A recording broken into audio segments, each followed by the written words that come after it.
Hello बच्चों, good morning. कल के क्लास में बताए थे पेनक्रियाज के बारे में, तो उसी में लिखिए। पेनक्रियाज में ही लिखिए। लिख लिए थे। पेनक्रियाज से पेनक्रियाटिक जूस आग्नेयाशयी रस निकलता है, इसमें निम्न एंजाइम पाए जाते हैं। लिखिए, आग्नेयाशयी रस निकलता है जिसमें निम्न एंजाइम पाए जाते हैं। अग्न्याशय से अग्न्याशयी रस निकलता है जिसमें निम्न एंजाइम पाए जाते हैं।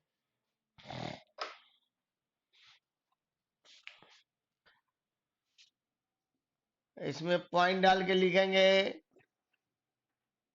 ट्राइप्सिन। अग्न्याशय से अग्न्याशयी रस निकलता है जिसमें निम्न एंजाइम पाए जाते हैं।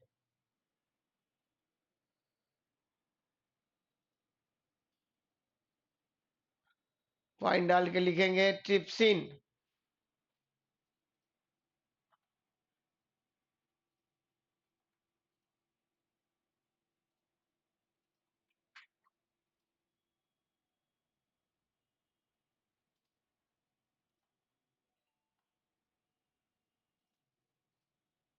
ठीक है, तो लिखो, यह प्रोटीन को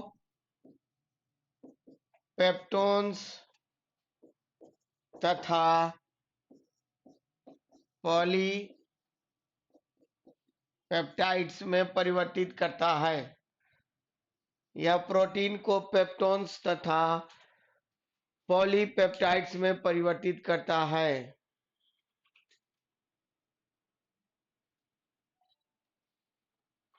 यह प्रोटीन को पेप्टोन्स तथा पॉलीपेप्टाइड्स में परिवर्तित करता है। यह प्रोटीन को पेप्टोन्स तथा पॉलीपेप्टाइड्स में परिवर्तित करता है। अगला लिखेंगे एमाइलेज।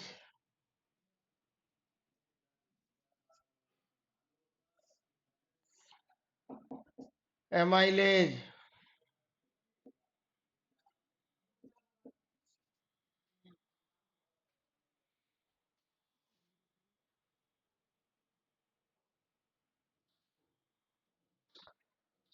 एमाइलेज लिखिए, यह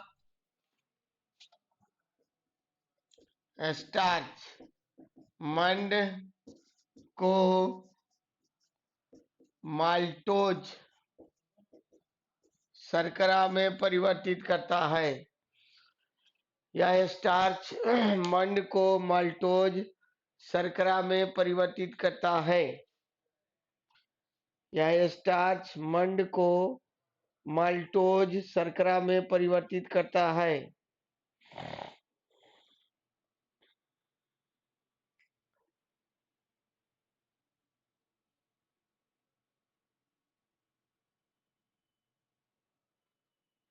हो गया। अगला पॉइंट लिखेंगे लाइपेज। अगला हेडिंग बना के लिखेंगे लाइपेज।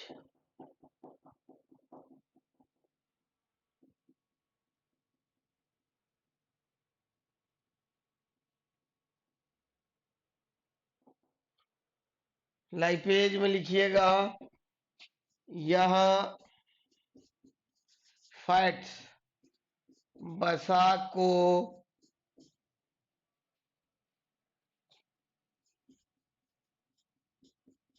फैटी एसिड बसीय अम्ल। कुणाल भार्गव, अभी बायो का क्लास चलेगा 2 घंटा। नोट करके लिखिएगा, वसा का पाचन। नोट करके, वसा का पाचन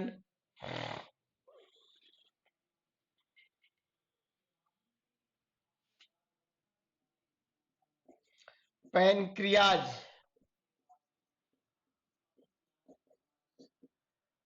अग्न्याशय से प्रारंभ होता है।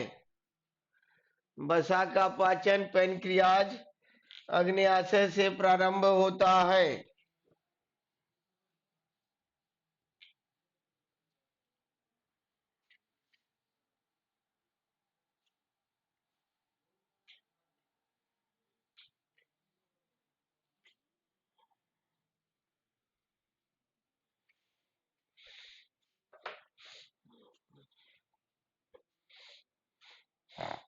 हो गया।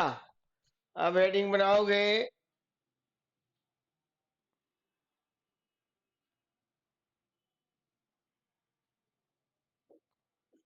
स्मॉल इंटेस्टाइन, छोटी आंत।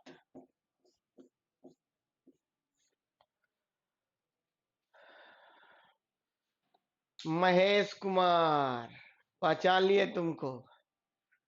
और कोई भगवान जी लोग नहीं है? श्री राम एगो था, एगो गौतम था। साधना कुमारी, गुड मॉर्निंग। स्मॉल इंटेस्टाइन, छोटी आंत।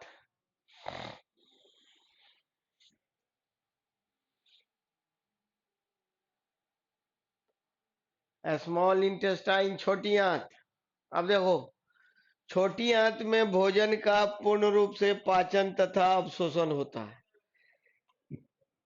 छोटी आंत 3 भागों में, रवि शंकर राय, गुड मॉर्निंग। छोटी आंत 3 भागों में विभाजित होता है।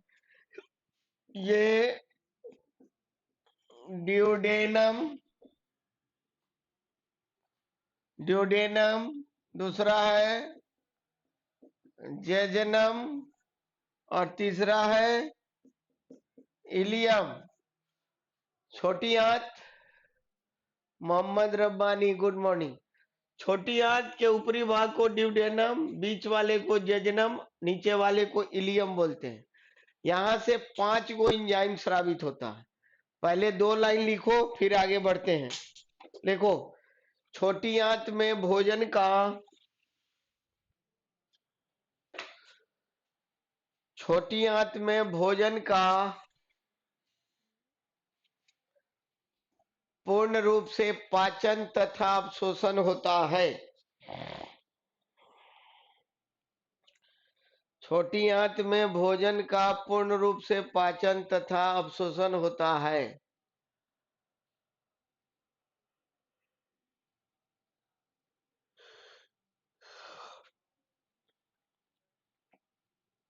पूर्ण रूप से पाचन तथा अवशोषण होता है। यह 3 भागों में बटा होता है। यह 3 भागों में बटा होता है। लाइन में ही 1 2 3 नाम लिख ले लेंगे। Duodenum, jejunum, ileum.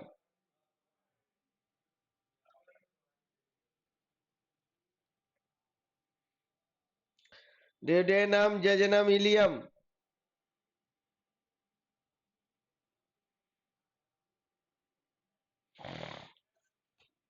तीनों लिख, DUODENUM, JEJENUM, ILEUM, ileum. Duodenum, jejunum, ileum, duodenum, jejunum, ilium.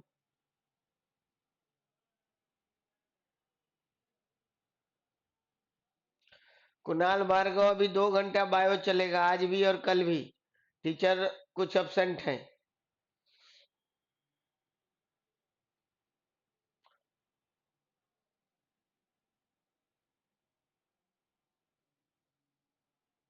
देख लिए? लाइन को कंटिन्यू करते हुए, छोटी आंत से निम्न एंजाइम स्रावित होता है।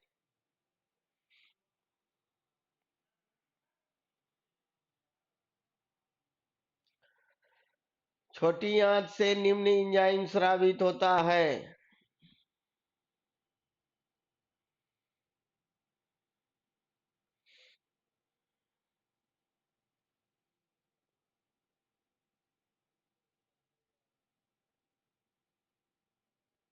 हो गया? अब जरा इसको समझिएगा।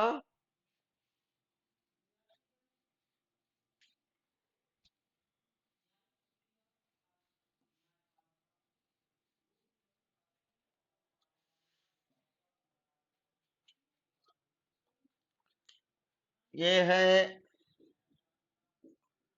इरेप्सिन। इरेप्सिन के बाद माल्टेज,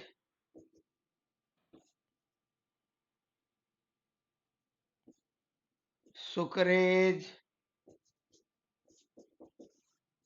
लाइपेज, लैक्टेज,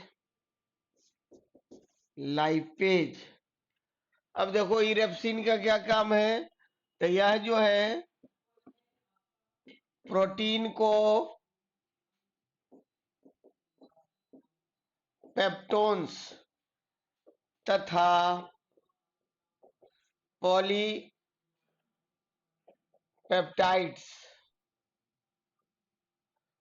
पॉलीपेप्टाइड्स को एमिनो एसिड में परिवर्तित करता है। और एमिनो एसिड क्या है, प्रोटीन का सरलतम रूप है। ठीक है। उसके बाद माल्टेज क्या करेगा, माल्टोज को ग्लूकोज एवं ग्लूकोज में परिवर्तित करता है। आगे पढ़िएगा, जब पढ़ाएंगे न्यूट्रिशन तब उसमें पढ़िएगा। दो गो ग्लूकोज मिलता है तो एगो माल्टोज बनता है। ए और ओ में अंतर है। ए लग गया माल्टेज तो एंजाइम हो गया, और ओ लग गया तो कार्बोहाइड्रेट का डाइसेकेराइड है। समझ गए। उसके बाद सुक्रेज, यह क्या करेगा, सुक्रोज को ग्लूकोज एवं फ्रुक्टोज में परिवर्तित करता है। यानी एगो ग्लूकोज एगो फ्रुक्टोज मिलेगा तो क्या बनेगा, सुक्रोज बनेगा। लैक्टेज क्या करेगा, लैक्टोज को ग्लूकोज एवं ग्लैक्टोज में परिवर्तित करता है। ठीक है। अब देखो बच गया लाइपेज, तो जो बसा वहां 50-50 छोटी आंत में, और जो नहीं 50 यहां पचेगा। कभी कभी एग्जाम में सवाल पूछता है कि लाइपेज कहां से सिक्रीशन होता है, लाइपेज कहां से निकलता है। तो अब पेनक्रियाज रहे तो पेनक्रियाज, या छोटी आंत रहे तो छोटी आंत, दोनों जगह से स्रावित होता है। कभी कभी क्या होता है, दोनों ऑप्शन आ जाते हैं, पेनक्रियाज अग्न्याशय से और छोटी आंत स्मॉल इंटेस्टाइन। तो वैसे कंडीशन में आप क्या कीजिएगा, तब पेनक्रियाज लगाएंगे, अग्न्याशय लगाएंगे, क्योंकि वहां से ये पहले स्रावित होता है और छोटी आंत से बाद में स्रावित होता है। ठीक है। तो ये अभी क्या करेगा, फैट्स यानी वसा को फैटी एसिड, हिंदी हो गया वसीय अम्ल, तथा ग्लिसरॉल में परिवर्तित करता है। अब जरा समझिएगा, इरेप्सिन क्या करेगा, प्रोटीन को पेप्टोन्स तथा पॉलीपेप्टाइड को एमिनो एसिड, और एमिनो एसिड जो है प्रोटीन का सरलतम रूप है। आप आगे पढ़ेंगे 20 प्रकार के अमीनो एसिड मिलकर एक प्रोटीन का निर्माण करता है। तो जैसे अमीनो एसिड, प्रोटीन टूटेगा तो अंतिम रूप से अमीनो एसिड मिलेगा तो अंतिम रूप से क्या बनेगा, प्रोटीन। तो प्रोटीन पच गया। माल्टेज क्या करेगा, माल्टोज को ग्लूकोज और ग्लूकोज में परिवर्तित कर गया, तब माल्टोजो पच गया। सुक्रेज क्या करेगा, सुक्रोज को ग्लूकोज और फ्रुक्टोज में परिवर्तित करेगा। ये ग्लूकोज ये सब कार्बोहाइड्रेट का मोनोसेक्राइड है, ये डाइसेक्राइड है। आगे पढ़िएगा। लैक्टेज क्या करेगा, लैक्टोज को ग्लूकोज एवं गैलेक्टोज में परिवर्तित करेगा। लाइपेज क्या करेगा, फैट्स वसा को फैटी एसिड वसीय अम्ल और ग्लिसरॉल में परिवर्तित करेगा। ठीक है। एक चीज यहां ध्यान देने वाली बात है, ये देखो, ये पेप्सिन, ट्राइप्सिन और इरेप्सिन, तीनों में कॉमन क्या है? एसआईएन सीन। क्या कॉमन है? एसआईएन सीन। तो जिस एंजाइम के अंत में एसआईएन सीन लगाओ, क्योंकि यहां पर देखो म्यूसिन भी है, तो सीधे हिंदी याद करोगे सीन तो काम हो जाएगा गड़बड़। ये CIN है, तो SIN, जिस एंजाइम के अंत में SIN सीन लगा हो वह प्रोटीन का पाचन करती है। आपको याद रहे चाहे नहीं रहे, ये अमाशय से, ये अग्न्याशय से, ये छोटी आंत से स्रावित होता है। ठीक है, तो जिस एंजाइम के अंत में SIN सीन लगा हो वह प्रोटीन का पाचन करती है। एक लाइन में याद रखना, याद रहे चाहे न रहे, या और भी कोई SIN सीन वाला हो तो एकदम लगा देना कि प्रोटीन का पाचन करेगा। तो लिखिएगा पॉइंट डाल के, हेडिंग बनाएंगे इरेप्सिन।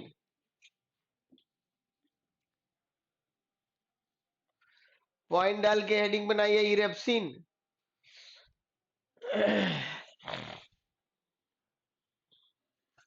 इरेप्सिन हिंदी भी वही होता है।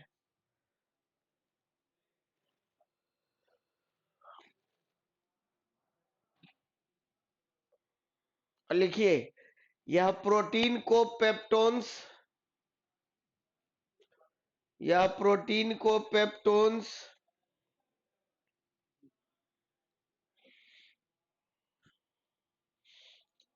तथा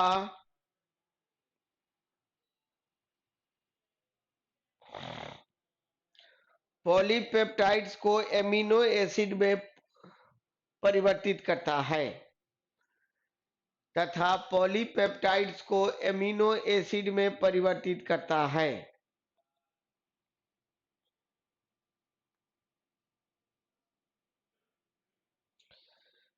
यह प्रोटीन को पेप्टोन्स तथा पॉलीपेप्टाइड्स को एमिनो एसिड में परिवर्तित करता है।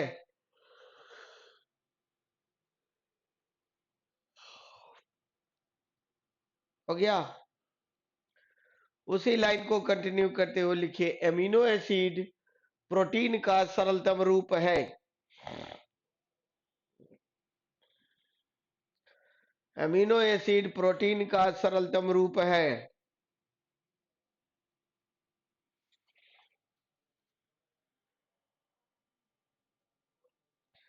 एमिनो एसिड प्रोटीन का सरलतम रूप है।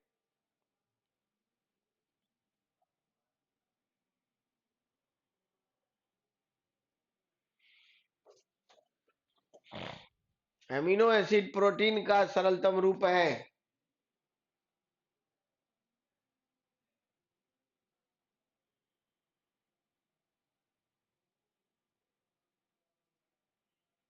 हो गया?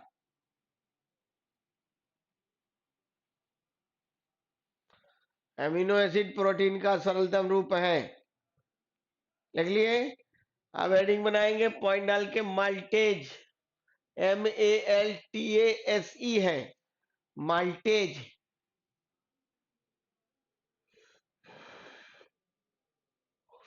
माल्टेज, और लिखिए, यह माल्टोज को,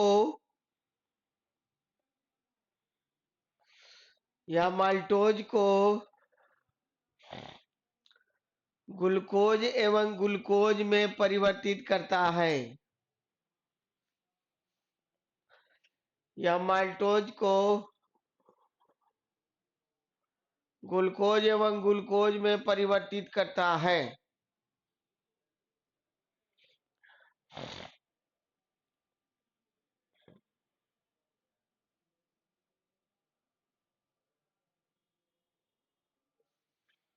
हो गया?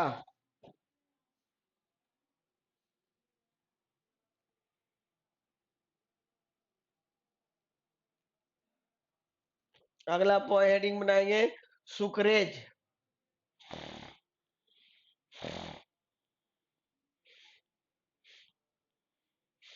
सुक्रेज,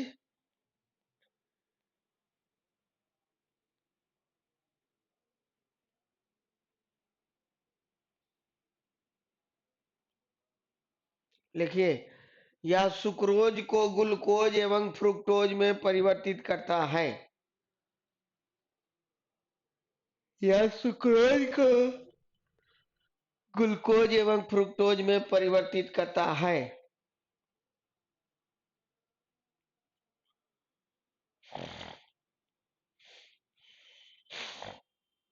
हेडिंग बनाएंगे लैक्टेज।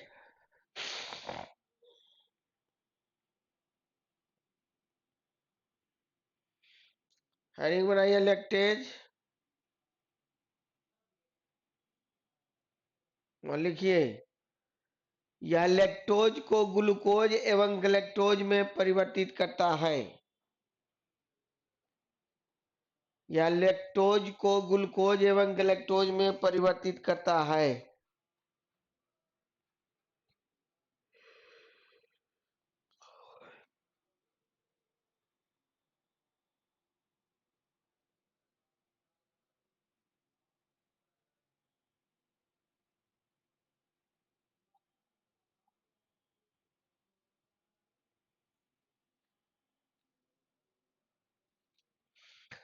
लैक्टेज या लैक्टोज को ग्लूकोज एवं गैलेक्टोज में परिवर्तित करता है। हो गया।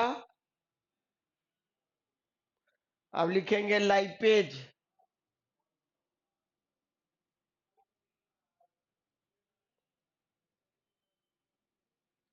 लाइपेज और लिखिए यह फैट्स वसा को फैटी एसिड, यह फैट्स वसा को फैटी एसिड, वसीय अम्ल तथा ग्लिसरॉल में परिवर्तित करता है। यह फैट्स वसा को फैटी एसिड, वसीय अम्ल तथा ग्लिसरॉल में परिवर्तित करता है।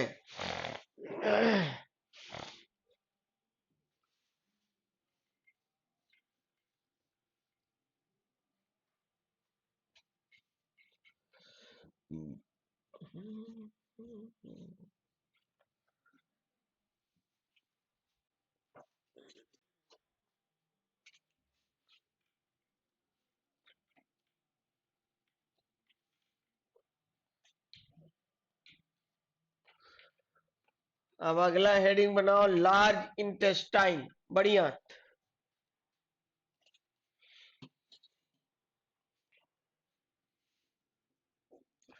लार्ज इंटेस्टाइन, बढ़िया।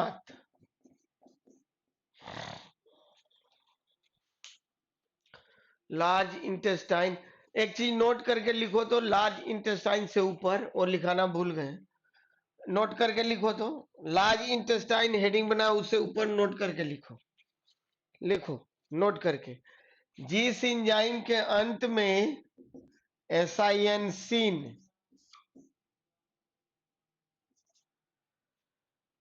जिस एंजाइम के अंत में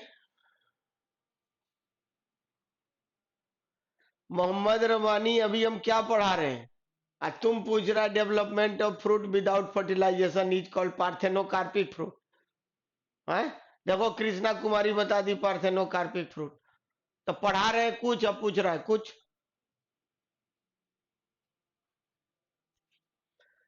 जिस एंजाइम के अंत में एसाइएंसिन लगा हो वह प्रोटीन का पाचन करता है। जिस एंजाइम के अंत में एसाइएंसिन लगा हो वह प्रोटीन का पाचन करता है। एक चीज तुम छोड़िए दिया Mohammad Rabbani, without fertilisation and pollination, समझ गया? तो आधा अधूरा तो पढ़ लिया है, क्योंकि जब तक पोलिनेशन नहीं होगा तब तक फर्टिलाइजेशन नहीं होगा। लिख लिया? अब हेडिंग बनाओ लार्ज इंटेस्टाइन, बढ़िया। लार्ज इंटेस्टाइन, बढ़िया। अब देखो बड़ी आंत में भोजन का पाचन नहीं होता है।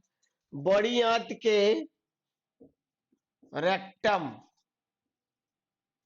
बड़ी आंत के रेक्टम मलाशय में जल का अवशोषण होता है। उसके बाद पचा या अनपचा भोजन एनस के द्वारा, एनस यानी मल द्वार, मल द्वार के द्वारा शरीर से बाहर निकलता है। परीक्षा में पूछता है कि जल का पाचन कहाँ होता है, तो बड़ी आंत। अगर मान लो बड़ी आंत और रेक्टम दोनों रहेगा तब लगाएंगे रेक्टम को, ठीक है। तो लिखिए, बड़ी आंत में भोजन का पाचन नहीं होता है। बड़ी आंत में भोजन का पाचन नहीं होता है।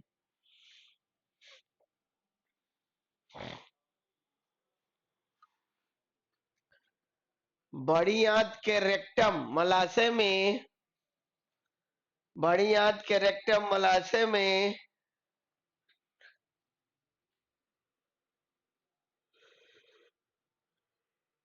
जल का अवशोषण होता है। जल का अवशोषण होता है।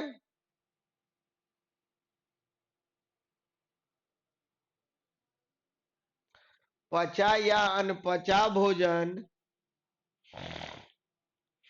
पचा या अनपचा भोजन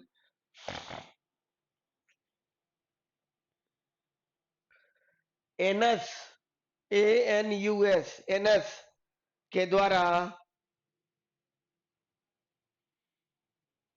शरीर से बाहर निकलता है।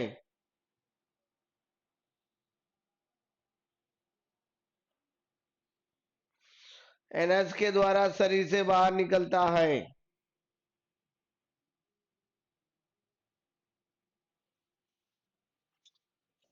हो गया।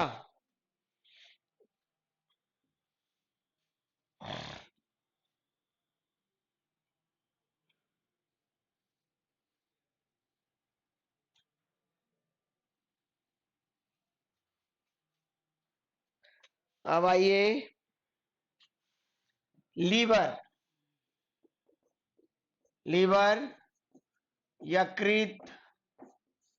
अब देखो, मनुष्य में यकृत का औसत वजन जो होता है ये होता है 1500 ग्राम या 1.5 केजी, ठीक है।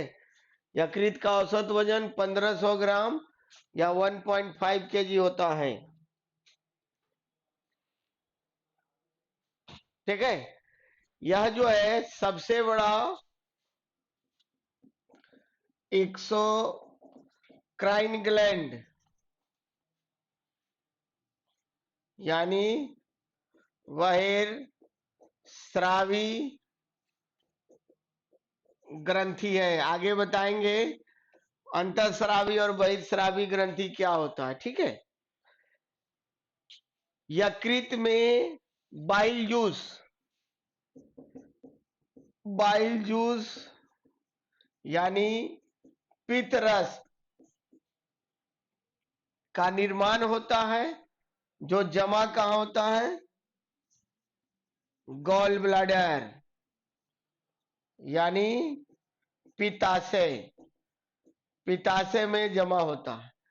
पित्त रस भोजन को क्षारीय बनाता है तथा वसा के पाचन में सहायक होता है। इमल्सिफिकेशन मतलब वसा को तोड़ना या वसीयकरण होता है, ठीक है। कभी कभी एग्जाम में इमल्सिफिकेशन दिया रहता है, तो ये वसा के पाचन में सहायक होता है। तो यहां तक क्लियर? तो लिखो तो 2 लाइन यो ले लीजिए। देखिए, लीवर यकृत का औसत वजन 1500 ग्राम होता है। यकृत का औसत वजन 1500 ग्राम होता है।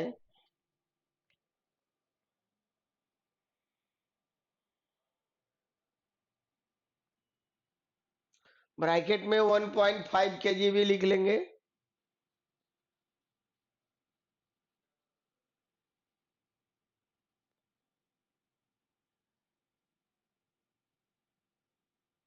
हो गया।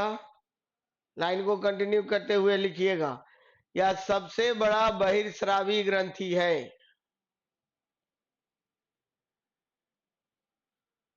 यह सबसे बड़ा बहिर्स्रावी ग्रंथि है।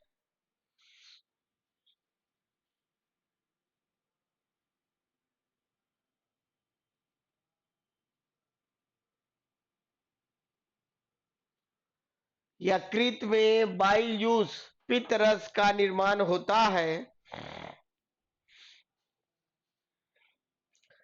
यकृत में बाइल जूस पित्त रस का निर्माण होता है,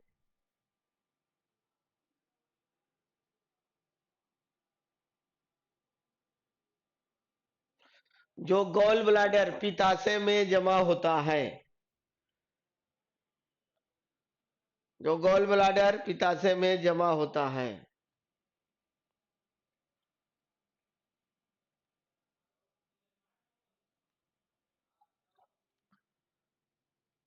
पित्त रस भोजन को क्षारीय बनाता है,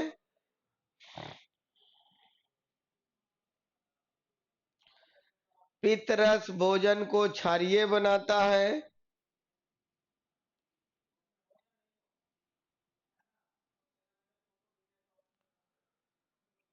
तथा वसा के पाचन में सहायक होता है। पित्त रस भोजन को क्षारीय बनाता है तथा वसा के पाचन में सहायक होता है।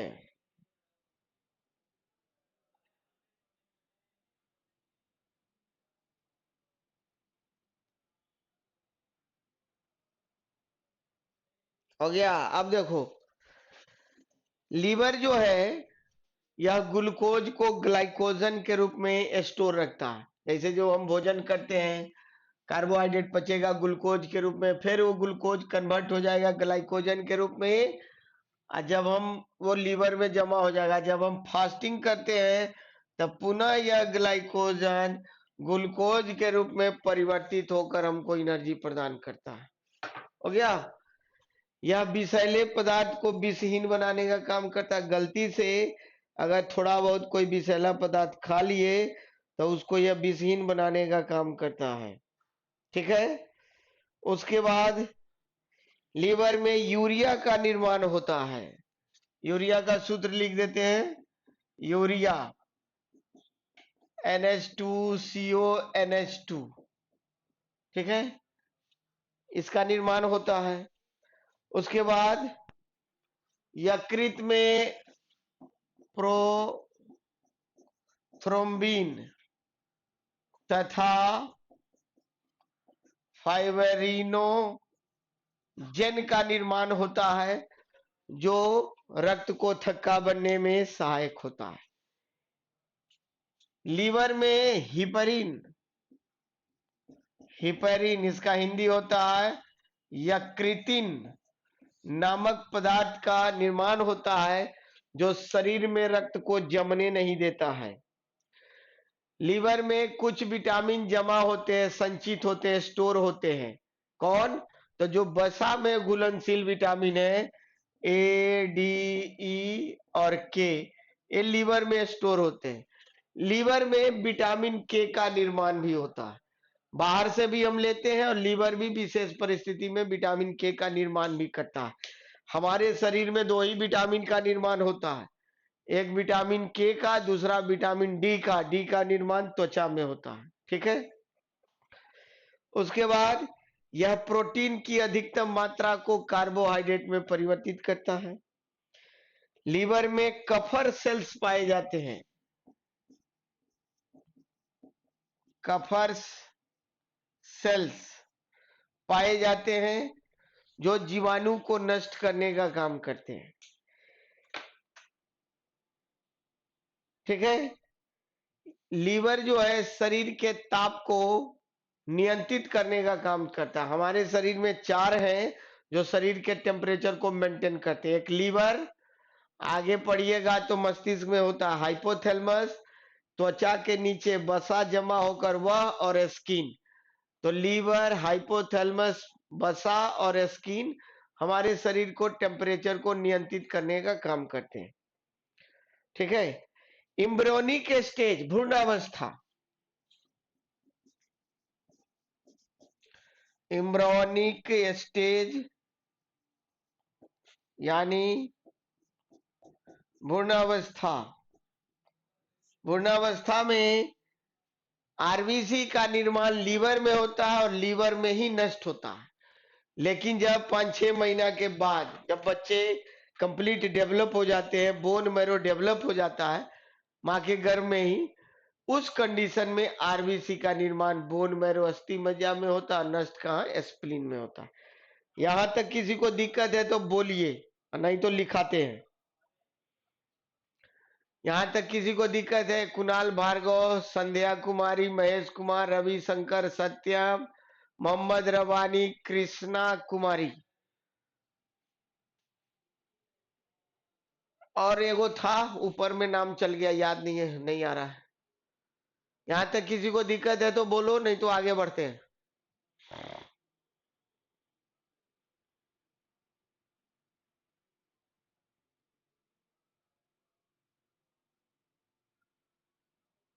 कोई हो नहीं क्या सामने? कोई कमेंट नहीं आ रहा है?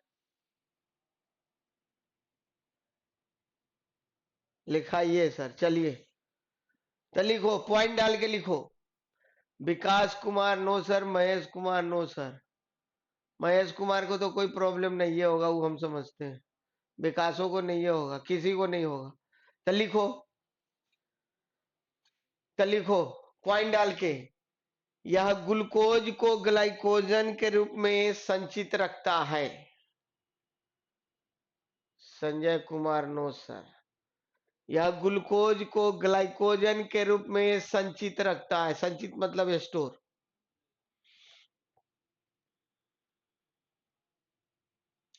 कफर सेल्स लीवर में पाया जाता है, जो भोजन के साथ आए जीवाणु को नष्ट करने का काम करता है। सेल है, और क्या है? कफर सेल क्या है? यह एक सेल है, कोशिका। यह ग्लूकोज को ग्लाइकोजन के रूप में संचित रखता है। अगला पॉइंट, यकृत विषैले पदार्थ को विषहीन बनाने का काम करता है। यकृत विषैले पदार्थ को विषहीन बनाने का कार्य करता है।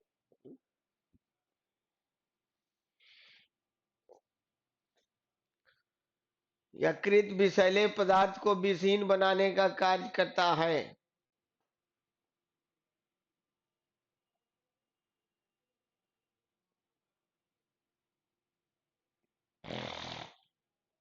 अगला पॉइंट, इसमें यूरिया का निर्माण होता है। सूत्र लिखा हुआ है NH2CO, NH2 लिख लेना।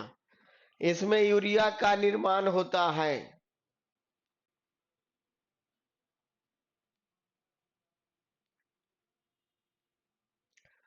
इसमें यूरिया का निर्माण होता है।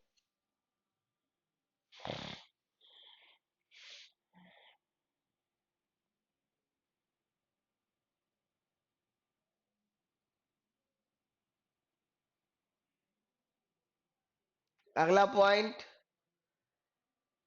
यकृत में प्रोथ्रोम्बिन तथा फाइब्रिनोजेन।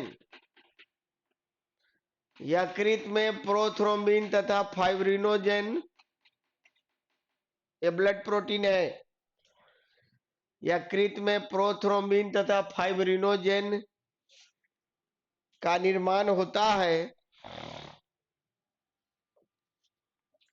यकृत में प्रोथ्रोम्बिन तथा फाइब्रिनोजेन का निर्माण होता है,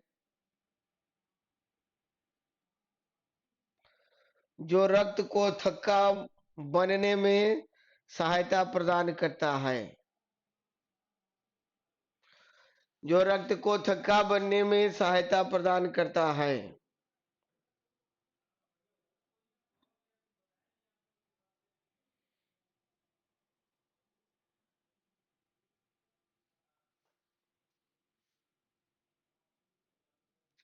रक्त को थक्का बनने में सहायता प्रदान करता है। अगला पॉइंट, यकृत में हिपरिन नामक, हिपरिन हिंदी होगा यकृतिन।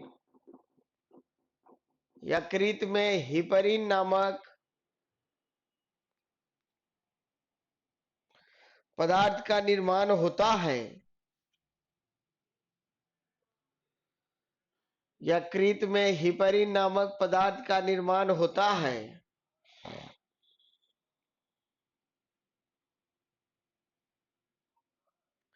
जो शरीर में रक्त को जमने नहीं देता है। शरीर के अंदर, जो शरीर में रक्त को जमने नहीं देता है।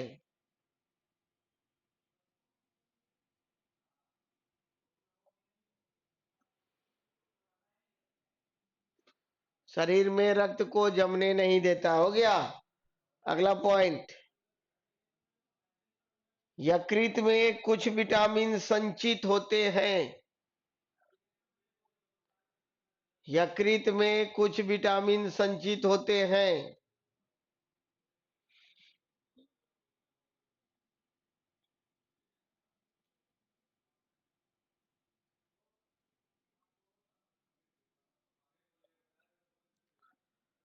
यकृत में कुछ विटामिन संचित होते हैं।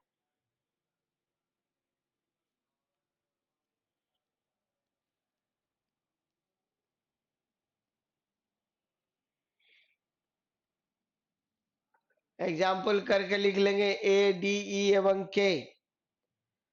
ए डी ई एवं के।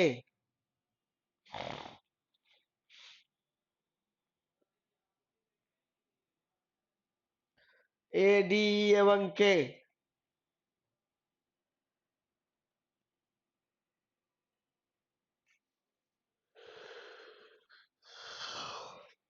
हो गया। अगला पॉइंट, यकृत में विटामिन के का निर्माण भी होता है।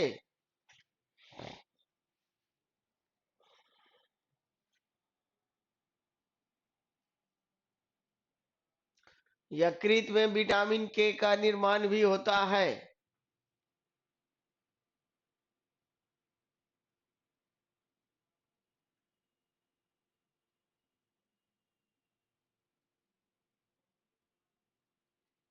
लिख लिए।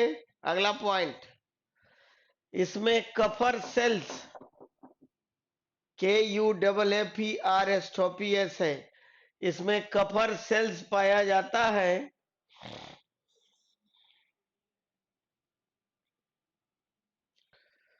इसमें कफर सेल्स पाया जाता है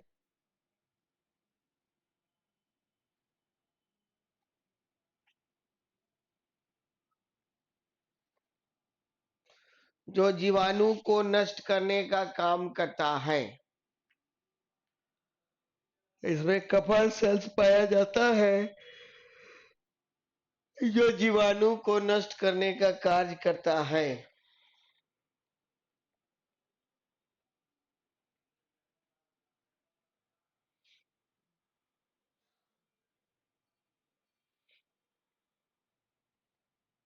हो गया। अगला point, embryonic, EMBRYONIC, embryonic stage, Hindi में भ्रूणावस्था। EMBRYONIC,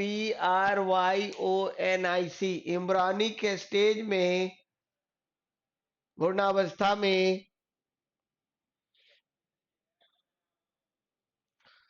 इम्ब्रायोनिक स्टेज भ्रूणावस्था में आरबीसी का निर्माण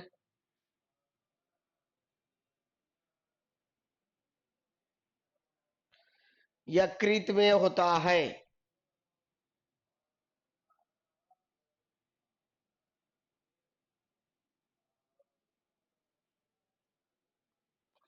यकृत में होता है।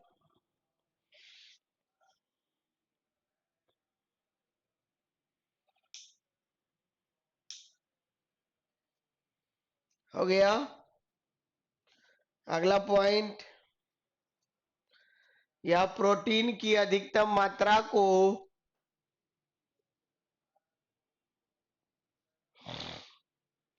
यह प्रोटीन की अधिकतम मात्रा को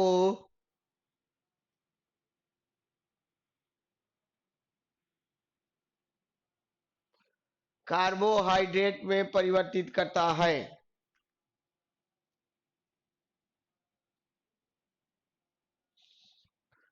यह प्रोटीन की अधिकतम मात्रा को कार्बोहाइड्रेट में परिवर्तित करता है।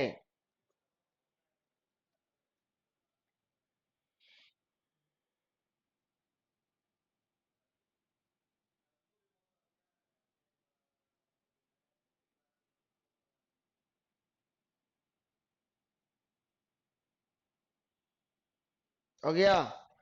अगला पॉइंट लिखिएगा, यह शरीर के ताप को नियंत्रित करने का कार्य करता है। यह शरीर के ताप को नियंत्रित करने का कार्य करता है।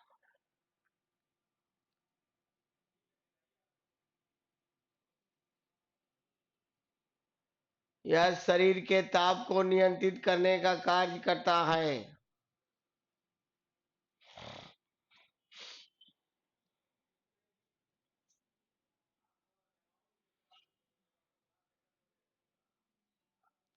शरीर के ताप को नियंत्रित करने का कार्य करता हो गया। अब देखो एक चीज समझो, लीवर में पुनर्निर्माण की क्रिया होती है। पुनर्निर्माण का मतलब है अगर 10-20% डैमेज भी हो गया तो रीजनरेशन होता है। शरीर का यही एक अंग है जिसमें पुनर्निर्माण की क्रिया होती है, बाकी शरीर के किसी अंग में पुनर्निर्माण की क्रिया नहीं होती है। तो लिखो अगला पॉइंट, यकृत में पुनर्निर्माण की क्रिया होती है।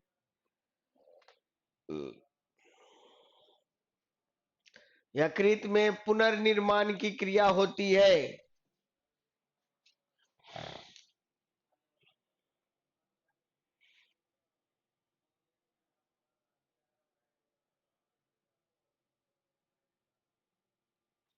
हो गया, नोट करके लिखो।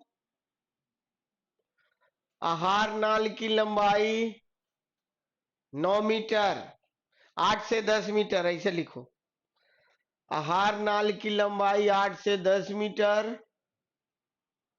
तथा छोटी आंत की लंबाई 6 मीटर होता है।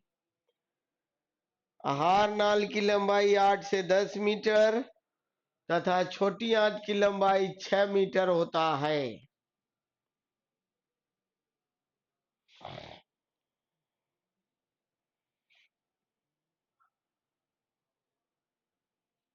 हो गया, तो इसी के साथ ये चैप्टर आपका समाप्त।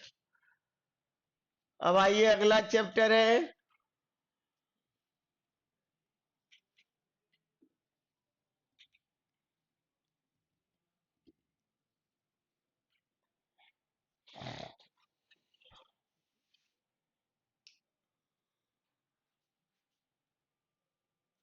अगला चैप्टर है रेस्पिरेटरी सिस्टम, श्वसन तंत्र।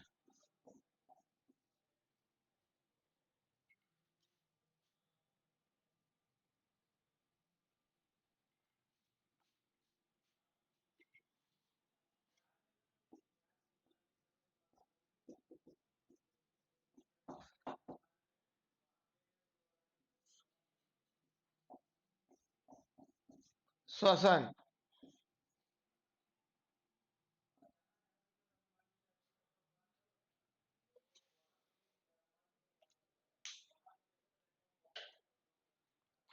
इसमें रेस्पिरेशन श्वसन, पहले श्वसन समझिए फिर श्वसन तंत्र समझिए।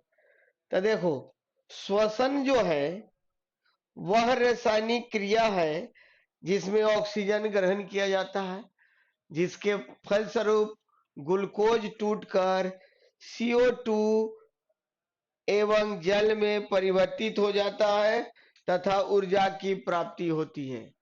श्वसन की क्रिया जो है ऑक्सीकरण की क्रिया है, पूछता है एग्जाम में, ऑक्सीडेशन की क्रिया है। इसे मंद दहन की क्रिया भी कहते हैं। जैसे रिएक्शन लिखते हैं, अभी कोई लिखिएगा नहीं। C6H12O6 ये हो गया ग्लूकोज प्लस 6O2 ऑक्सीजन लिए, ये टूट गया किसमें 6CO2 plus 6H2O plus energy, energy मिलता है। ठीक है, तो लिखो तो उसके बाद इसकी क्या परिभाषा होगी इस रेस्पिरेटरी सिस्टम की। तो अंगों के वैसे समूह जो श्वसन की क्रिया में सहायक होते हैं क्या कहलाते हैं, श्वसन तंत्र कहलाते हैं। तो लिखो पहले रेस्पिरेशन हेडिंग बनाओ, रिएक्शन कब लिखना है वो हम बताएंगे। तो लिखो रेस्पिरेशन श्वसन हेडिंग बनाओ और लिखो श्वसन वह रासायनिक क्रिया है श्वसन वह रासायनिक क्रिया है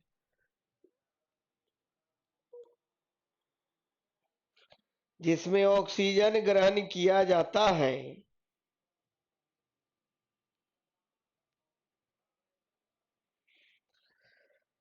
जिसमें ऑक्सीजन ग्रहण किया जाता है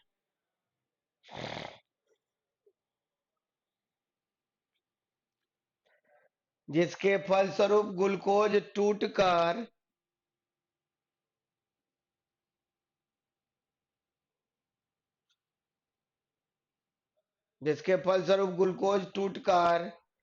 CO2 एवं जल में परिवर्तित हो जाता है जिसके फलस्वरूप ग्लूकोज टूटकर CO2 एवं जल में परिवर्तित हो जाता है बता चुके तथा ऊर्जा की प्राप्ति होती है जिसके फलस्वरूप ग्लूकोज टूटकर CO2 एवं जल में परिवर्तित हो जाता है तथा ऊर्जा की प्राप्ति होती है। ठीक है, श्वसन की क्रिया, लाइन को कंटिन्यू करते हुए, श्वसन की क्रिया ऑक्सीकरण की क्रिया होता है। श्वसन की क्रिया ऑक्सीकरण की क्रिया होता है।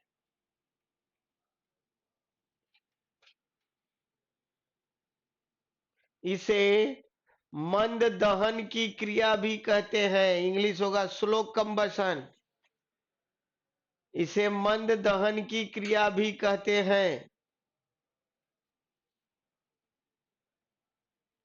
मंद दहन की क्रिया भी कहते हैं। इस रिएक्शन को अब लिख लीजिए, C6H12O6 plus 6O2 6CO2 plus 6H2O plus energy. इस रिएक्शन को लिखिए।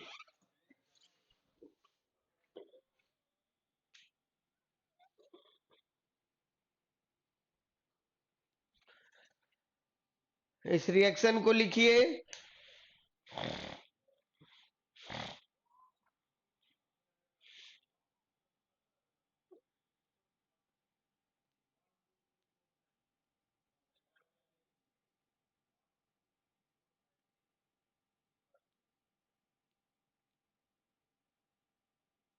लिख लिए।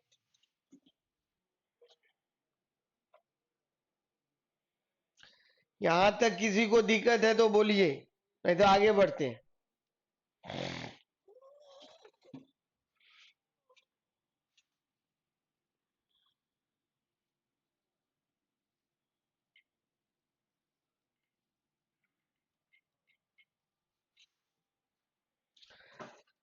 अब आइए ब्रीदिंग। ब्रीदिंग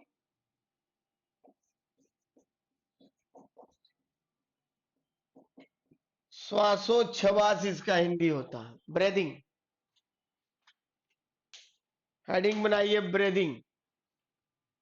इसको ब्रीथिंग नहीं पढ़िएगा, इसको ब्रीदिंग पढ़ते हैं।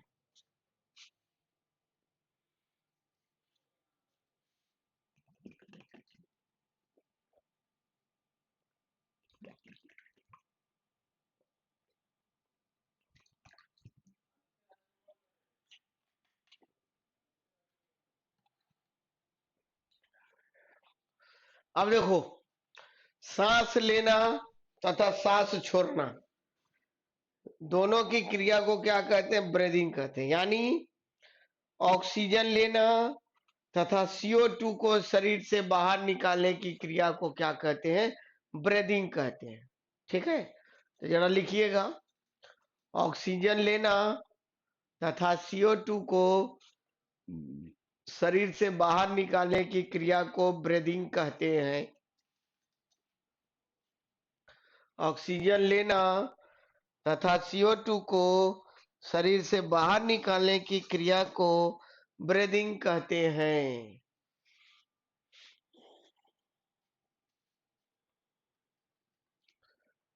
ऑक्सीजन लेना तथा CO2 को शरीर से बाहर निकालने की क्रिया को ब्रीदिंग कहते हैं।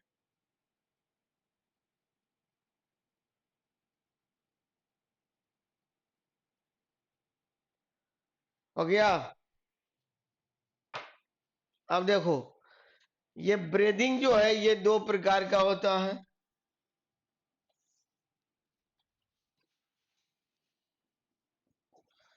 इंस्पायरेशन, इसको बोलते हैं अंतः श्वसन, और दूसरा हो गया एक्सपायरेशन, इसको बाह्य श्वसन या निश्वसन भी बोलते हैं, बाह्य श्वसन। देखो भाई, हिंदी कई गो हो सकता है, उसे बढ़िया इंस्पायरेशन एक्सपायरेशन निकाल लिखो। अब देखो, इंस्पायरेशन का मतलब हो गया श्वास लेने की क्रिया को इंस्पायरेशन अंतः श्वसन, और श्वास छोड़ने की क्रिया को एक्सपायरेशन बाह्य श्वसन कहते हैं। तो जरा इसको लिखो, जैसे लिखे वैसे लिखो। तो लिखिए, जैसे हम लिखे उसी तरह से लिखिए। तो ब्रेथिंग दो पार्ट में बांटिए।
लिख लिए?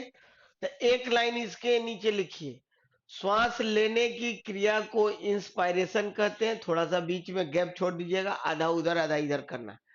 इसके नीचे लिखिए, श्वास लेने की क्रिया को इंस्पायरेशन कहते हैं।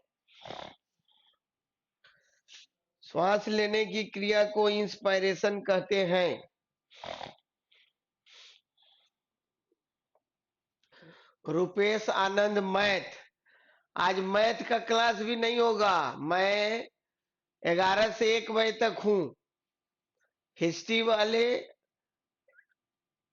हिस्ट्री होता था ना आपको 11 से 12, 12 से 1 मैथ होता था। दोनों टीचर अब्सेंट है, तो इसलिए मैं ही लगातार हूं। 3 से 4 में हम नहीं आएंगे, समझ गए? तो इसलिए परेशान नहीं होइए, पढ़िए बायोलॉजी। लिखिए, इंस्पायरेशन में श्वास लेने की क्रिया को अंतः श्वसन इंस्पायरेशन कहते हैं। उसके नीचे एक लाइन लिखिए, श्वास छोड़ने की क्रिया को एक्सपायरेशन कहते हैं। इसके नीचे लिखिए, श्वास छोड़ने की क्रिया को एक्सपायरेशन कहते हैं।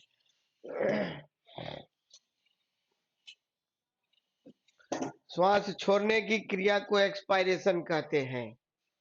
लिख लिए? एक लाइन इसके नीचे, एक लाइन इसके नीचे, बीच में थोड़ा सा गैपिंग छोड़ देंगे। अब देखो, इंस्पायरेशन में ऑक्सीजन कितना लेते हैं? 21%। जितना वायुमंडल में उतना ही, लगभग 20 दशमलव समथिंग होता है। जब हम छोड़ते हैं सांस तो उसमें रहता है 17%। ठीक है। CO2 कितना लेते हैं? 0.03%। जब हम छोड़ते हैं तो उसमें रहता है 4%। नाइट्रोजन N2 कितना लेते हैं? जितना वायुमंडल में है 78%। छोड़ते हैं तो 78%। इसमें कोई परिवर्तन नहीं होता है। ठीक है, जितना लेते हैं उतना छोड़ते हैं। तो इसी के नीचे जैसे लिखे लिख लीजिए, इंस्पायरेशन से थोड़ा सा हटा के ऑक्सीजन, इंस्पायरेशन के सामने ये परसेंटेज और एक्सपायरेशन के सामने ये परसेंटेज लिखिए। तो फिर आगे बढ़ते हैं।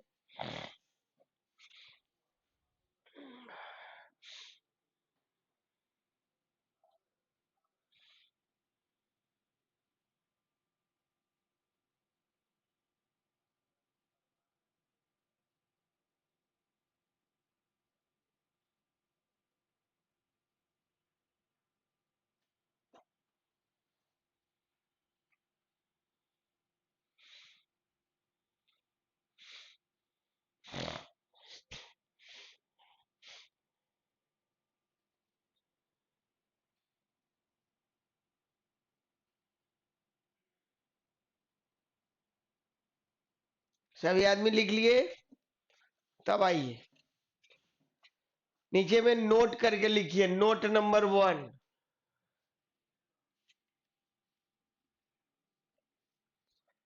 नीचे में नोट करके लिखिए, नोट नंबर 1। मनुष्य का मुख्य श्वसन अंग, मनुष्य का मुख्य श्वसन अंग लंग्स यानी फेफड़ा है।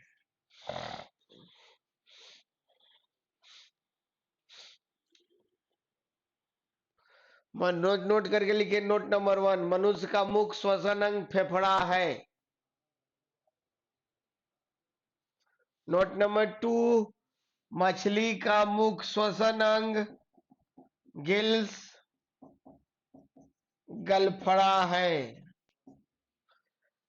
नोट नंबर 2, मछली का मुख्य श्वसन अंग गिल्स गलफड़ा है।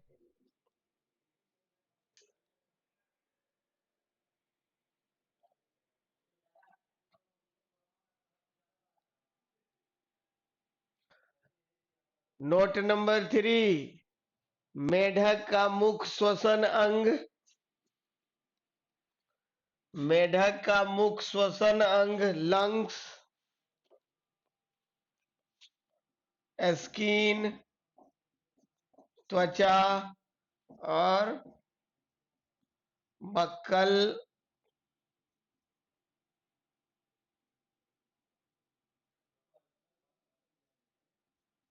बक्कल कैविटी मुख गुहा। मेढक 3 अंग से सांस लेता है। अब बता रहा हूं कहां कहां किस किस अंग से। मेढक का मुख्य श्वसन अंग लंग्स फेफड़ा कौमा स्किन त्वचा कौमा बक्कल कैविटी मुख गुहा है।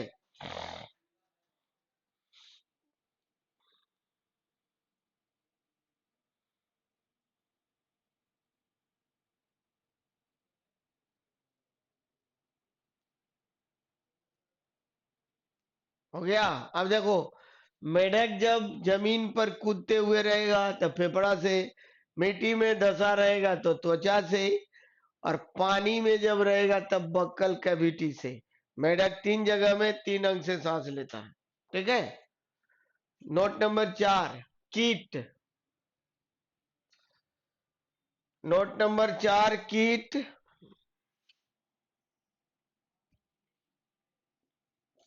कीट यानी इंसेक्ट। नोट नंबर 4, कीट इंसेक्ट का मुख्य श्वसन अंग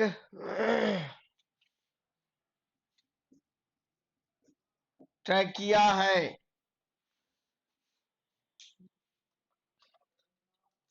कीट इंसेक्ट का मुख्य श्वसन अंग ट्रैकिया है। ट्रैकिया है।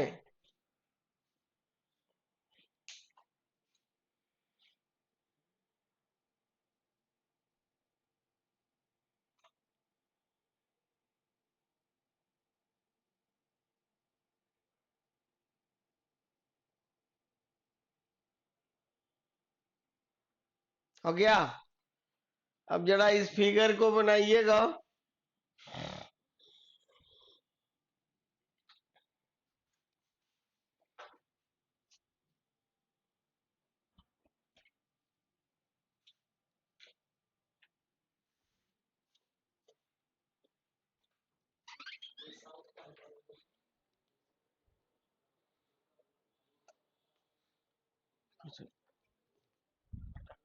इसमें थोड़ा सा पानी। अच्छा, थैंक यू।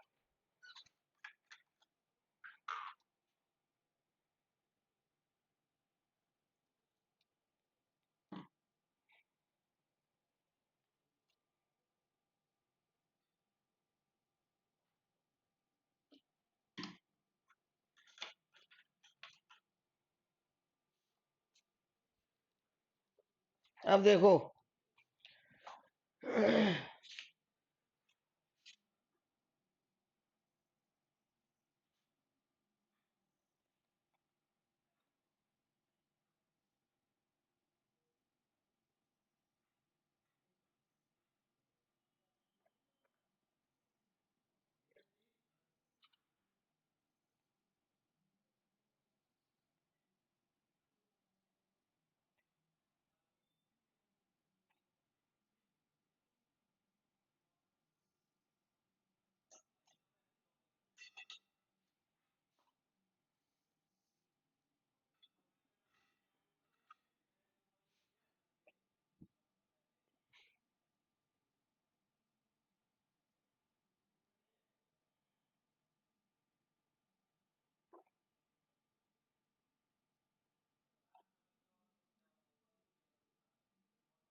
ये दोनों हो गए लंग्स,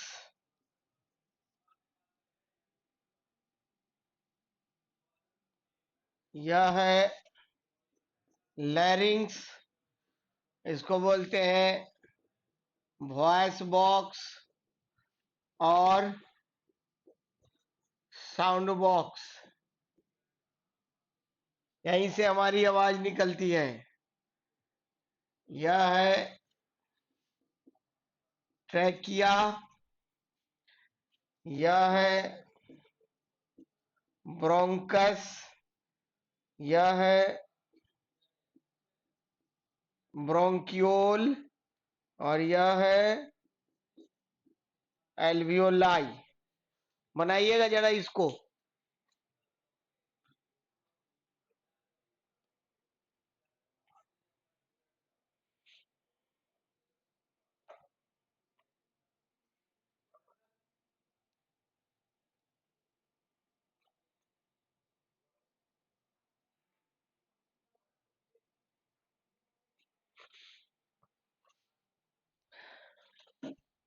बनाइए, फिर हम नाम फिर समझाते हैं इसको।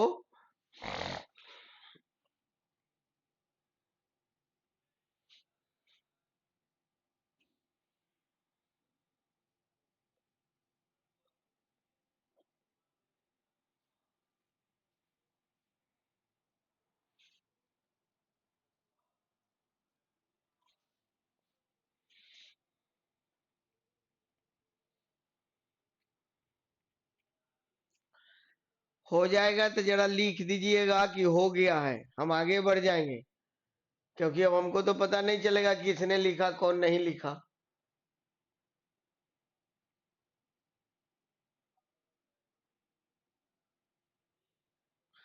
लैरिंग्स, इसको स्वर यंत्र या वाक्य यंत्र भी हिंदी में बोलते हैं।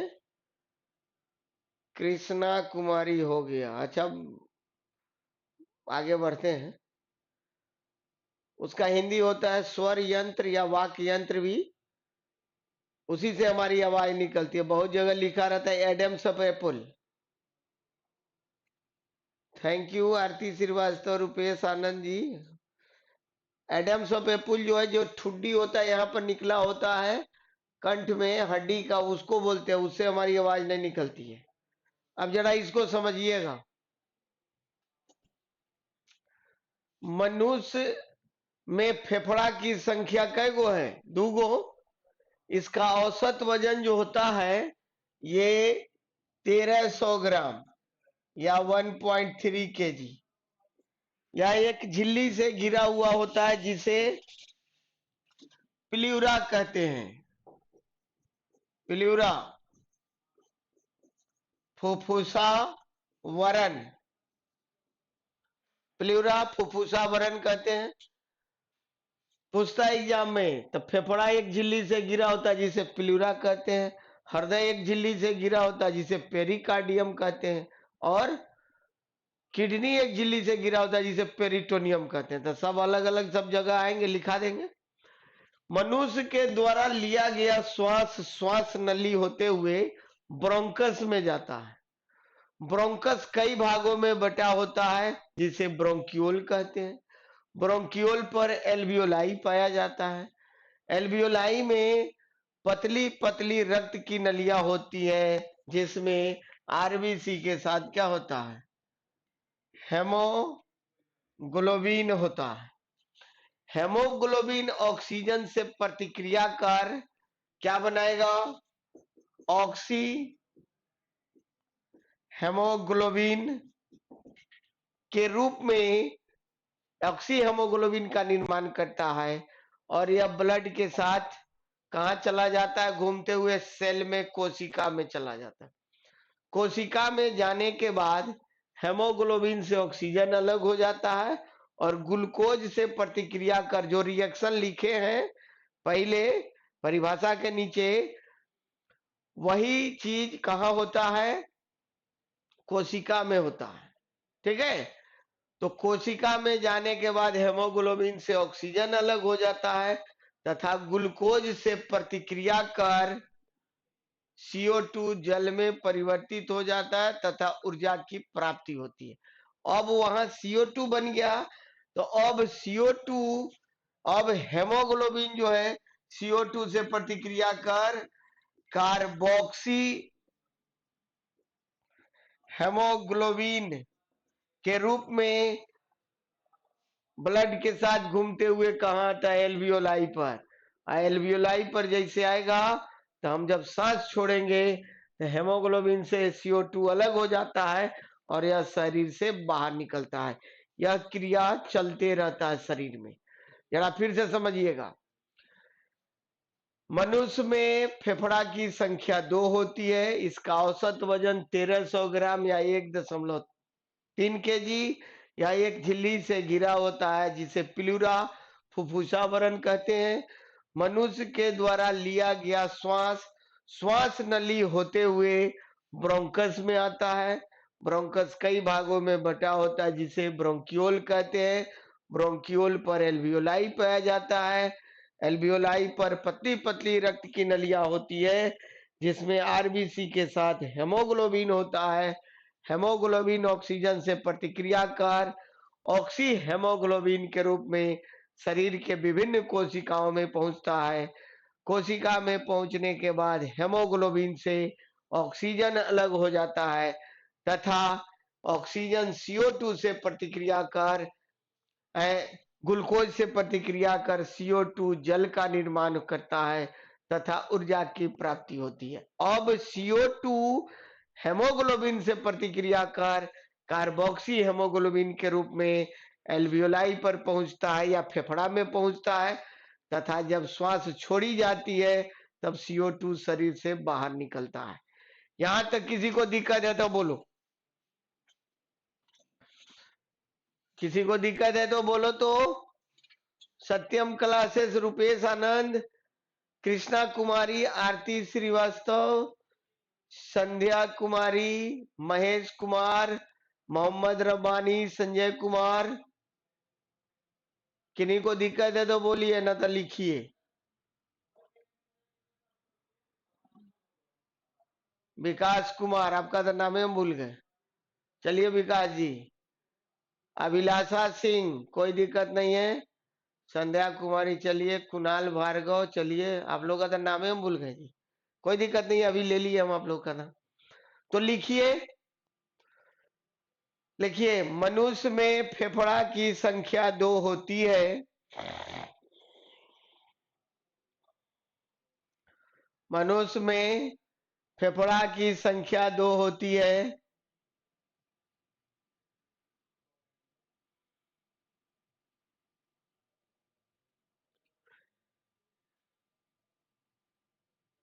संजय कुमार, चलिए। फेफड़ा की संख्या 2 होती है। इसका औसत वजन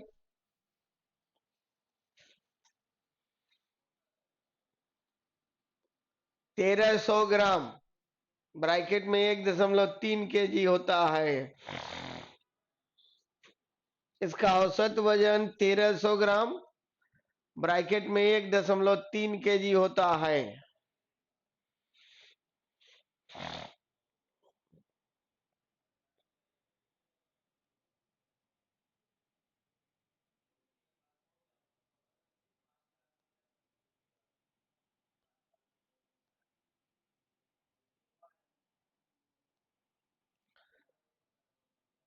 यह एक झिल्ली से घिरा हुआ होता है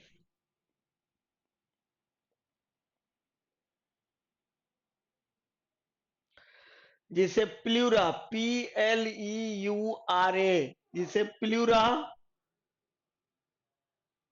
फू फू आधा प फिर फूफूसा वरण कहते हैं। यह एक झिल्ली से घिरा हुआ होता है जिसे प्लूरा फुफ्फुसा वरण कहते हैं।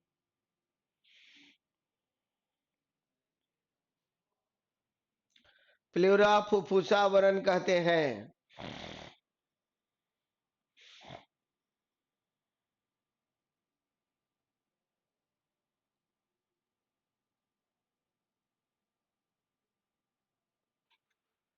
हो गया।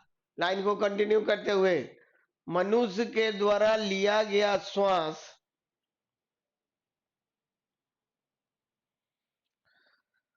मनुष्य के द्वारा लिया गया श्वास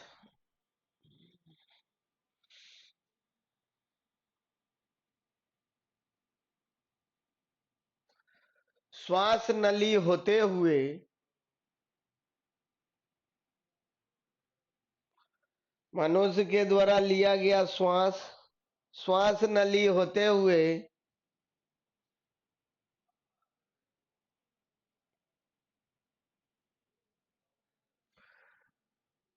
ब्रोंकस में जाता है। श्वास नली होते हुए ब्रोंकस में जाता है।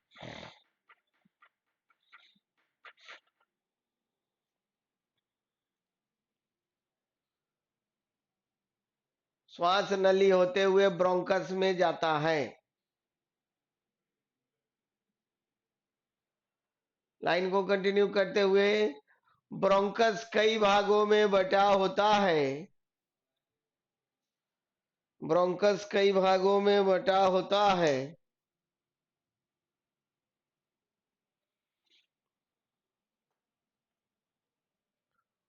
जिसे ब्रोंक्यूल कहते हैं। ब्रोंकस कई भागों में बटा होता है जिसे ब्रोंक्यूल कहते हैं।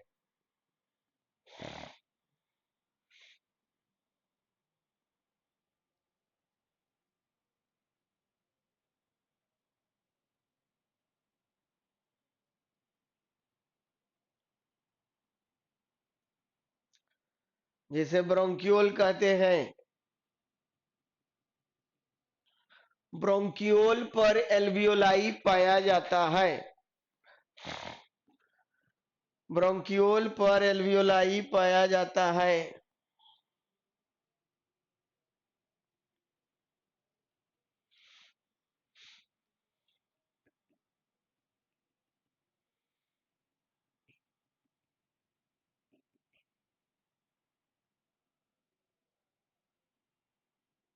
एल्वियोलाई पाया जाता है। एल्वियोलाई में पतली पतली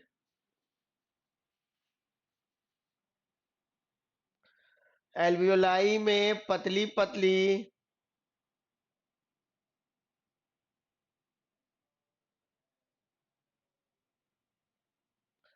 रक्त की नलियां होती है।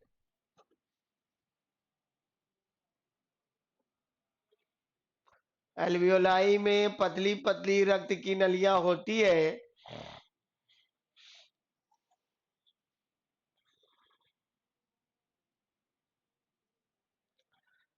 जिसमें आरबीसी के साथ हेमोग्लोबिन होता है। जिसमें आरबीसी के साथ हेमोग्लोबिन होता है।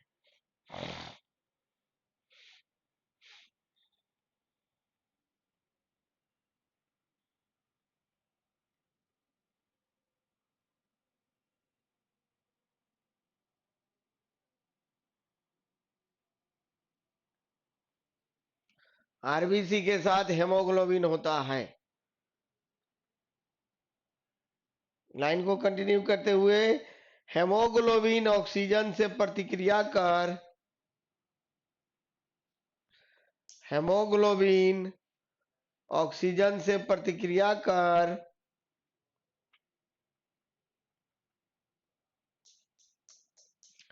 हेमोग्लोबिन ऑक्सीजन से प्रतिक्रिया कर ऑक्सी हेमोग्लोबिन के रूप में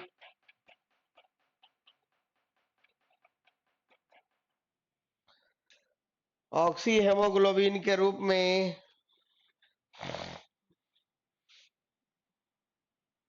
शरीर के विभिन्न कोशिकाओं में पहुंचता है। हेमोग्लोबिन ऑक्सीजन से प्रतिक्रिया कर ऑक्सी हेमोग्लोबिन के रूप में शरीर के विभिन्न कोशिकाओं में पहुंचता है।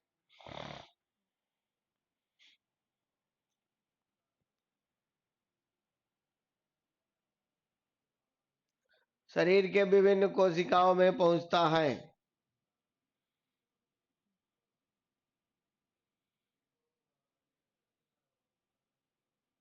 हो गया।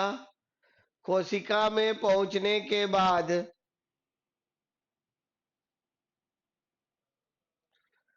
कोशिका में पहुंचने के बाद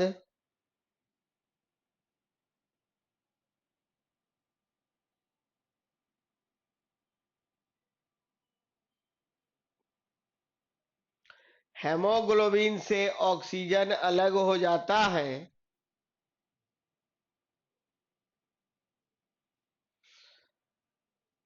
हेमोग्लोबिन से ऑक्सीजन अलग हो जाता है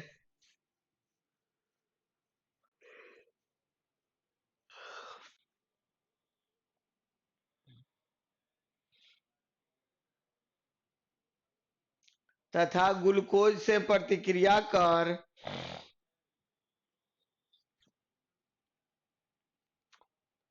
तथा ग्लूकोज से प्रतिक्रिया कर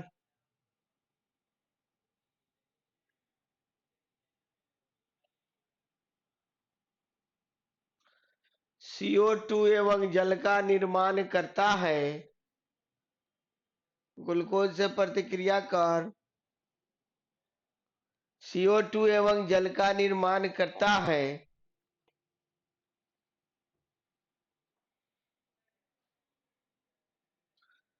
तथा ऑक्सीजन मुक्त होता है तथा ऊर्जा मुक्त होता है तथा ऊर्जा मुक्त होता है।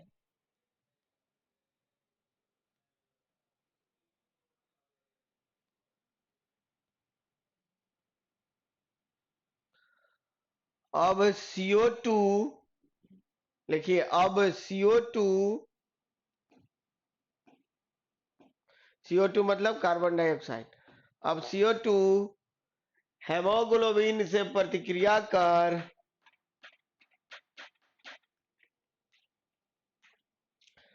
हेमोग्लोबिन से प्रतिक्रिया कर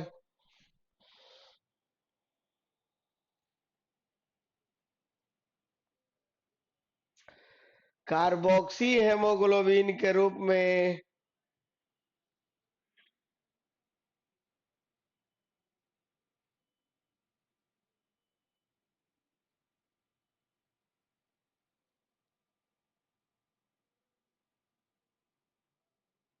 कार्बोक्सी हेमोग्लोबिन के रूप में फेफड़ा में पहुंचता है।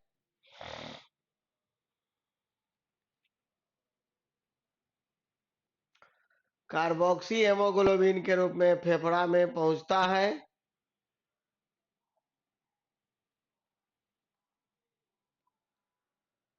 तथा जब श्वास छोड़ी जाती है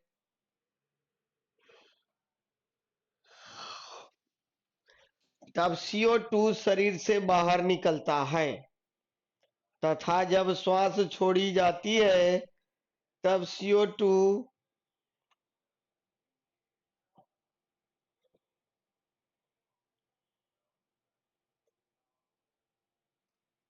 तथा जब श्वास छोड़ी जाती है तब CO2 शरीर से बाहर निकलता है। हो गया।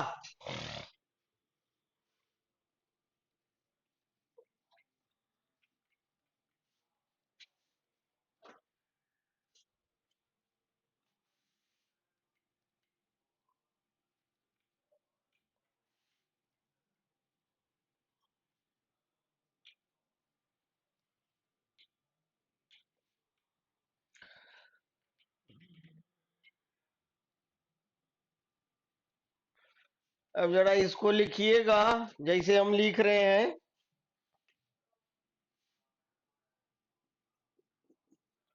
Cellular respiration,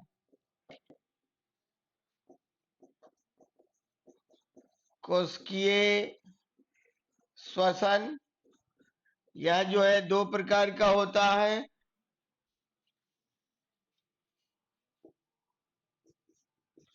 in cytoplasm, Hindi इसका होगा कोशिका द्रव में, इनका मतलब में होता है। और ये हो गया इन माइटोकॉन्ड्रिया, हिंदी होगा माइटोकॉन्ड्रिया में। लिखिए तो।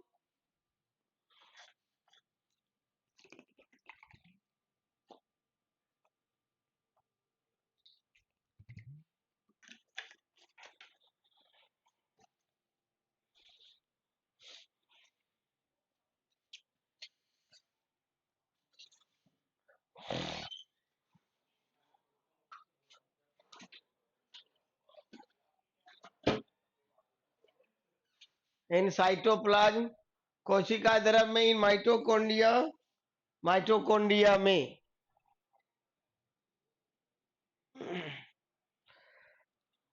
लिख लिए? लिख हो लीजिए तो लिख लीजिए, बोल वहां पर कमेंट कर दीजिए कि सर लिख लिए, आगे बढ़िए। अब हमको तो पता नहीं चलता है, कभी कभी हमको ज्यादा देर तक रुकना पड़ता है। इन साइटोप्लाज्म, कोशिका द्रव में, इन माइटोकॉन्ड्रिया। चलिए अब देखिए, समझिए इसको, समझिए तो लिखिएगा। माइटो कोशिका द्रव में श्वसन की क्रिया ऑक्सीजन के अनुपस्थिति में होता है। इस प्रकार के श्वसन को अनएरोबिक रेस्पायरेशन, अब समझिए, यानी अनॉक्सी श्वसन कहते हैं। ठीक है, यहां पर ग्लूकोज का एक अणु टूटकर पायरुविक एसिड के दो अणु का निर्माण करता है। ग्लूकोज के टूटने की क्रिया को क्या कहते हैं? ग्लाइकोलाइसिस कहते हैं। और ग्लूकोज का जब निर्माण होगा तो उस क्रिया को कहते हैं ग्लाइकोजिनेसिस। जब ग्लूकोज बनेगा तो उसको ग्लाइकोजिनेसिस कहेंगे, और जब ग्लूकोज टूटेगा तो उसको ग्लाइकोलाइसिस कहते हैं। ग्लाइकोलाइसिस में अब देखो, आप इसको ऐसे समझो कि जैसे आपको कोई बिजनेस या व्यापार करना है, आपके पास पैसा नहीं है, तो आप किसी मित्र से कर्ज लेते हो या बैंक से लोन लेते हो। जैसे आपके पास पैसा हुआ उसको वापस कर दिया। तो यहां भी कोशिकीय श्वसन की क्रिया जब होती है तो कोशिका द्रव में एनर्जी की आवश्यकता होती है। तो ये 2 एटीपी क्या करता है? कोशिका से उधार लेता है। एडिनोसिन ट्राइफॉस्फेट बताए हैं। और ग्लाइकोलाइसिस में कई एटीपी बनता है? 4 एटीपी बनता है। 4 एटीपी बनता है, जिसमें 2 एटीपी क्या करेगा? वापस कर देगा जो कर्ज लिया था। बेईमानी तो करना नहीं है, नहीं तो फिर अगला बार मिलेगा नहीं। तो 2 एटीपी वापस कर दिया, तो यहां बचा कितना? 2 एटीपी। अब देखो बाकी ग्लूकोज कहां चला आता है? माइटोकॉन्ड्रिया में। तो माइटोकॉन्ड्रिया में जो श्वसन की क्रिया होती है उसे ऑक्सी श्वसन का, ऑक्सीजन के उपस्थिति में होता है। इस प्रकार के श्वसन को ऑक्सी श्वसन कहते हैं। माइटोकॉन्ड्रिया में जो श्वसन की क्रिया होती है उसे क्रेब्स साइकिल यानी क्रेब्स चक्र भी कहते हैं। पूछता है एग्जाम में क्रेब्स साइकिल कहां होता है? तो माइटोकॉन्ड्रिया में। क्रेब्स वैज्ञानिक का नाम है। तो माइटोकॉन्ड्रिया में जो श्वसन की क्रिया होती है उसे क्रेब्स साइकिल भी कहते हैं। क्रेब्स साइकिल में 36 एटीपी, या माइटोकॉन्ड्रिया में 36 एटीपी का निर्माण होता है एक अणु ग्लूकोज से। अब पूरे प्रक्रिया में एक अणु ग्लूकोज से यानी साइटोप्लाज्म और माइटोकॉन्ड्रिया दोनों मिला के तो कितना हो जाएगा 38 एटीपी का निर्माण होता है। तो पूरे प्रक्रिया में एक अणु ग्लूकोज से 38 एटीपी का निर्माण होता है। तो यही ना हम लोग एक लाइन में पढ़ते हैं कि एक अणु ग्लूकोज से कितना एटीपी 38। अगर एग्जाम में पूछ दिया कि माइटोकॉन्ड्रिया में कितना एटीपी बनता है तो 36, और साइटोप्लाज्म में कितना एटीपी तो 2 एटीपी बनता तो 4 है, लेकिन जो मेरे पास बचेगा वही ना काउंट होगा, तो 2 एटीपी। अब पूरे प्रक्रिया में एक अणु ग्लूकोज से 38 एटीपी का निर्माण होता है। यहां तक दिक्कत है किसी को तो बोलिए, किसी को दिक्कत है तो बोलिए, हाँ नहीं तो लिखावेंगे।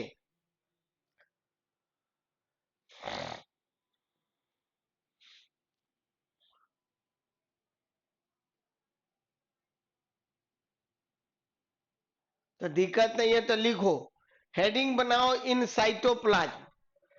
महेश कुमार का बहुत देर के बाद कमेंट आया है, लगता है तुम खाने होने चला गया था क्या महेश? चलो तो लिखो, हेडिंग बनाओ इन साइटोप्लाज्म।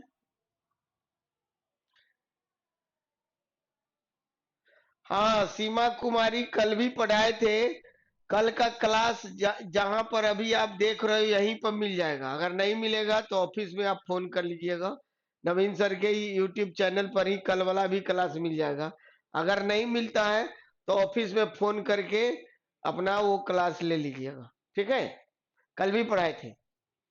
चलिए, तो इन साइटोप्लाज्म हेडिंग बनाइए, कोशिका द्रव लिखिए। कोशिका द्रव में श्वसन की क्रिया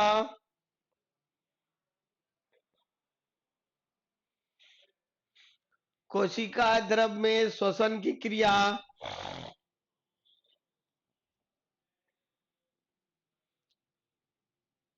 ऑक्सीजन के, ऑक्सीजन बोलेंगे तो सीधे O2 लिख के बढ़ जाइएगा आगे, ऑक्सीजन के अनुपस्थिति में होता है। कोशिका द्रव में श्वसन की क्रिया ऑक्सीजन के अनुपस्थिति में होता है।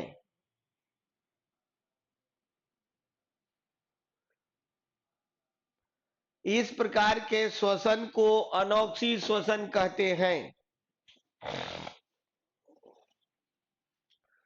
इस प्रकार के श्वसन को अनॉक्सी श्वसन कहते हैं।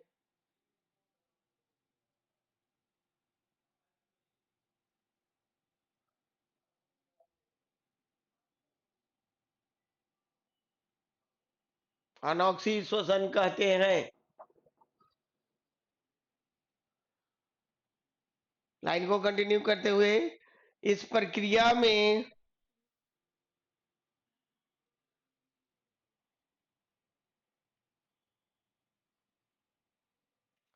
ग्लूकोज का एक अणु टूटकर, इस प्रक्रिया में ग्लूकोज का एक अणु टूटकर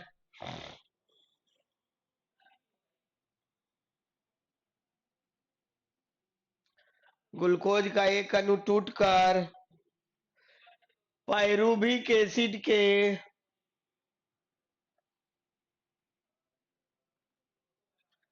पायरूविक एसिड के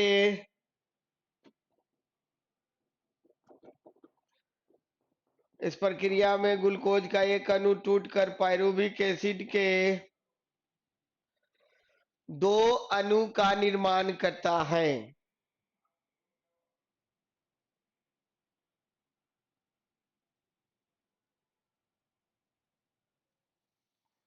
दो अणु का निर्माण करता है। ग्लूकोज का एक अणु टूटकर पायरूविक एसिड के दो अणु का निर्माण करता है।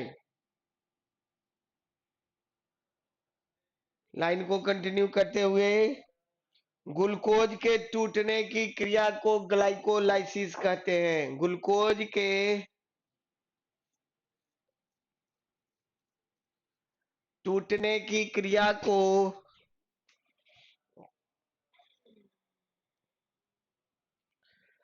ग्लूकोज के टूटने की क्रिया को ग्लाइकोलाइसिस कहते हैं।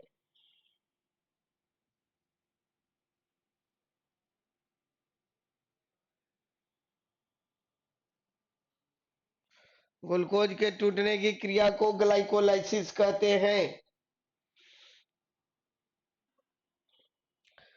लाइन को कंटिन्यू करते हुए, ग्लाइकोलाइसिस में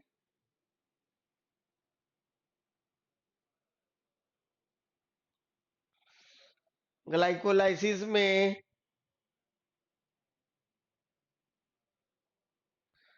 4 एटीपी का निर्माण होता है।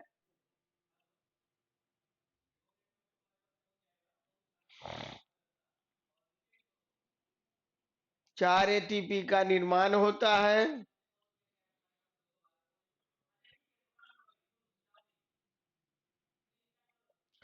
जिसमें 2 एटीपी खर्च हो जाता है। ग्लाइकोलाइसिस में 4 एटीपी का निर्माण होता है, जिसमें 2 एटीपी खर्च हो जाता है।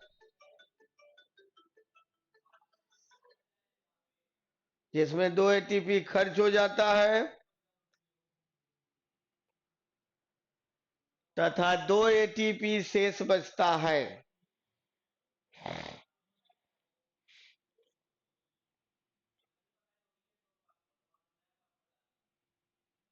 तथा 2 एटीपी शेष बचता है।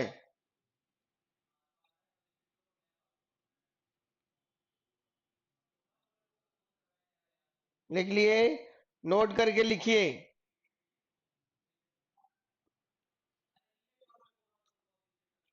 ग्लूकोज निर्माण की क्रिया को नोट करके लिखिएगा। ग्लूकोज निर्माण की क्रिया को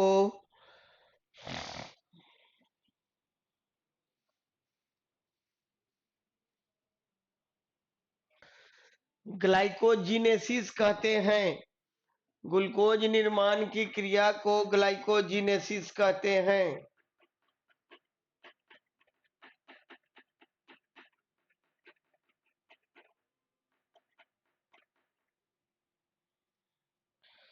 ग्लूकोज निर्माण की क्रिया को ग्लाइकोजिनेसिस कहते हैं।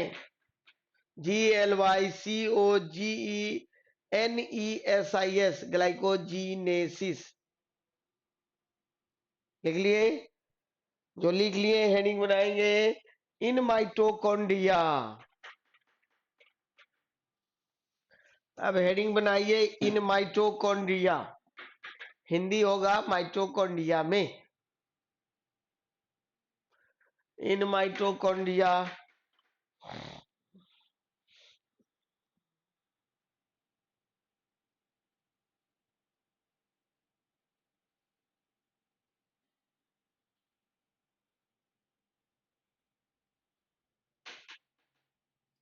हेडिंग बन गया तो लिखिए। शॉर्ट फॉर्म लिखिएगा, बताए हैं माइटो, MITO, माइटो। तो लिखिए, हम बोलेंगे माइटोकॉन्ड्रिया, आप शॉर्ट फॉर्म लिखेंगे माइटो। तो लिखिए, माइटोकॉन्ड्रिया में शॉर्ट फॉर्म, माइटोकॉन्ड्रिया में श्वसन की क्रिया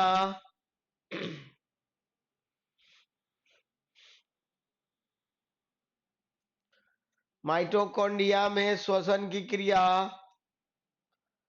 ऑक्सीजन के उपस्थिति में होता है। माइटोकॉन्ड्रिया में श्वसन की क्रिया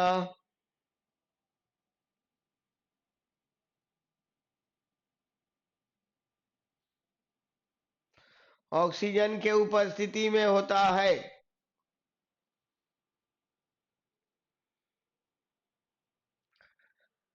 इस प्रकार के श्वसन को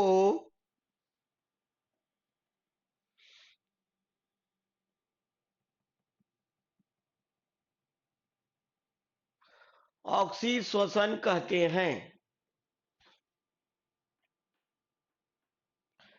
इस प्रकार के श्वसन को ऑक्सीश्वसन कहते हैं।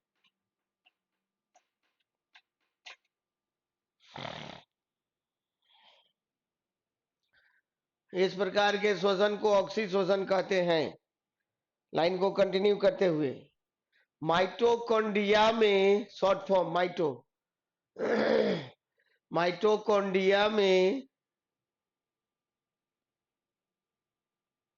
माइटोकॉन्ड्रिया में जो श्वसन की क्रिया होती है,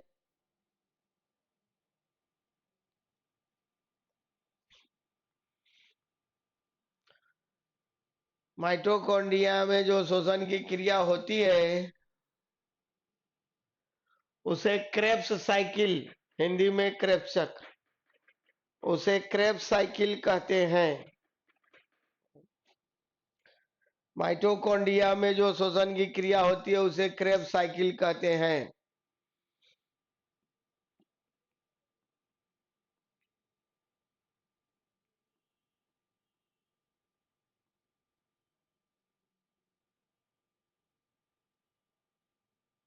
क्रेब्स साइकिल कहते हैं। लाइन को कंटिन्यू करते हुए, माइटोकॉन्ड्रिया में शॉर्ट फॉर्म माइटो, माइटोकॉन्ड्रिया में 36 एटीपी का निर्माण होता है। माइटोकॉन्ड्रिया में 36 एटीपी का निर्माण होता है।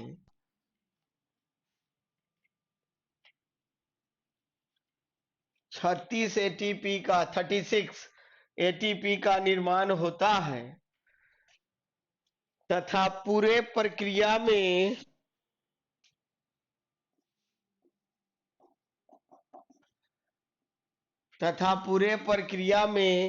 एक अणु ग्लूकोज से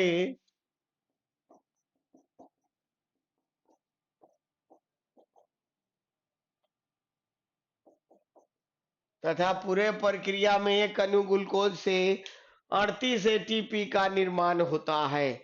लिखेंगे, देखो बोर्ड पर लिख दिया 38 एटीपी, ब्रैकेट में लिख लेंगे 2 एटीपी प्लस 36 एटीपी, ताकि भविष्य में ये दिक्कत ना हो कि 38 एटीपी हुआ कैसे। तो पूरे प्रक्रिया में एक अणु ग्लूकोज से 38 एटीपी का निर्माण होता है। ब्रैकेट में लिख लेंगे 2 एटीपी प्लस 36 एटीपी, तथा पूरे प्रक्रिया में एक अणु ग्लूकोज से 38 एटीपी का निर्माण होता है। लिख लिए। अब इसमें 2-3 गो पॉइंट और रह गया। अब हमको भूख भी लग गया, तो बाकी अब कल भी 2 घंटा का ही क्लास है, ठीक है। किन्हीं को दिक्कत है तो बोलो। पूरे प्रक्रिया में एक अणु ग्लूकोज से 38 एटीपी का निर्माण होता है। किन्हीं को किसी प्रकार का दिक्कत है तो बोलिए, नहीं तो मैं अब जाऊंगा।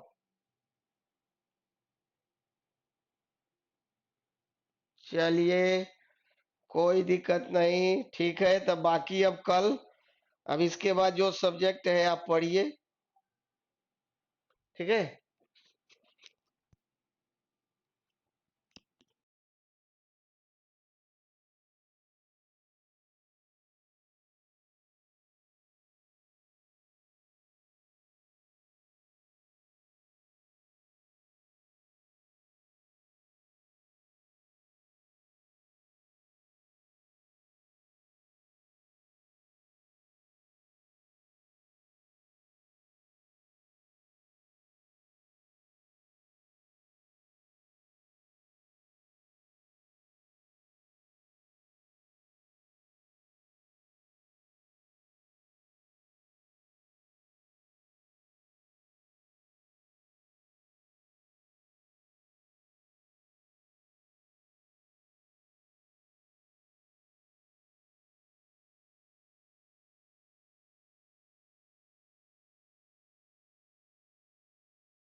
हेलो विद्यार्थीगण, मैं इसके कश्यप प्लेटफॉर्म कोचिंग पिछले क्लास में आपको राज्य व्यवस्था के क्षेत्र में भारतीय संविधान की निर्माण प्रक्रिया के बारे में बतला रहा था। आज संविधान की विशेषता के बारे में बतलाना है।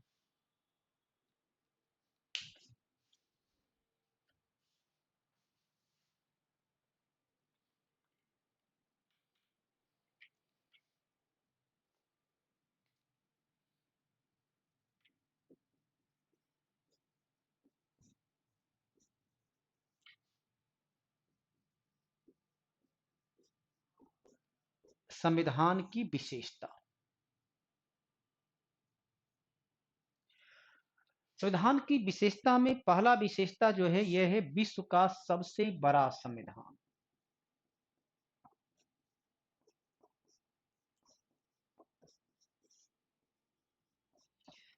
भारतीय संविधान विश्व का सबसे बड़ा है।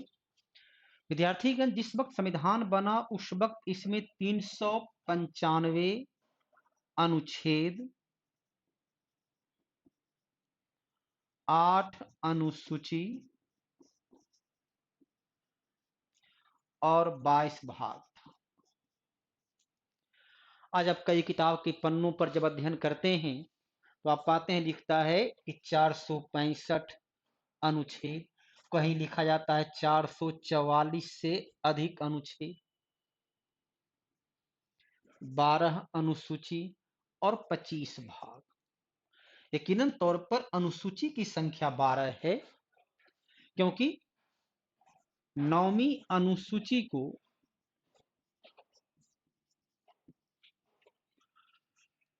पहला संविधान संशोधन के द्वारा 1951 में जोड़ा गया। 10वीं अनुसूची को 52वां संविधान संशोधन के द्वारा 1985 में जोड़ा गया। 11वीं अनुसूची को 73वां संविधान संशोधन के द्वारा 1993 में जोड़ा गया और 12वीं अनुसूची को 74वां संविधान संशोधन के द्वारा 1993 में ही जोड़ा गया। 9वीं अनुसूची में कृषि, भूमि सुधार जैसे विषय को रखा गया। 10वीं अनुसूची में दल बदल कानून को रखा गया। 11वीं अनुसूची में पंचायती राज को शामिल किया गया और 12वीं अनुसूची में नगर निकाय, नगर पालिका वगैरह को शामिल किया गया। तो अनुसूची की संख्या तो बढ़कर जो है वह 12 हो गई है, लेकिन क्रम संख्या के आधार पर आज भी वर्तमान समय में भी 395 अनुच्छेद और 22 भाग है। पूरे संविधान को 22 अध्याय अर्थात 22 भाग में बांटा गया है। जैसे अनुच्छेद 1 से लेकर 4 भाग 1, 5 से लेकर 11 भाग 2, 12 से लेकर 35 भाग 3, 36 से लेकर 51 भाग 4, 52 से लेकर 151 भाग 5, 152 से 237 भाग 6। इस प्रकार टोटल जो है 22 भाग में विभाजित है और आज की तारीख में भी क्रम संख्या के आधार पर अनुच्छेद 395 ही है। जब अनुच्छेद की संख्या 395 की जगह 396 हुआ नहीं, 444 या 465 हुआ नहीं, तो यकीनन तौर पर भाग की संख्या में भी वृद्धि नहीं होगी। लेकिन जब लिखा जाता है तो हर कार्य का कोई न कोई कारण होता है, बिना कारण का कोई कार्य नहीं होता है। अब देखिए, अनुच्छेद 51 ए और उसके लिए जोड़ा गया 4 का ए, 243 का ए से लेकर ओ तक इसे रखा गया भाग 9 में। तो पी से लेकर जेड जी तक इसे रखा गया भाग 9A, फिर ZG से आगे बढ़ाया गया तो रखा गया भाग 9B। तो 4A, 9A और 9B, ये तीन जो है उपखंड के रूप में जोड़ा हुआ है। उसी को जो है इसे करता है 23, 24 और 25। विद्यार्थीगण, वो भाग 24 है, भाग 22 है। 4A है, 9 की 23 है। 9 का A है, 9 की 24 है। 9 का B है, 9 की 25 है। इसलिए क्रम संख्या में आज भी उसकी संख्या 22 है। उसी प्रकार अनुच्छेद में अब 243 में A B C D F G H I J K L M N O, फिर P Q R S T जोड़ा गया। तो ये सारे जो उपखंड को जोड़ दिया जाता है, ए बी सी डी जोड़ा गया, उस उपखंड को जोड़ने के बाद ये 395 की जगह 465 होता है। लेकिन कोई 465 नंबर का अनुच्छेद नहीं है, कोई 396 नंबर का अनुच्छेद नहीं है। तो क्रम संख्या के आधार पर आज भी 395 अनुच्छेद, 22 भाग और अनुसूची की संख्या 12 है। ये विश्व का पहले से ही सबसे बड़ा संविधान में से एक था। धीरे धीरे उपखंड जुड़ता चला गया, इसकी संख्या, इसकी मात जो है लंबाई और बढ़ती गई। तो विश्व का सबसे लंबा संविधान, सबसे बड़ा संविधान, ये इसकी पहली विशेषता है।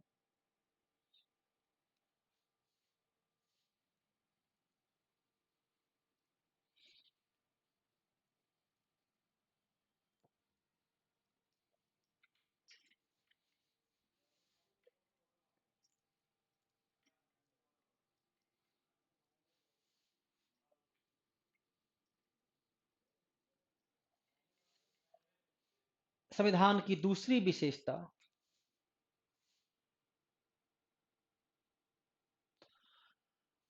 दूसरी विशेषता है, वह है लिखित संविधान।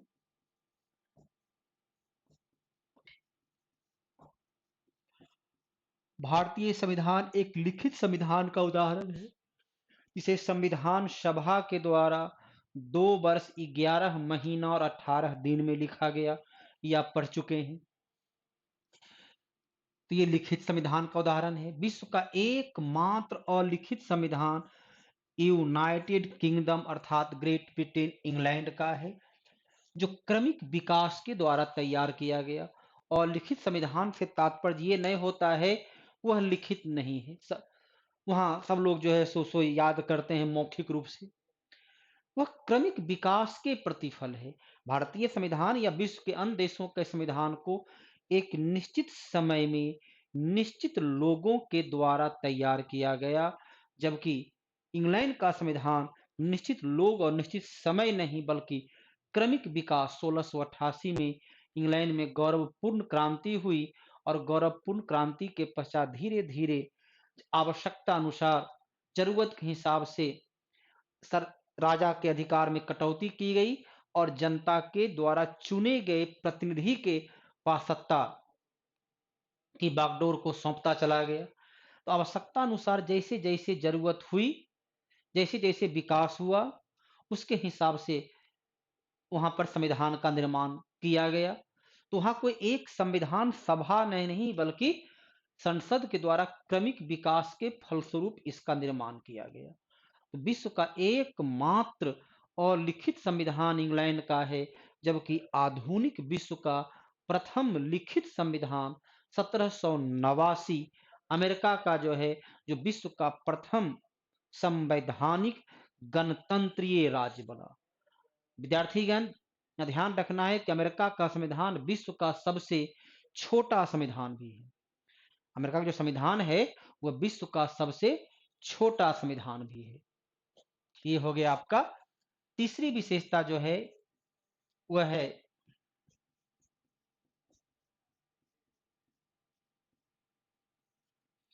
प्रस्तावना। भारतीय संविधान की एक प्रस्तावना है। प्रस्तावना को भारतीय संविधान का कुंजी, प्रस्तावना को भारतीय संविधान का कुंजी या संविधान का आत्मा कहा जाता है। प्रस्तावना प्रस्तावना जो है संविधान की आत्मा या संविधान की कुंजी है।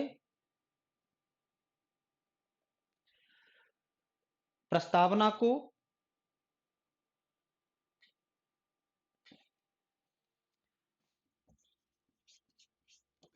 संविधान का आत्मा या कुंजी कहा गया है। बेरुबारी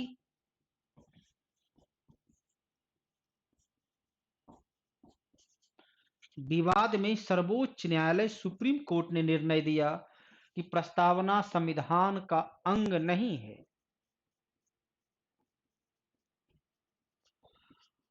संविधान का अंग नहीं है, लेकिन संविधान की व्याख्या प्रस्तावना का अंतर्निहित भाव के आधार पर किया जाएगा।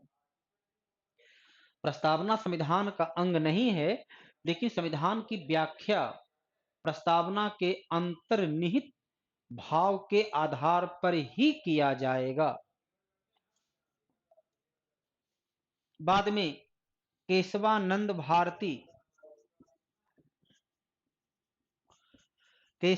भारती विवाद में सुप्रीम कोर्ट ने अपना पहले का निर्णय बेरुबारी के निर्णय को रद्द करते हुए निर्णय दिया कि प्रस्तावना संविधान का अंग है और संसद प्रस्तावना में संशोधन कर सकता है। प्रस्तावना में अब तक एक बार संशोधन हुआ। 1976 में 42वां संविधान संशोधन के द्वारा प्रस्तावना में समाजवाद, पंथ निरपेक्षता और अखंडता, इन 3 शब्द को जोड़ा गया। प्रस्तावना में अब तक एक बार संशोधन हुआ और उसमें समाजवाद, पंथ निरपेक्षता, अखंडता, इन 3 शब्द को जोड़ा गया। फ्रांस की क्रांति की देन थी स्वतंत्रता, समानता और बंधुत्व। ये 3 शब्द फ्रांस की क्रांति की देन है। स्वतंत्रता, समानता और बंधुत्व, इन तीनों शब्द को प्रस्तावना के माध्यम से ही भारतीय संविधान में शामिल किया गया, भारतीय संविधान में इसे रखा गया। स्वतंत्रता, समानता और बंधुत्व, प्रस्तावना से ही यह ज्ञात होता है कि भारत की संप्रभुता, सर्वोच्च शक्ति, भारत की संप्रभुता भारत की जनता में निहित है।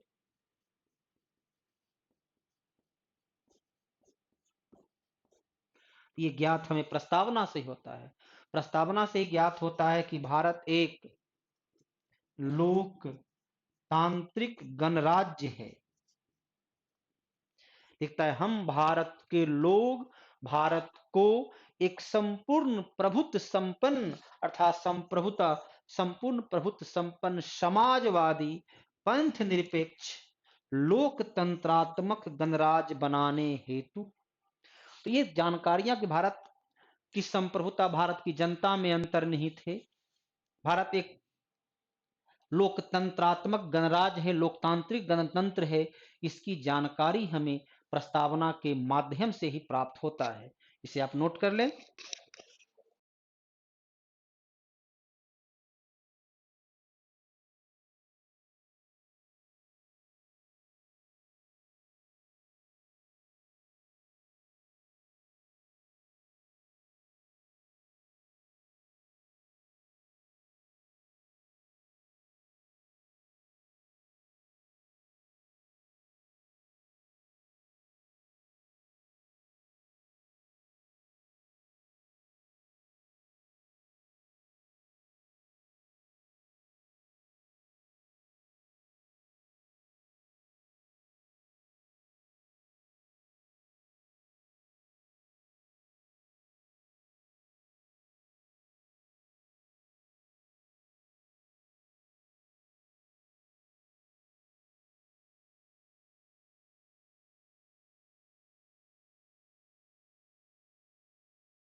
ठीक है, ठीक। चलिए विद्यार्थीगण, आवाज आप पहुंच रही है आप तक? आवाज आप तक पहुंच रही होगी। कुणाल भारद्वाज जी, आवाज पहुंच रही है?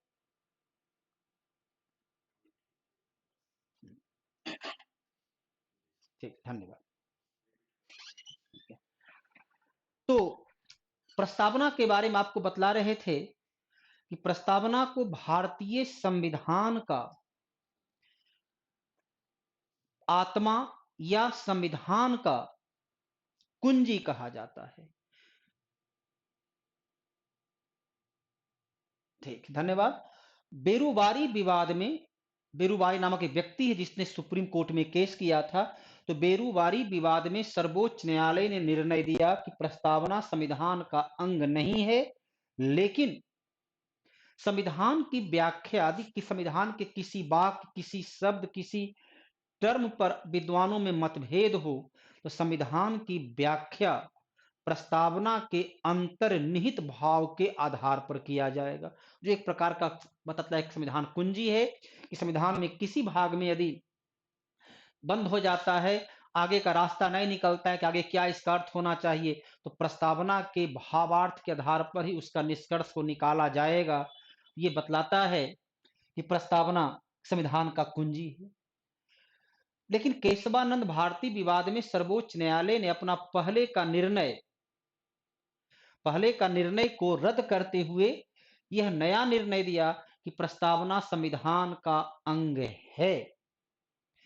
ये दोनों याद रखना है। बेरुबारी विवाद किस क्वेश्चन पूछता है, किस वाद में सर्वोच्च न्यायालय ने निर्णय दिया कि प्रस्तावना संविधान का अंग नहीं है, तो बेरुबारी विवाद। और किस विवाद में सर्वोच्च न्यायालय ने निर्णय दिया कि प्रस्तावना संविधान का अंग है, ये हो जाए केशवानंद भारती विवाद। प्रस्तावना से ही फ्रांस की क्रांति की देन स्वतंत्रता, समानता और बंधुत्व, इन तीनों शब्द जो फ्रांस की क्रांति की विश्व को देन है, इन तीनों शब्द को प्रस्तावना के माध्यम से ही भारतीय संविधान में शामिल किया गया।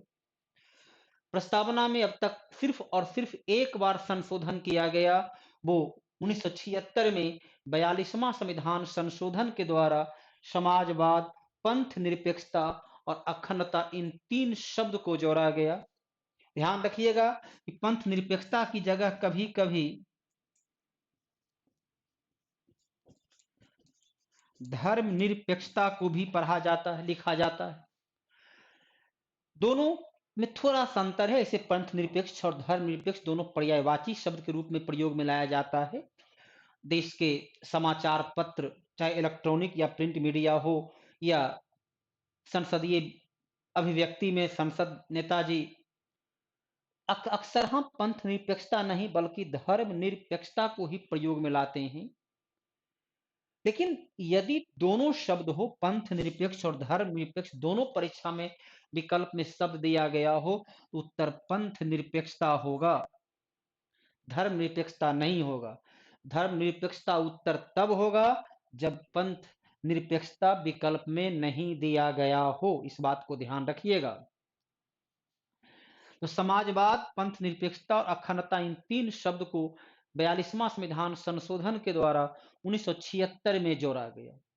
प्रस्तावना से यह ज्ञात होता है कि भारत एक लोकतंत्रात्मक, लोकतांत्रिक गणराज्य है। भारत एक गणतंत्र है। कैसा गणतंत्र है? तो लोकतांत्रिक गणतंत्र है। प्रस्तावना से ही यह ज्ञात होता है कि भारत की संप्रभुता, सर्वोच्च शक्ति, सोवरेनिटी भारत की जनता के पास है, भारत की जनता में अंतर्निहित है। प्रस्तावना से तीन प्रकार की न्याय, सामाजिक न्याय, आर्थिक न्याय और राजनीतिक न्याय, तीन प्रकार की न्याय नागरिकों को उपलब्ध कराया गया है। सामाजिक न्याय, आर्थिक और राजनीतिक न्याय। एवं प्रस्तावना से यह ज्ञात होता है कि संविधान निर्माता ने भारतीय नागरिकों के सामने 5 प्रकार की स्वतंत्रता, विचार की स्वतंत्रता, अभिव्यक्ति की स्वतंत्रता, विश्वास की स्वतंत्रता, धर्म की स्वतंत्रता और उपासना की स्वतंत्रता। तो 5 प्रकार की स्वतंत्रता भारत के नागरिकों को प्रस्तावना के माध्यम से दिया गया। विचार, अभिव्यक्ति, विश्वास, धर्म और उपासना। 3 प्रकार का न्याय, सामाजिक, आर्थिक और राजनीतिक न्याय, ये प्रस्तावना के माध्यम से भारतीय नागरिकों को उपलब्ध कराया गया एवं भारतीय नागरिकों के लिए प्रस्तावना के माध्यम से कर्तव्य निर्धारित किया गया कि भारत की एकता एवं अखंडता को मजबूत बनाने, एकता और अखंडता को सुनिश्चित करने के लिए बंधुत्व, ब्रदरहुड, आपसी भाईचारा, आपसी सहयोग के साथ वो राष्ट्र निर्माण में अपना योगदान दे सकें। ये था आपका प्रस्तावना। तो प्रस्तावना और उससे जुड़े हुए महत्वपूर्ण तथ्य जो विभिन्न एग्जाम में पूछा जाता है। प्रस्तावना काफी महत्व का हो जाता है, इससे बारंबार प्रश्न पूछा जाता है। ये आपकी तीसरी विशेषता प्रस्तावना, इसमें कोई दिक्कत? इसे यदि कुछ नोट करना चाहते हैं तो आप नोट कर लें। ऐसे तो आपके पास पीडीएफ उपलब्ध करा दिया गया होगा या करा दिया जाएगा, लेकिन इसे आप चाहें तो नोट कुछ कर सकते हैं।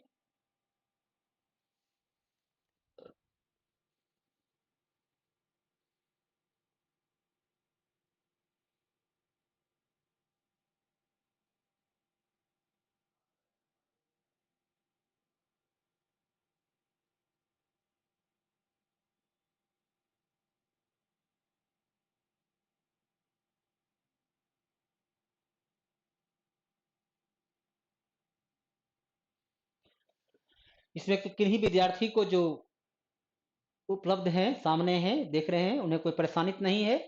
आपका 3 विशेषता को बतलाया गया। जैसे प्रस्तावना काफी महत्व का है और पहला विशेषता जो लिखित जो बतलाया गया, विश्व का सबसे बड़ा संविधान, उससे भी प्रश्न पूछ दिया करता है। वहां पर भी बतलाए थे कि यदि अनुच्छेद 395 विकल्प में है तो उत्तर आपको 395 ही देना है। ये सब प्रश्न कभी कभी विकल्प के आधार पर इसका उत्तर देना होता है। पीडीएफ नहीं मिला है तो यकीनन तौर पर पीडीएफ उपलब्ध करा दिया जाएगा। हम ठीक अभी तुरंत बात कर लेते हैं। कल भी मैंने, नमस्कार, इस पीडीएफ की मांग कल नहीं गया है क्या? अच्छा, ठीक ठीक। चलिए विद्यार्थीगण, पीडीएफ आप तक पहुंच चुकी है या यहाँ से लोड कर दिया गया है। जो आपका प्रक्रिया है कैसे निकालने का है उसे आप निकालें या मैनेजमेंट से बात करें। पीडीएफ इन लोगों का कहना है कि उपलब्ध करा दिया गया है। चलिए अगली विशेषता जो है वो पांचवी, ये चौथी, हाँ, चौथी विशेषता जो है वह है अर्ध संघात्मक संविधान। अर्ध संघ, पूरा संघ नहीं बल्कि आधा संघ है। अर्ध संघात्मक संविधान। संविधान 2 प्रकार का होता है, एक को कहते हैं संघात्मक और दूसरे को कहते हैं एकात्मक। तो संघात्मक और एकात्मक दोनों संविधान की गुण और दोष भारतीय संविधान में उपलब्ध है। भारतीय संविधान के बारे में कहा जाता है कि संविधान का शरीर संघात्मक और आत्मा एकात्मक है, कि दिखने में लगता है कि संघ राज है लेकिन वास्तव में यह संघ राज नहीं बल्कि एकात्मक राज है। संविधान का शरीर संघात्मक और आत्मा एकात्मक है। क्या, कैसे? संविधान का अनुच्छेद 1 कहता है कि भारत राज्यों का संघ होगा, यूनियन ऑफ द स्टेट। तो संविधान का अनुच्छेद 1 कह रहा है कि भारत राज्यों का संघ है, तो स्पष्ट है कि भारत संघात्मक राज्य है। लेकिन संघात्मक राज्य की कुछ विशेषता होती है, एकात्मक राज्य की कुछ विशेषता होती है। तो भारत के संविधान में दोनों राज्य की विशेषता मौजूद है। राज्यों का संघ 29 राज्य, अब जो 28 हो गया है, 28 राज्य और 8 केंद्र शासित प्रदेश मिलकर भारत का संघ बनता है। 50 राज्य मिलकर अमेरिका संघ बनता है। भारत संघ राज्य है, लेकिन संघ राज्य में होती है दोहरी नागरिकता। संघ राज्य की विशेषता होती है दोहरी नागरिकता। से कैलिफोर्निया प्रांत का नागरिक है और फिर उसके पास अमेरिका की नागरिकता है। दो नागरिकता है, पेंसिल्वानिया प्रांत का नागरिकता और फिर अमेरिका की नागरिकता, कैरोलिना प्रांत की नागरिकता फिर अमेरिका की नागरिकता, कोलंबिया प्रांत की नागरिकता फिर अमेरिकी नागरिकता। उसके एक राज्य की और एक केंद्र की, राष्ट्र की, दो नागरिकता का होना जरूरी है। प्रस्तावना के लिए अलग अलग समूह का मिलना जरूरी है। अलग अलग परिवार के समूह को गांव कहते हैं। एक परिवार से गांव का निर्माण नहीं होता है। लेकिन हम लोग सिर्फ भारत के नागरिक हैं। जैसे बिहार को, उत्तर प्रदेश को प्रशासनिक दृष्टिकोण से कई जिला में बांटा गया, उसी प्रकार देश को प्रशासनिक दृष्टिकोण से राज्य में बांटा गया।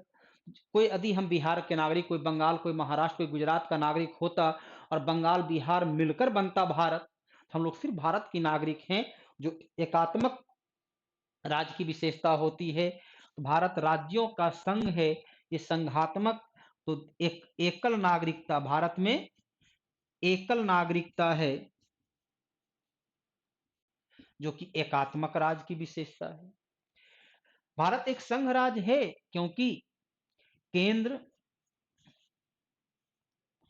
और राज्य में अलग अलग चुनी गई सरकार है। केंद्र और राज्य में अलग अलग चुनी गई सरकार, एक ही जनता केंद्र में नरेंद्र मोदी की सरकार को चुनता है, तो राज्य में ममता बनर्जी की सरकार को चुनता है।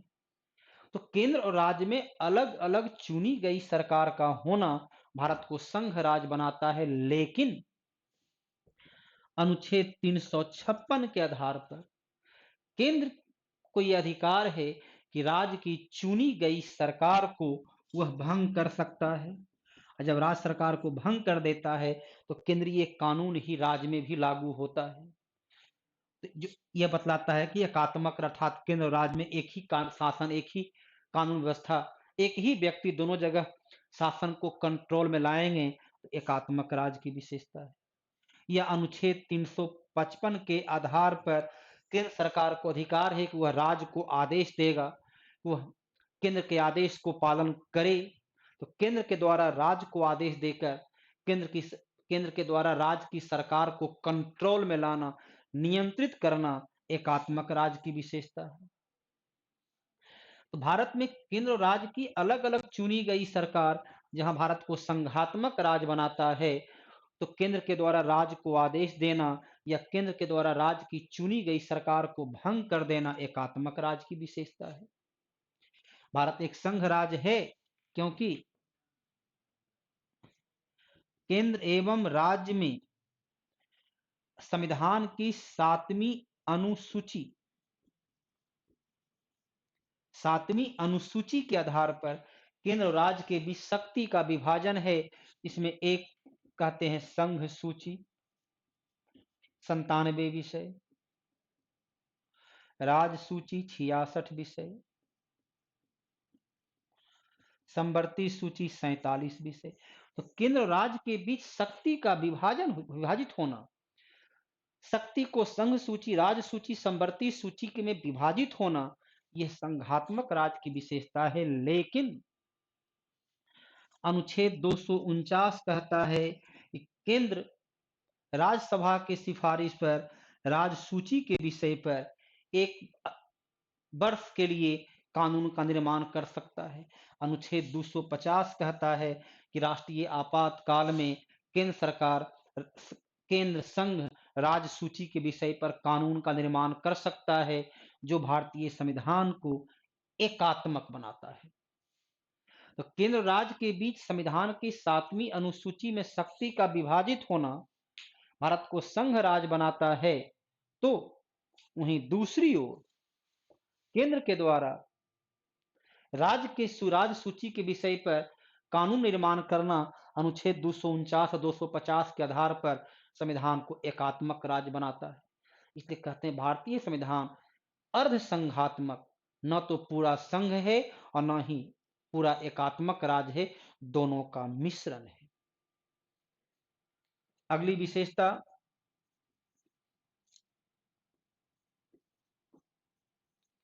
नमनीय एवं अनमनीय अर्थात लचीला एवं कठोर संविधान का मिश्रण। संविधान में लचीलापन भी है और कठोरता भी है।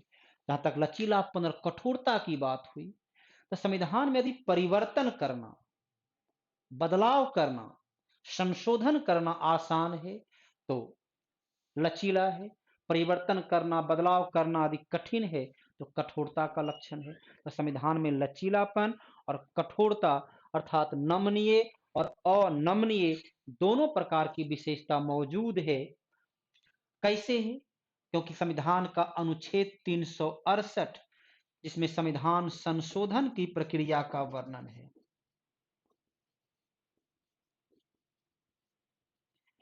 368 में संविधान की संशोधन की प्रक्रिया का उल्लेख है। तो अनुच्छेद 368 के आधार पर संविधान में संशोधन की 3 प्रक्रिया, संशोधन का 3 आधार, ये प्रक्रिया ही बतलाता है कि संविधान में लचीलापन भी है और संविधान में कठोरता का लक्षण भी है। संविधान का अनुसूची 1 भारत और संघ राज्य क्षेत्र, अनुसूची 1 में बदलाव करना हो अर्थात नए राज्य का निर्माण, राज्यों का पुनर्गठन करना हो। अनुसूची 2 वेतन भत्ता, राष्ट्रपति, न्यायाधीश इत्यादि के वेतन में परिवर्तन करना हो। अनुसूची 3 शपथ पत्र, राष्ट्रपति, न्यायाधीश इत्यादि के शपथ पत्र में परिवर्तन करना हो। इसके अलावा राज्य में विधान परिषद का गठन या समापन करना हो। SC ST को दिया गया आरक्षण के समय अवधि में परिवर्तन करना हो। राज्य में उच्च न्यायालय का गठन करना हो। ये सब जो परिवर्तन होगा यह सिर्फ और सिर्फ संसद साधारण बहुमत से परिवर्तन कर सकता है। जिसकी केंद्र में सरकार होगी उसके पास साधारण बहुमत रहेगा ही, तो बड़े आसानी से साधारण बहुमत के द्वारा वह इस क्षेत्र में, इस भाग में परिवर्तन कर सकता है जो संविधान को लचीला बनाता है। बहुमत 3 प्रकार का होता है। एक होता है साधारण बहुमत। साधारण बहुमत जब बोला गया मतलब हुआ कि उपस्थित का 50% प्लस 1। वोटिंग के समय लोकसभा के 545 में से यदि 200 ही उपस्थित हैं तो 101 मत में ही पास हो जाएगा। दूसरा होता है पूर्ण बहुमत। पूर्ण बहुमत कहता है कि कुल का 50% प्लस 1, कुल का अर्थात 545/2 प्लस 1 अर्थात 273 वोट चाहिए। तो कुल का तीसरा होता है 2/3, टोटल का 2/3। यहां कहता है कि सिर्फ साधारण बहुमत से, तो ये संविधान का लचीलापन का उदाहरण है। लेकिन दूसरा संशोधन की प्रक्रिया में है, यदि मौलिक अधिकार,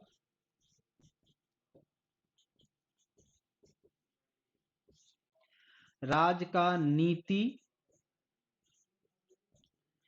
निर्देशक तत्व में परिवर्तन करना हो, मौलिक अधिकार में परिवर्तन करना हो, राज्य का नीति निर्देशक तत्व में परिवर्तन करना हो, कुछ जोड़ना घटाना हो तो बहुत परिवर्तन तो कर सकते हैं। लेकिन वो कहता है कि परिवर्तन तो होगा उपस्थित सदस्यों का 2/3 बहुमत से, लेकिन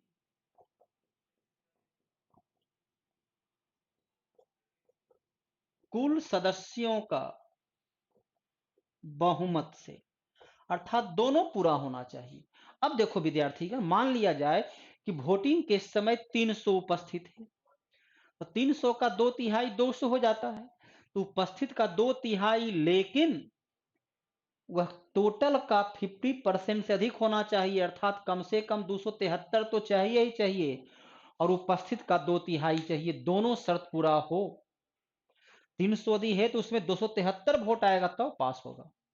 कहता है उपस्थित का 2/3 लेकिन कुल टोटल का कम से कम 50% से अधिक के समर्थन से ही संविधान में संशोधन किया जा सकता है, जहां पहले की तुलना में थोड़ा कठिन हो गए।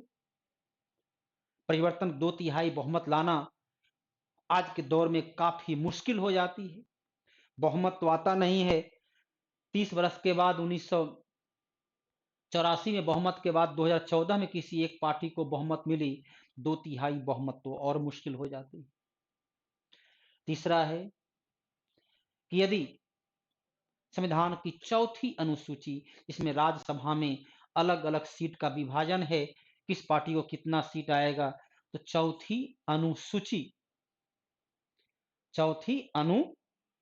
के विषय में परिवर्तन करना हो, राज्यसभा में स्थान संख्या में परिवर्तन करना हो, सर्वोच्च न्यायालय सुप्रीम कोर्ट सर्वोच्च न्यायालय के अधिकार क्षेत्र में परिवर्तन करना, राष्ट्रपति की चुनाव प्रक्रिया में बदलाव करना, ये संविधान संशोधन की प्रक्रिया में ही बदलाव करना हो, राज्य के अधिकार क्षेत्र, राज्य की कर प्रणाली या राज्य के अधिकार क्षेत्र में परिवर्तन करना हो, तो परिवर्तन के लिए उपस्थित का 2/3 या कुल का आधा से अधिक के अलावा कम से कम आधा से अधिक राज्य के विधानमंडल के बहुमत से पास होना चाहिए, जो ये बतलाता है कि संविधान में काफी कठोरता है। अलग अलग राज्य में जहां अलग अलग दल की सरकार होती है और उसकी सहमति से परिवर्तन करना, तो समूचे विपक्ष को साथ लेकर चलना होगा। सत्ता पक्ष विपक्ष को आपस में एक विषय पर, एक मुद्दे पर सहमति बनानी होगी, तभी परिवर्तन होगा जो संविधान को कठोरता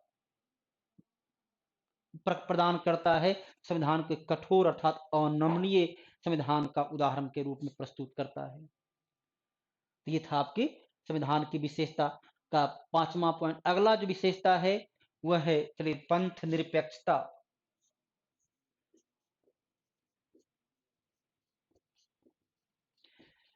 धर्म निरपेक्षता या पंथ निरपेक्षता, सेकुलरिज्म, संविधान अंग्रेजी में लिखा गया है और अंग्रेजी शब्द होता है सेकुलरिज्म, तो पंथ निरपेक्षता या धर्म निरपेक्षता। अब दोनों में थोड़ा सा अंतर है, पहले अंतर बाद में देखेंगे, पहले विशेषता को देख लें। धर्म निरपेक्षता या पंथ निरपेक्षता से तात्पर्य होता है जहां की राज्य या सरकार का कोई अपना धर्म नहीं हो, जहां की राज्य या सरकार किसी धर्म के प्रति न तो लगाव रखता हो न ही दुराव प्रकट करता हो, सरकार का कोई अपना धर्म नहीं हो, जहां धर्म के आधार पर किसी भी नागरिक के साथ कोई भेदभाव नहीं किया जाता हो, सभी नागरिकों को समान इक्वल माना जाता हो, उसे कहते हैं धर्म निरपेक्ष। निरपेक्ष मतलब होता है तटस्थ। 1961 में जवाहरलाल नेहरू के प्रयास से बनाया गया गुट निरपेक्ष। 1949 के बाद विश्व 2 गुटों में बंट गया था, एक पूंजीवादी गुट जिसका नेतृत्व अमेरिका, दूसरा साम्यवादी जिसका नेतृत्व रूस कर रहा था। भारत कहता है कि हम विकासशील देश हैं, भारत जैसे विकासशील देश एक ऐसा गुट बनाते हैं, न पूंजीवादी न ही साम्यवादी, दोनों गुट से हम तटस्थ हैं, न किसी से दोस्ती न किसी से बैर, दोनों के साथ हमारे संबंध बेहतर हों। गुट के प्रति निरपेक्ष, गुट के प्रति तटस्थ, और धर्म के प्रति निरपेक्ष, धर्म के प्रति तटस्थ। धर्म व्यक्तिगत है, धर्म कहता है, धर्म उसे कहते हैं जो धारण किया जा सके। विद्यार्थी का धर्म है अध्ययन करना, शिक्षक का धर्म है अध्यापन करना, कसाई का धर्म है मांस मछली को बेचना। तो अपने कर्म को ईमानदारी पूर्वक पूरा करना ही धर्म है। धर्म व्यक्तिगत है, जहां राज्य या सरकार किसी धर्म में कोई आक्षेप न करता हो, उसे कहते हैं धर्म निरपेक्षता। तो भारत एक धर्म निरपेक्ष राष्ट्र है। कैसे? पंथ निरपेक्ष और धर्म निरपेक्ष में देखिए अंतर क्या है। धर्म, चलिए, धर्म हिंदू, इस्लाम, मुस्लिम, सिख, ईसाई, बौद्ध, जैन, पारसी, ये सब धर्म है। लेकिन एक ही धर्म में अलग अलग पंथ, अलग अलग विचार हो सकता है। आप पढ़ते हो हिंदू धर्म में द्वैतवाद, माधवाचार्य, अद्वैतवाद, शंकराचार्य, विशिष्टाद्वैतवाद, माधवाचार्य, विशिष्टाद्वैतवाद, रामानुजाचार्य, या शैव, शिव के उपासक शैव, विष्णु के उपासक वैष्णव जैसे दक्षिण भारत में क्रमशः नयनार और अलवार कहते हैं। एक ही धर्म की अलग अलग पंथ, अलग अलग शाखा हो जाती है। इस्लाम में शिया और सुन्नी, बौद्ध में हीनयान और महायान, जैन में श्वेतांबर और दिगंबर, ईसाई में प्रोटेस्ट और कैथोलिक। एक ही धर्म की अलग अलग शाखा हो सकती है, अलग अलग ब्रांच हो सकता है। तो सिर्फ धर्म के प्रति नहीं बल्कि उसके आंतरिक जो पंथ हैं उसके बीच भी किसी प्रकार का राज भेदभाव नहीं करेगा। तो पंथ निरपेक्षता एक ब्रॉड शब्द है, विस्तृत है, जबकि धर्म निरपेक्षता एक नैरो शब्द है, संकुचित अर्थ में लिया जाता है। तो धर्म भारत एक पंथ निरपेक्ष है, जहां पंथ के आधार पर भी किसी के साथ भेदभाव नहीं किया जाएगा। इसके अलावा भारतीय संविधान की विशेषता में आपको पढ़ाए पहला क्लास में लोकतंत्र। भारत एक लोकतांत्रिक राष्ट्र है। गणतंत्र, भारत का राष्ट्राध्यक्ष निर्वाचित होता है। स्वतंत्र न्यायपालिका, भारत की न्यायपालिका पूर्णतः स्वायत्तशासी ऑटोनॉमस स्वतंत्र है। मौलिक अधिकार, मौलिक कर्तव्य, राज का नीति निर्देशक तत्व जो आगे सब पढ़ेंगे, ये सभी भारतीय संविधान की विशेषता है। ये था आपका संविधान की विशेषता। ये टॉपिक यहीं पर समाप्त होता है। क्या उपस्थित किन्हीं विद्यार्थी को कोई कठिनाई यदि है तो आप स्क्रीन पर लिखें ताकि आपकी कठिनाई को दूर किया जा सके। ऐसे पढ़ाने के दरमियान मैं बराबर कोशिश करता हूं कि इस विषय को इतने सूक्ष्म तरीके से टुकड़े टुकड़े में आपको बतलाया जाए ताकि आपको समझने में कोई कठिनाई न हो। फिर भी कठिनाई यदि रहती है तो आप इंगित करें। 1 मिनट का समय आपके पास है, स्क्रीन पर यदि कुछ लिखें ताकि हम आपकी समस्या का समाधान कर सकें।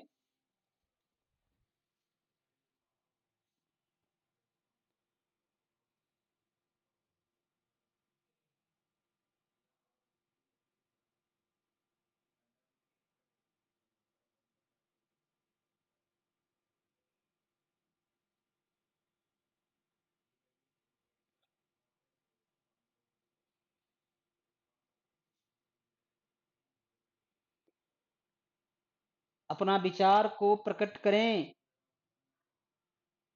रुपेश, कुणाल जो भी उपलब्ध हैं, अरविंद, अभिलाषा, क्या उन्हें कोई कठिनाई हुई? क्योंकि आपका संविधान की विशेषता ये टॉपिक पूरा किया गया।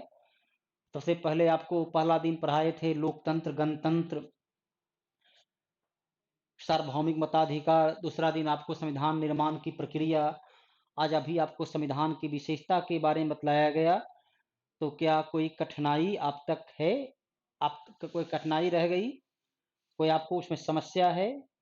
अपने विचार को एस या नो में जो भी प्रकट करें।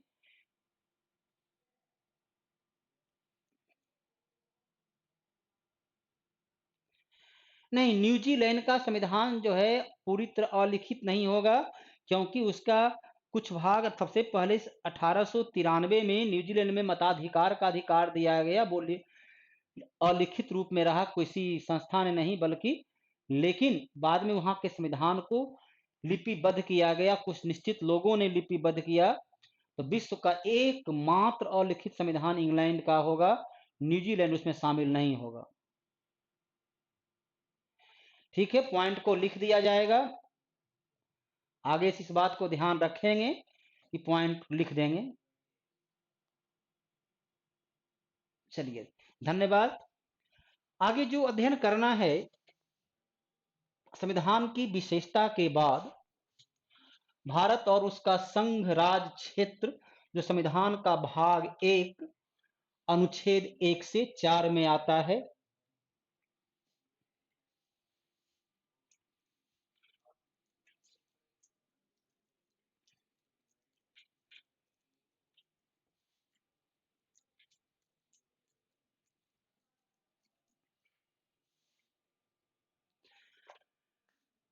अगला जो टॉपिक आपको अध्ययन करना है वह है भारत एवं संघ राज्य क्षेत्र, जो कि संविधान का भाग 1 और इसका उल्लेख अनुच्छेद 1 से लेकर 4 तक में है। ये संविधान का पहला अध्याय है, संविधान का पहला भाग है। अनुच्छेद 1 कहता है, आर्टिकल 1 कहता है कि भारत राज्यों का संघ होगा और इस देश का नाम इंडिया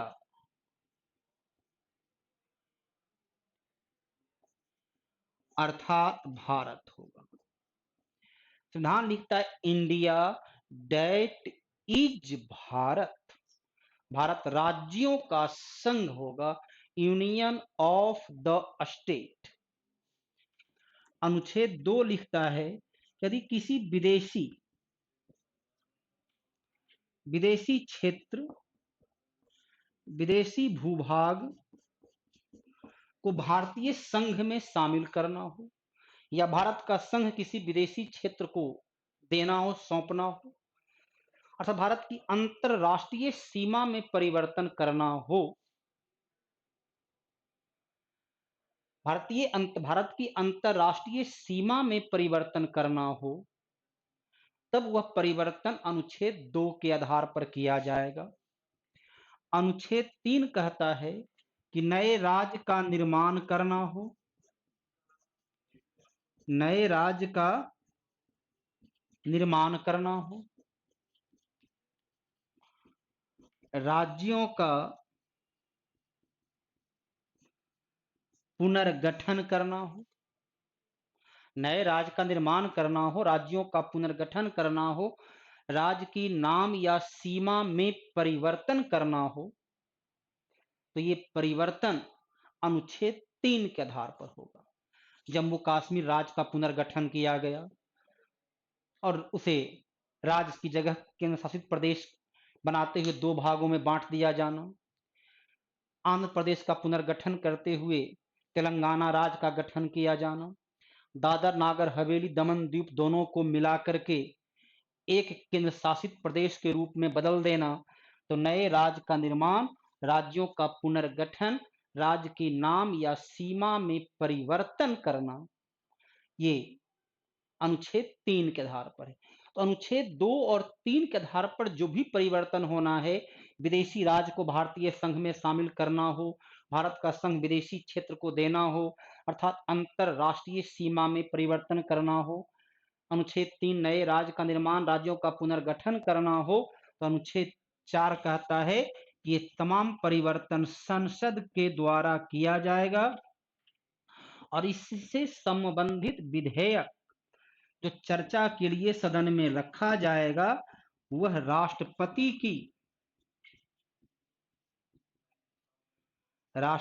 की पूर्व अनुमति से चर्चा के लिए रखा जाएगा।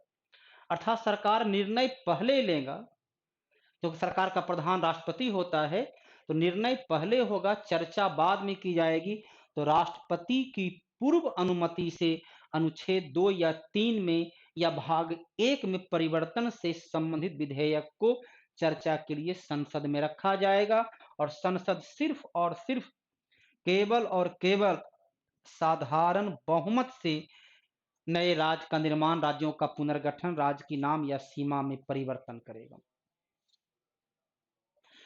तो ये हुआ संविधान का भाग 1 का अनुच्छेद 1 से लेकर 4 तक का संवैधानिक व्यवस्था। अब इसका व्यवहारिक रूप में कैसे कैसे राज्य बना, राज्य का कैसे पुनर्गठन हुआ, इसकी चर्चा करेंगे अगले दिन। आज इतना ही, धन्यवाद।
Hello everyone. मैं इंजीनियर आशीष आपके सामने। और आपका क्लास सर, आवाज नहीं आ रहा है। अरविंद कुमार, अब जाएगा? आप लोगों सबको आवाज जाएगा? सर साउंड नहीं आ रहा है, सब साउंड जाएगा। अब जा रहा होगा शायद। तो चलते हैं हम लोग। कहाँ थे पिछले क्लास में? हम लोग का ग्रेविटेशन का टॉपिक चल रहा था। आज ग्रेविटेशन को हम लोग आगे बढ़ाएंगे। और ग्रेविटेशन दो क्लास में खत्म हो जाएगा। 2-3 क्लास बहुत हो गया। ग्रेविटेशन के जो भी थ्योरेटिकल पॉइंट है सारे कवर हो जाएंगे।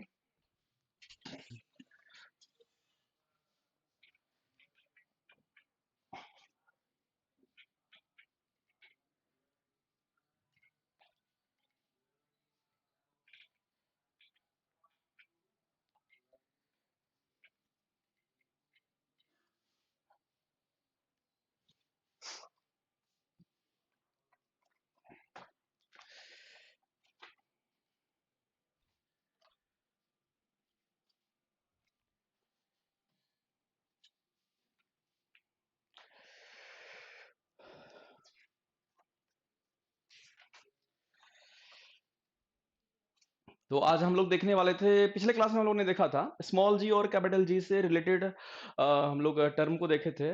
और आज हम स्मॉल जी का वेरिएशन देखेंगे।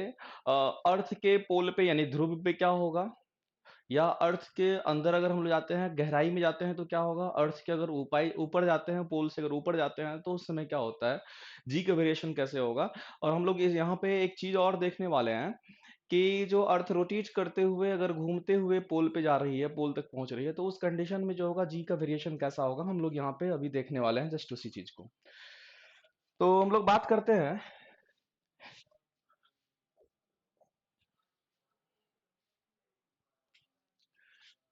स्मॉल जी के मान को प्रभावित करने वाले कारक।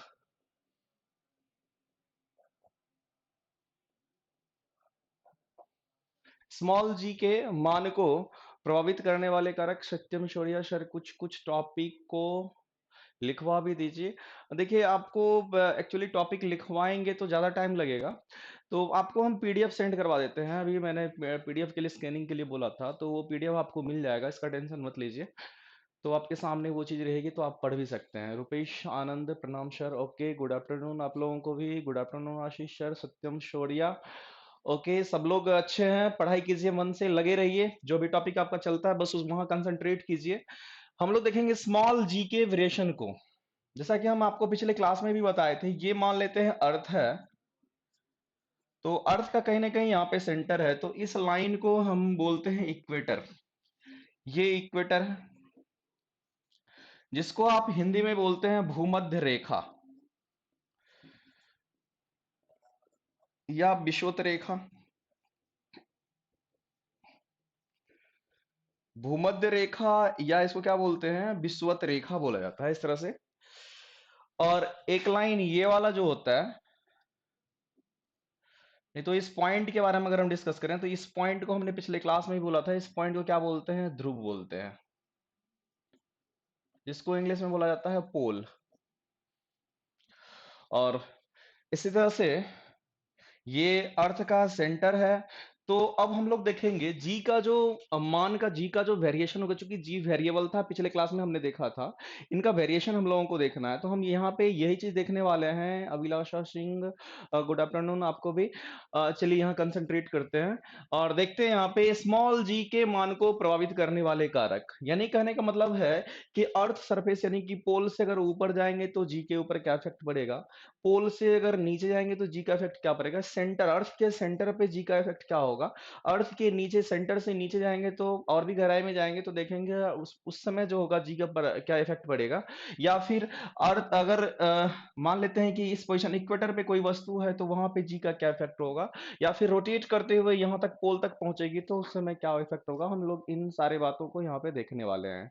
तो जी के मान को प्रभावित करने वाले कारक का पहला टर्म है कि इस तरह से अगर हम लोग देखते हैं, पहला चीज हम लोग देखते हैं कि हमने पिछले क्लास में ये बताया था कि अगर ध्रुव पे अगर रखते हैं किसी ऑब्जेक्ट को, हमने बताया था कि यहाँ पे m मास का ऑब्जेक्ट है, यहाँ पे m मास का ऑब्जेक्ट है और अर्थ का सारा मास कहाँ है, उसके सेंटर पे है, केंद्र पे है, जिसको सेंटर पे रखा हुआ है, और टोटल मास कितना है वो कैपिटल M हमने लिया था। तो हमने ये बोला था कि ध्रुव पे जो g का वैल्यू था वो हमने कैलकुलेट किया था, स्मॉल g का मान ये आया था आपका capital G m upon R square, अगर ये रेडियस इसकी कितनी है r है। तो हमने ये बोला था कि अगर पोल पे कोई वस्तु रखी हुई है, पोल पे अगर कोई वस्तु रखी हुई है तो सेंटर से, अर्थ के सेंटर से पोल तक की दूरी अगर r है, यानी कि रेडियस r है, तो उस कंडीशन में यहाँ पे पोल पे अगर कोई वस्तु रखी हुई है तो वहां पे जो स्मॉल g का मान होगा वो कितना होगा, G M upon R square होगा।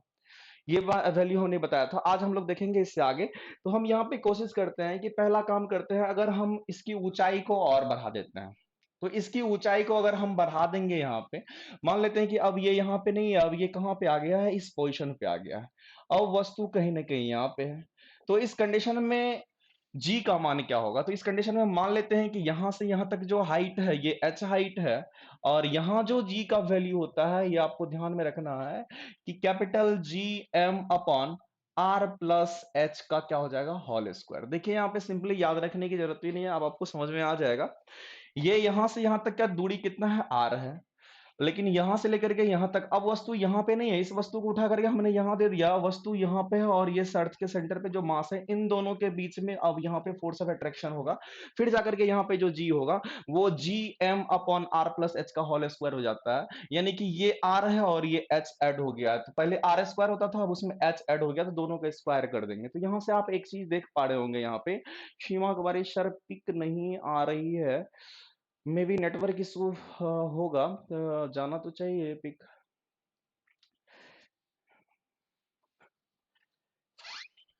जरा सर पिक नहीं आ रहा है क्या, इसको थोड़ा और ऊपर कीजिए। नहीं कैसे ऊपर होगा, किसी को नहीं आ रहा है, ये सीमा कुमारी किसी ने लिखा है,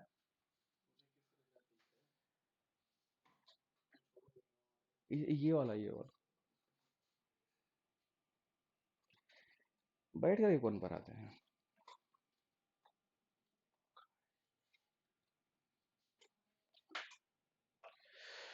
तो हम बात कर रहे थे यहाँ पे कि अगर हाइट h बढ़ा देंगे तो g का मान क्या होगा, तो आपको ध्यान में रखना है जी एम अपॉन में r प्लस एच का होल स्क्वायर, चूंकि अब इतना डिस्टेंस पहले r था, अब ये h और ऐड हो जाएगा। तो आप यहां से देख पा रहे होंगे क्योंकि वस्तु का जी नहीं बदलना, ग्रेविटेशनल कांस्टेंट जो है, गुरुत्वाकर्षण नियतांक, ये बदलने वाला नहीं है। अर्थ का जो टोटल मास है वो बदलने वाला नहीं, तो बदलेगा क्या, यही इन्हीं का वेरिएशन होगा इनके साथ में।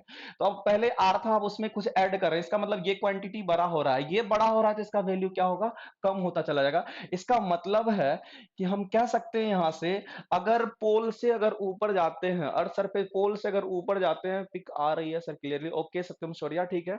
तो अगर यहां से ऊपर कोई वस्तु एच हाइट पे जा रही है, तो उस कंडीशन में अगर ये डिस्टेंस बढ़ जाता है, तो उस कंडीशन में जो जी होगा, स्मॉल जी का मान क्या हो जाएगा, घटता हुआ नजर आपको आ रहा होगा। जस्ट सिंपली ये पहला कारक था, पहला आप केस फर्स्ट बोल सकते हैं, केस ये फर्स्ट है। और केस फर्स्ट में आप बोल सकते हैं ऊंचाई के कारण जो जी का वैल्यू में ड्यू टू हाइट, या ऊंचाई के कारण आप बोल सकते हैं यहाँ पे ऊंचाई के कारण,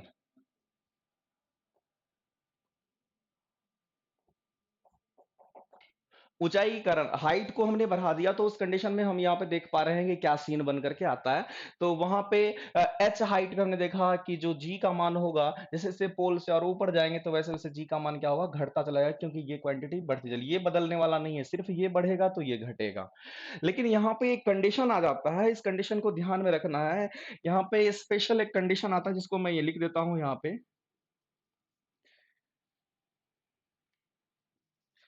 यहाँ पे स्पेशल एक कंडीशन आता है, उस कंडीशन को थोड़ा सा ध्यान में रखना है बस।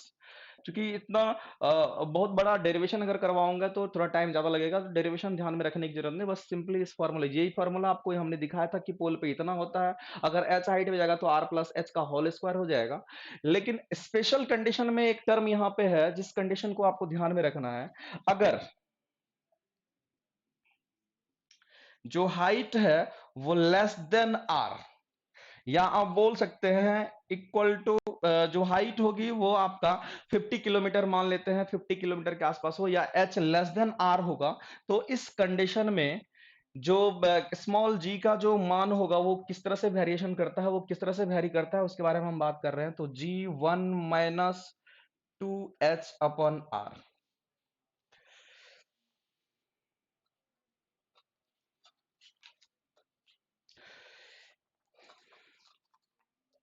1 - 2h/r का वेरिएशन होता है। तो अगर हम बात करेंगे कि अगर हाइट मान लेते हैं यहाँ पे है जो कि h लेस देन r है, यानी कि जो हाइट ये हाइट हम ले रहे हैं वो इस r से अगर छोटा है, तो उस कंडीशन में यहाँ पे अगर हम लोग देखेंगे तो जो g का मान होगा, ये जो g डैश होगा, इसका वैल्यू g 1 - 2h में क्या हो जाता है, r हो जाता है। जस्ट सिंपली आपको फॉर्मूला कभी कभी पूछ लिया जाता है, ये तभी वैलिड है जब इसके लिए कंडीशन है कि h क्या होना चाहिए, लेस देन r होना चाहिए। ये हाइट जो होना चाहिए इससे कम होना चाहिए, उस कंडीशन में हम इस फॉर्मूले का यूज करेंगे। बाद बाकी आपको यही ध्यान में रखना है। यानी अर्थ सरफेस से अगर ऊपर जाते हैं तो जी का मान क्या होता है, घटता हुआ नजर आता है। क्यों? क्योंकि ये क्वांटिटी क्या हो रही है, बढ़ रही है। सिंपली आप ये याद रखिए यहाँ पे। अब हम लोग देखेंगे कि अर्थ के पोल से अगर हम नीचे जाएंगे, यानी कि अर्थ के गहराई में जाएंगे, अर्थ क्या है, गोल है, और अर्थ का कहीं ना कहीं सेंटर है, जहां हम लोग खड़े हैं इस तरह से गोल है, उसका कहीं ना कहीं सेंटर होगा। तो उसके सेंटर की तरफ हम लोग चलते हैं। ये अर्थ है, अर्थ के सेंटर की तरफ हम लोगों को आना है, तो हम लोग इधर आएंगे, यानी कि उसकी गहराई में आएंगे। तो गहराई के कारण क्या होगा उसको हम लोग देखने वाले हैं यहाँ पे, जस्ट सिंपली। तो ये था आपका ऊंचाई के कारण। पहला केस था कि ऊंचाई के कारण क्या होगा, वस्तु को पहले पोल पर रखे थे तो जी का मान ये निकला था। अगर एच हाइट हम बढ़ा दिए तो जो जी का मान होगा ये वैल्यू हो जाएगा। जब ये क्वांटिटी बढ़ जाएगा तो ये क्वांटिटी क्या होगा, घट जाएगा। तो हम कह सकते हैं कि अर्थ के सरफेस से अगर हम ऊपर जाएंगे, एच ऊंचाई ऊपर जाते हैं, तो जी के मान में क्या होगा, घटोतरी होगा। जस्ट सिंपली आपको यही ध्यान में रखना है। तो ये फॉर्मूला आपको यहाँ पे थोड़ा सा माइंड करना है, ध्यान में रखना है। जस्ट ये याद रखेंगे तो ये खुद ब खुद हो जाएगा। अब चलते हैं आगे। नेक्स्ट देखते हैं गहराई के कारण। ये पहला केस था।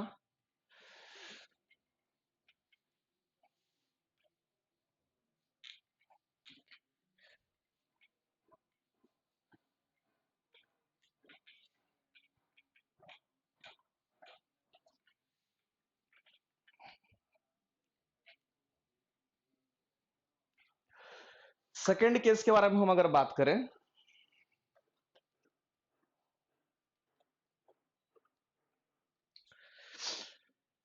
केस सेकंड केस के बारे में बात करते हैं कि अब जो वस्तु है उसको हम अर्थ के अंदर ले जा रहे हैं, यानी कि गहराई के कारण। वीडियो रुक रहा है, ये पिक आ रहा है, वीडियो रुक रहा है सीमा जी। ये वीडियो इसलिए रुक रहा होगा क्योंकि वो आपका नेटवर्क इशू होगा। यहाँ से कोई प्रॉब्लम नहीं होनी चाहिए, क्योंकि यहाँ पे वाईफाई अच्छा चलता है, 4G अच्छा काम करता है। यहाँ पे आपको प्रॉब्लम नहीं होनी चाहिए। हो सकता है आपके यहाँ थोड़ा सा प्रॉब्लम होगा, आप उस चीज को देखिए थोड़ा सा।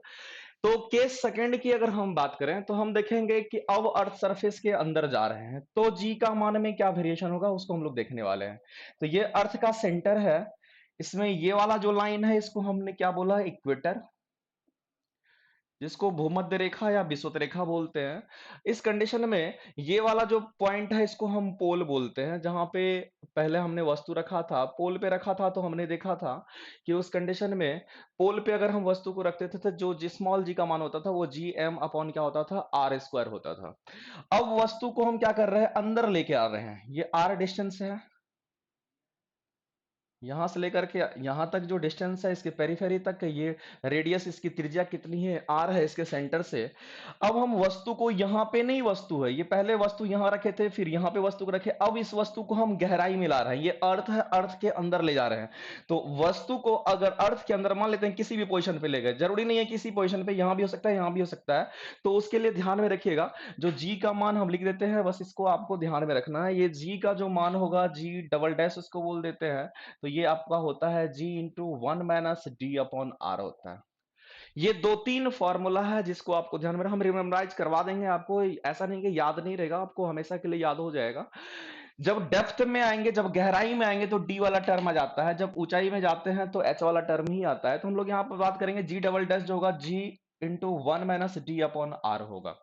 तो आप यहाँ पे देखते जाइए, अगर ये वैल्यू अगर हम ये कहेंगे कि नीचे आ रहे हैं, इसका मतलब है धीरे धीरे जो है गहराई जो है हमारा क्या हो रहा है, बढ़ रहा है। इस पोजीशन से अगर हम नीचे धीरे धीरे बढ़ रहे हैं, बढ़ रहे हैं, बढ़ रहे हैं, इसका मतलब हमारी गहराई क्या हो रही है, बढ़ रही है।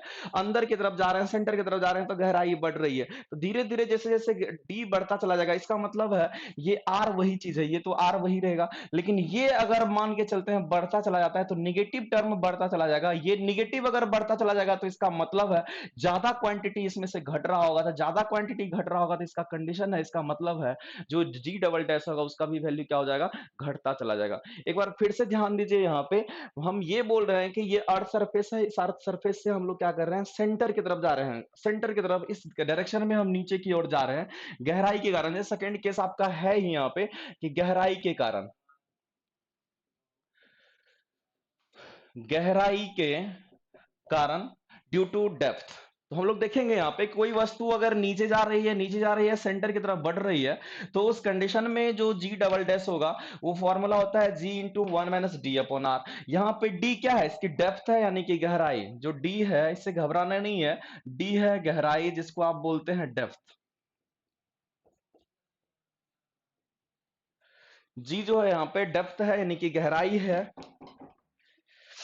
और यहां पे हम बात करते हैं कि जैसे जैसे हम नीचे आ रहे हैं वैसे वैसे गहराई तो बढ़ेगी ना, सेंटर की तरफ जा रहे हैं तो गहराई बढ़ेगी। ये टर्म बढ़ रहा है, ये वही फिक्स्ड है यहां से यहां तक, ये टर्म बढ़ रहा है। ये टर्म बढ़ने का मतलब है निगेटिव टर्म बढ़ रहा है। निगेटिव टर्म बढ़ने का मतलब है कि इसमें से ज्यादा टर्म घटता चला जाएगा, -2 -3 -4 इस तरह से ज्यादातर घटता चला जाएगा। तो ये टर्म बढ़ता चला गया, ये टर्म पूरा का पूरा घटता चला जाएगा, इसका मतलब है ये भी क्या होगा, घटता चला जाएगा। तो हम यहाँ पे क्लियरली ये चीज देख पा रहे होंगे कि अगर अर्थ सरफेस से नीचे सेंटर की तरफ जा रहे हैं तो जो स्मॉल जी का मान है वो घट रहा है। लेकिन जब स्मॉल जी का जब ऊपर जा रहे थे तो उस समय भी स्मॉल जी का मान घट रहा था, लेकिन जी पे क्या होता था, उसका मान मैक्सिमम होता था, जिसको हम पिछले क्लास में बताए थे। मैक्सिमम होता है जीएम अपॉन कितना होता है, आर स्क्वायर होता है। यहाँ इस पॉइंट की अगर हम बात करें तो यहाँ पे वैल्यू कितना होता है, G M upon R square है, अगर ये रेडियस आर है, त्रिज्या अगर आर गिवन है तो इसके अंदर आएंगे तो जी का मान घटेगा, इसके ऊपर जाएंगे तो जी का मान घटेगा। हम लोगों ने अभी देखा था इस चीज को, हम लोगों ने फॉर्मूला से यहाँ पे प्रूव किया था। ये फॉर्मूला जो आप देख रहे हैं डिराइव किया हुआ फॉर्मूला है, इतना डिराइव करने की जरूरत आपको नहीं है। जब हाइट h बढ़ेगा तो भी जी का मान कम होगा। बिल्कुल बिल्कुल आरती जी, जब आप इसकी हाइट, अगर हम इसकी हाइट को अगर बढ़ाते चले जाएंगे तो हमने ये बोला था कि अगर वस्तु यहां पे है, मान लेते हैं यहां पे है, तो इस कंडीशन में जो जी का मान हमने बताया था ये जी एम अपॉन, यही फॉर्मूला इसमें आर प्लस एच कर देते थे, आर प्लस एच का होल स्क्वायर कर देते थे, ये वाला टर्म बढ़ जाता था। यानी कि ये हाइट इतना बढ़ गया, इतना बढ़ने का मतलब है, ये हाइट बढ़ने का मतलब है ये आर प्लस एच हो गया, तो ये बढ़ जाएगा। ये तो बढ़ने वाला है नहीं, जी कांस्टेंट है, एम मास वही चीज है अर्थ का, तो ये बढ़ने घटने वाला है नहीं, तो बढ़ ही रहा। तो ये बढ़ा था तो ये इसका वैल्यू घट गया था। तो वहां पे हम लोग देख पा रहे थे कि ये वैल्यू क्या होता है, घट। जब अर्थ सरफेस से ऊपर जाते हैं तो जी का मान घटता है, अर्थ पे जी का मान कितना होता है, G M upon R square होता है। और इसी तरह से अगर गहराई में जाते हैं तो जी डबल डैश जो होता है वो G into one minus D upon R होता है। यहाँ पे भी हम लोगों ने देखा कि गहराई अगर बढ़ती चली जाएगी तो निगेटिव टर्म बढ़ता चला जाएगा। निगेटिव बढ़ने का मतलब है ये पूरा टर्म क्या होता चला जाएगा, घटता चला जाएगा।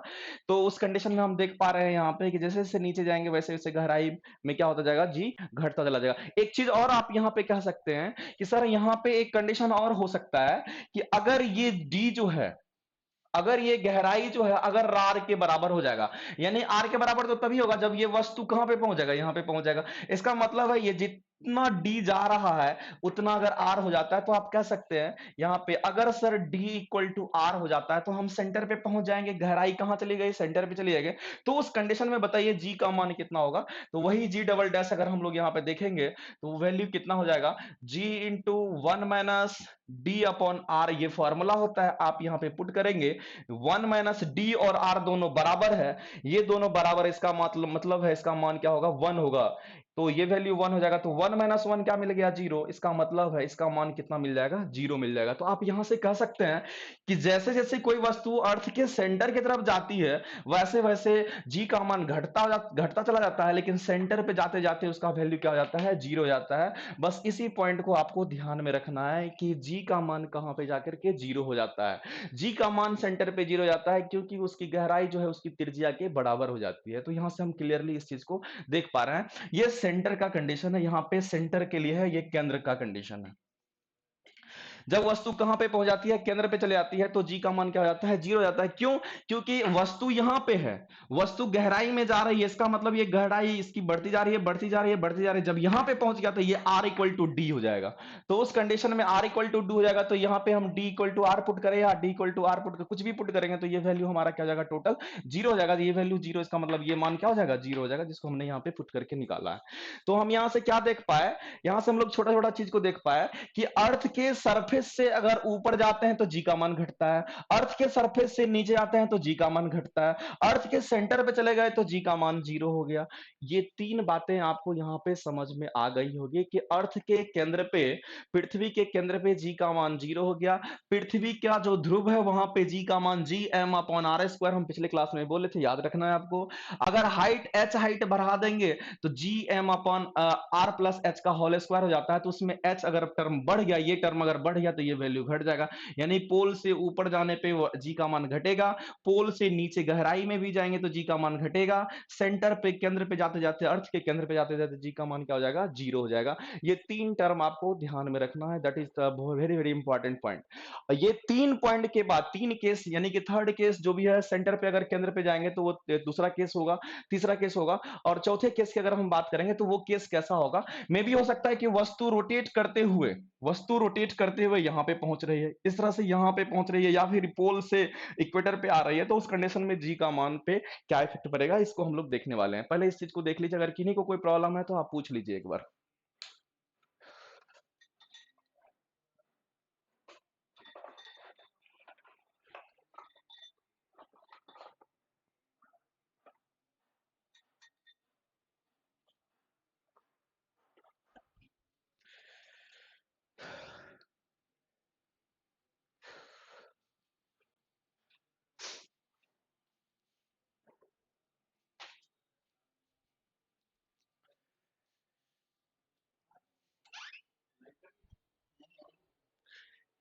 ए सर, कहाँ है?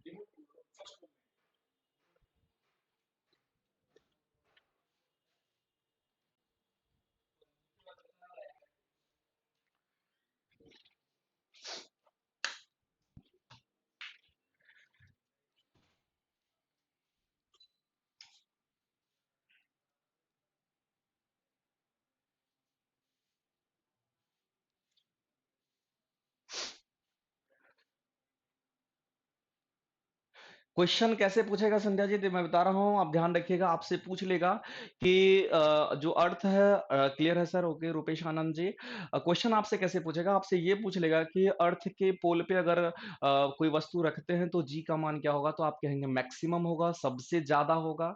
और जी का वैल्यू जो आपसे पूछ लेगा कि वस्तु को अगर अर्थ सरफेस से ऊपर एच हाइट पे रखते हैं तो जी का मान घटेगा कि क्या होगा, ऊपर ले जा रहे हैं वस्तु को तो जी का मान क्या होगा, तो आप कहेंगे घटेगा। अगर वस्तु को अर्थ के अंदर गहराई में ले आ रहे हैं तो क्या मान होगा जी का, तो आप कहेंगे सर घटेगा। और धीरे धीरे जब उसके सेंटर पे पहुंच जाएगा, केंद्र पे पहुंच जाएगा, तो जी का मान क्या हो जाएगा, 0 हो जाएगा। बस इतना ही पॉइंट, थ्योरेटिकल पॉइंट यहाँ से पूछे जाते हैं। हमको लगता है कि सब लोगों को समझ में आ गया होगा। ओके, चलते हैं, सब लोगों का मैसेज आ गया, तो हम आगे कंटिन्यू करते हैं। तो ये 3 पॉइंट था, तीनों पॉइंट को आपको ध्यान में रखें। अब हम लोग घूर्णन के कारण जो होता है, यानी कि घूर्णन के कारण उसकी आकृति भी क्या होती है, जो अर्थ की आकृति है वो अलग अलग शेप अलग अलग होता है। चूंकि इस तरह से हम आपको पहले ही क्लास में बताए थे, ये स्फेरिकल नहीं होता है, थोड़ा सा चिपटा हुआ होता है, तो उसकी वजह से भी जी पे कुछ ना कुछ इफेक्ट पड़ता है, उसको हम लोग यहाँ पे देखने वाले हैं। और उस कंडीशन में ये भी होता है कि रोटेट करते हुए अगर पहुंच रही है तो क्या लेते हैं, किस तरह से जी का वेरिएशन होगा। तो जनरली क्वेश्चन जो पूछा जाता है वो पोल से इक्वेटर या इक्वेटर से पोल पे पूछ लेते हैं कि पोल से अगर इक्वेटर पे जा रहे हैं, अर्थ घूमते घूमते जा रही है, तो उस बताइए उस कंडीशन में कोई वस्तु का अगर मास अगर रोटेट करते करते इक्वेटर पे जा रही है तो जी का मान क्या होगा। अगर कोई इक्वेटर से घूमते घूमते अगर पोल पे पहुंच रही है तो जी पे क्या इफेक्ट पड़ेगा, ये जस्ट लाइक पूछ लिया जाता है। तो हम नेक्स्ट केस को यहाँ पे देखने वाले हैं।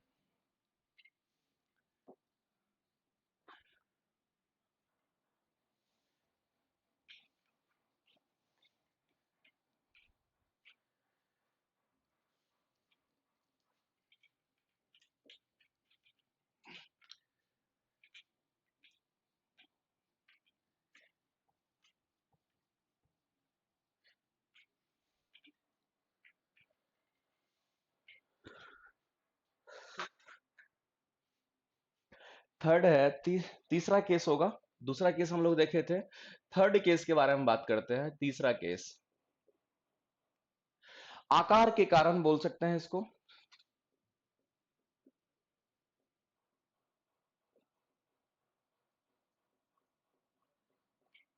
आकार के कारण, तो यहां पे हम बात करते हैं सिंपली। यहां पे देख लीजिए, ये आपका अर्थ है, और अर्थ में ये वाला जो चीज है इसका सेंटर है, इसको हमने इक्वेटर बोला।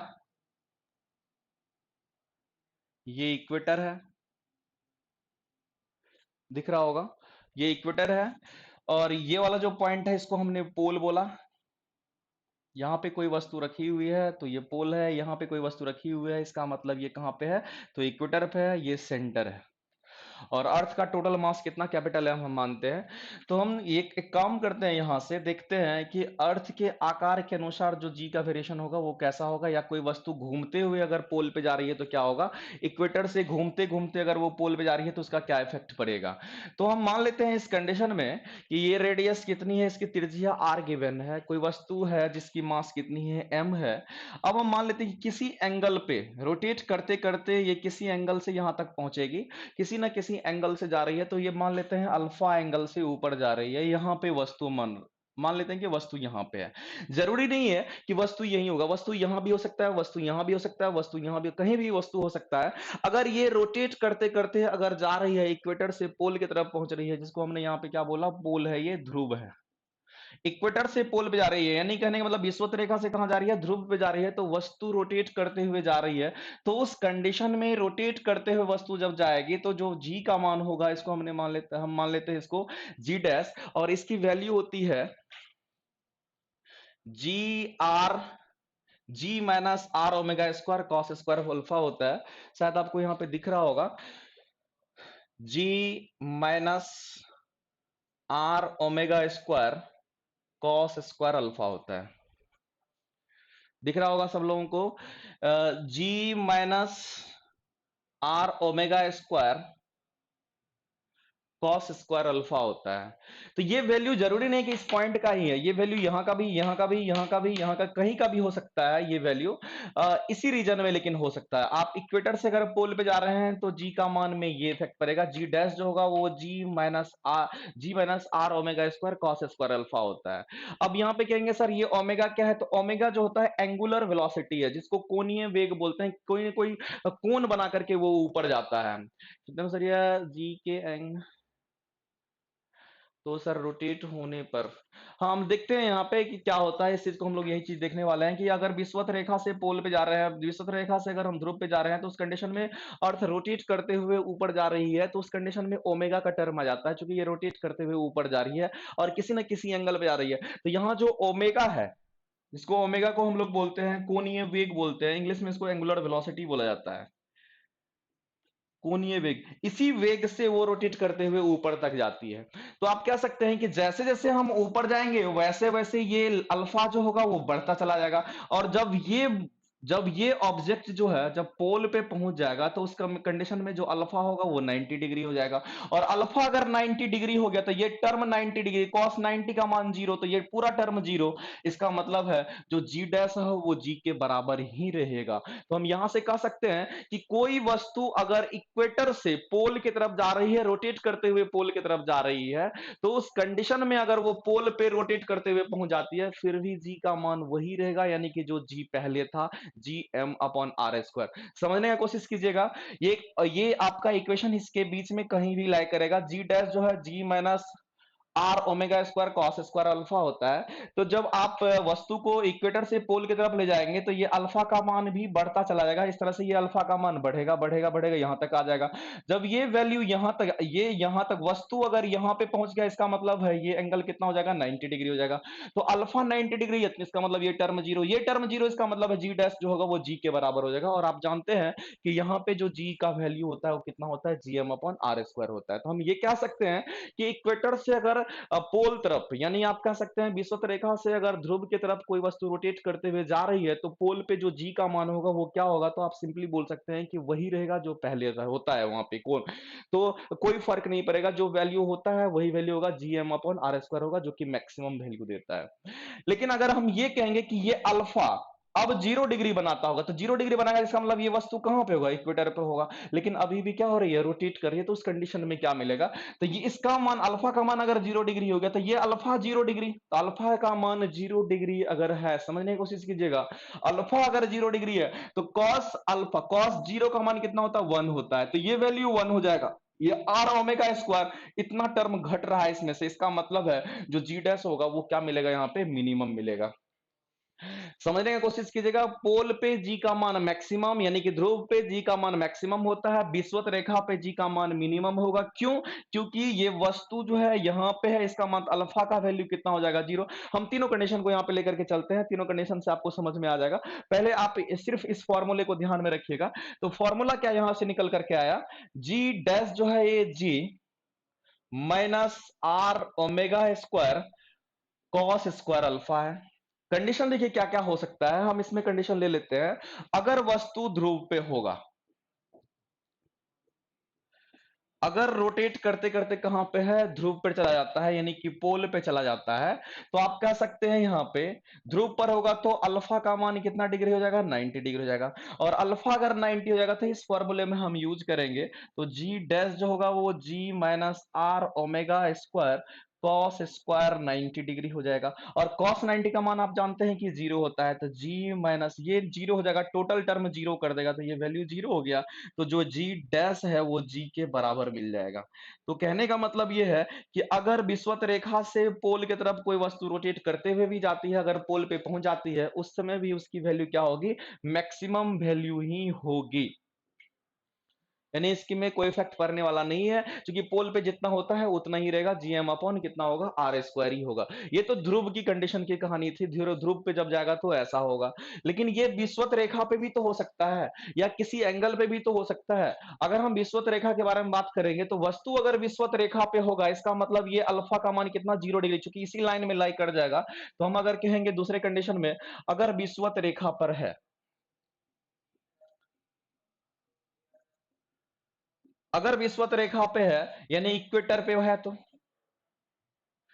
उस कंडीशन में अल्फा का मान कितना डिग्री ले लेंगे, 0 डिग्री लेंगे। अल्फा का मान 0 डिग्री होगा तो फॉर्मूला हमारे लिए यही है, रोटेशन का फॉर्मूला यही है, तो हम यहाँ पे फॉर्मूला यूज करेंगे, जी डैश जो होगा G minus R omega square cos square alpha. तो यहां पे ध्यान दीजिएगा, अल्फा का मान कितना पुट करेंगे, 0 डिग्री, तो ये वैल्यू हो जाएगा G minus R omega square cos square 0।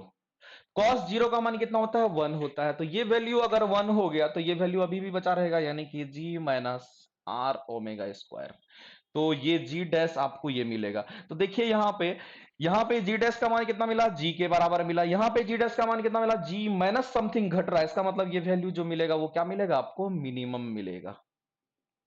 यही हम समझाना चाह रहे थे कि अगर कोई वस्तु इक्वेटर से रोटेट करते हुए पोल पे पहुंचती है, घूमते घूमते पोल पे पहुंचती है, तो उस कंडीशन में किसी भी रीजन में, इस लाइन की परिधि पे कोई भी रीजन में जो जी डैश का वैल्यू होगा वो इतना ही होता है। वैल्यू डिपेंड करेगा अल्फा और ओमेगा के ऊपर। अभी हम सिर्फ अल्फा पे बात कर रहे हैं, ओमेगा के ऊपर हम आएंगे, ओमेगा के ऊपर अभी हम डिस्कस नहीं कर रहे हैं, सिर्फ अल्फा रोटेट करते हुए जा रही है, अल्फा के ऊपर ये वैल्यू डिपेंड करता है। अगर ये वस्तु यहां से रोटेट करते करते करते यहां पे पहुंच गए, तो इसका मतलब ये पोल पे पहुंच गया, तो अल्फा का मान देख रहे हैं 90 डिग्री, ये कंडीशन कितना बन रहा है, 90 डिग्री बन रहा है। अगर 90 डिग्री बन गया तो हम इस फॉर्मूले में पुट करेंगे, ये फॉर्मूला में पुट करते हैं, तो ये cos 90 0 हो गया, तो ये पूरा टोटल टर्म 0 हो गया। तो जो जी डैश होगा वो जी के बराबर होगा। आप जानते हैं जो जी डैश जी के बराबर होगा, यानी आप इसको ऐसा भी लिख सकते हैं, जो जी होता है वो जी एम अपॉन क्या मिलता है आपको, आर स्क्वायर होता है, जो कि मैक्सिमम वैल्यू होता है। अब दूसरे कंडीशन में देखिए, अगर वस्तु रोटेट भी कर रही है, अभी भी इक्वेटर पे है, इसका मतलब अल्फा का मान कितना डिग्री, ये वस्तु यहीं पे इसी लाइन में आ गया, अल्फा का मान 0 डिग्री। इस इक्वेशन में हम पुट करते हैं यहाँ पे, तो अल्फा कॉस अल्फा का मान 0 डिग्री अगर हम पुट कर देते हैं, तो कॉस अल्फा 0 हो गया, तो कॉस 0 का मान 1 हो जाता है, तो ये वैल्यू 1 हो गया, जी माइनस आर ओमेगा स्क्वायर, अभी भी ये टर्म आया। तो आप यहाँ पे देख रहे हैं जी डैश जो है G minus R omega square, इसका मतलब जी में से कुछ टर्म घट रहा है, इसका मतलब ये वैल्यू क्या होगा, मिनिमम मान देगा। तो आप कह सकते हैं अगर अगर अर्थ सरफेस से कोई वस्तु इक्वेटर से अगर पोल की तरफ जा रही है, अगर वो वस्तु रोटेट करते हुए अगर पोल तक पहुंचती है, पोल पे पहुंचती है, तो भी उसका जी का मान क्या होगा, वही रहेगा। लेकिन एक चीज ध्यान में रखना है आपको, यहाँ पे बहुत ज्यादा इंपॉर्टेंट चीज है कि अल्फा का मान बढ़ रहा है। आप जानते हैं कि अल्फा का मान अगर बढ़ेगा तो जैसे जैसे ऊपर बढ़ता चला जाएगा, वैसे वैसे आप जानते हैं कि 0 डिग्री से अगर 90 डिग्री तरफ बढ़ते हैं तो अल्फा का मान अगर बढ़ता है तो cos 90 तरफ जाते हैं तो धीरे धीरे वैल्यू क्या होता है, उसका घटता है।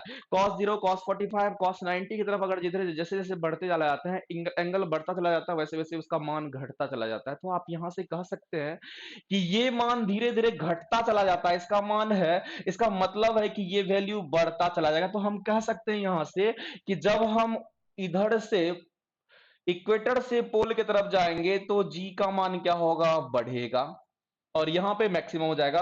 और जब हम पोल से नीचे आएंगे, इक्वेटर की तरफ जाएंगे, तो जी का मान घटेगा।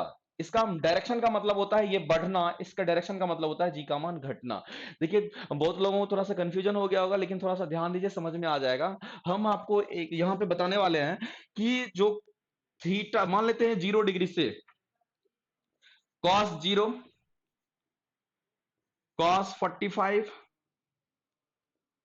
और cos 90 का मान हम ले लेते हैं।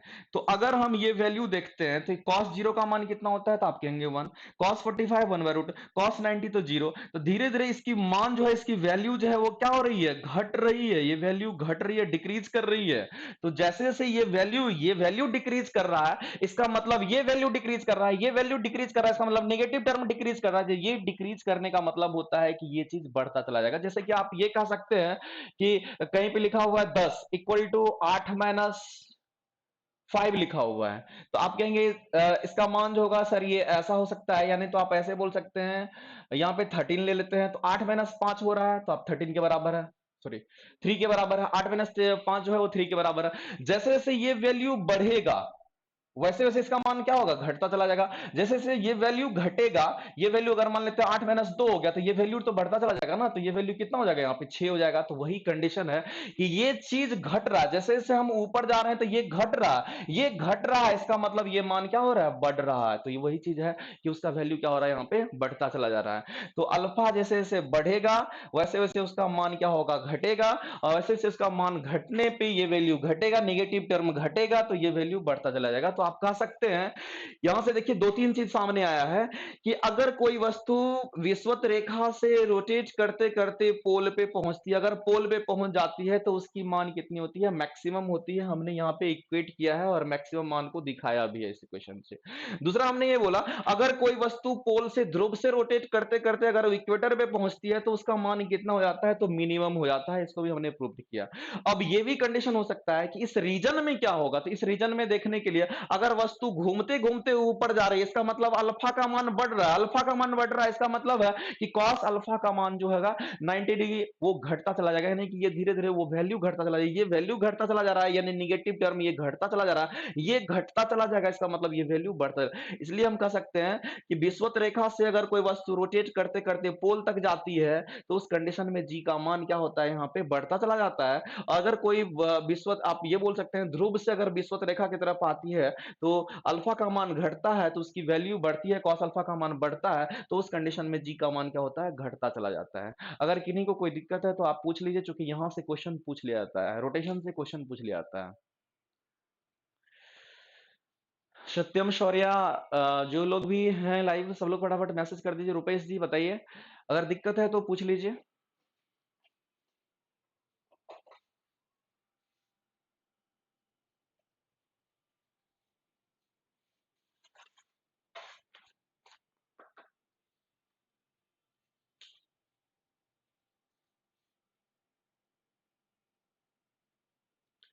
क्लियर है सर, संध्या जी क्लियर है, ओके।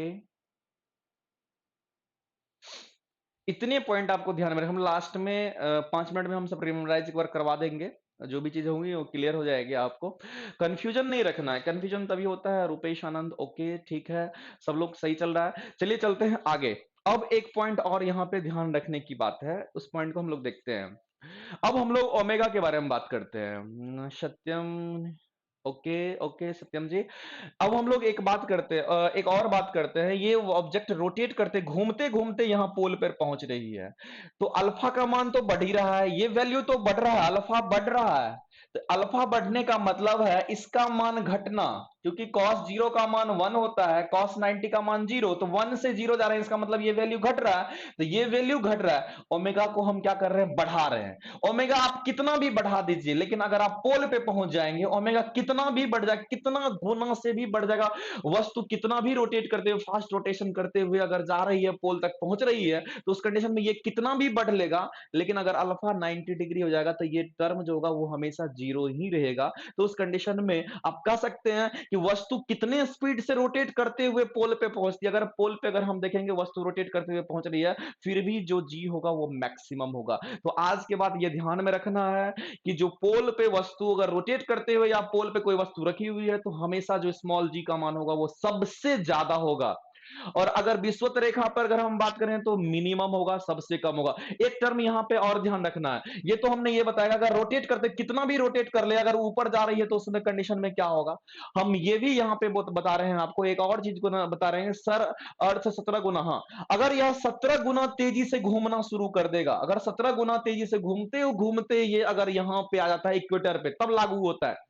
अगर ये वस्तु रोटेट करते करते करते ये 17 गुना अगर हो जाएगा, 17 टाइम्स, ओमेगा का 17 टाइम्स हो जाएगा, जो नेचुरल वे में घूम रहा था उसका 17 टाइम्स हो जाएगा, उस कंडीशन पे विषुवत रेखा पे उसका मान जीरो हो जाता है। ये ध्यान में रखने वाली बात है सत्यम शौर्या जी, बस इसको ध्यान में रखना है।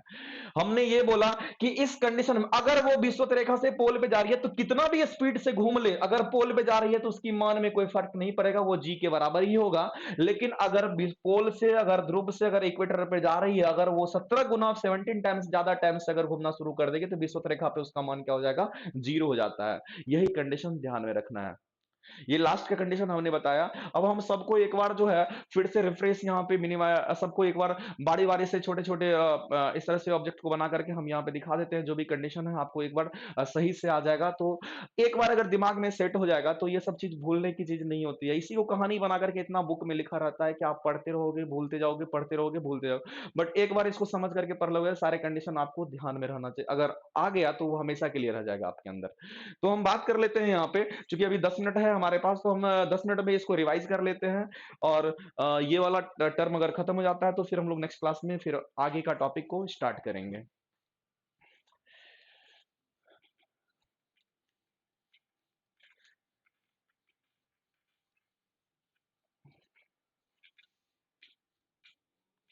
जिनको भी थोड़ा भी परेशानी होगा, आप यहाँ ध्यान कंसंट्रेट कीजिएगा, अभी जस्ट लाइक वो आपका क्लियर हो जाएगा, यहाँ पे सारा चीज दिक्कत खत्म हो जाएगा।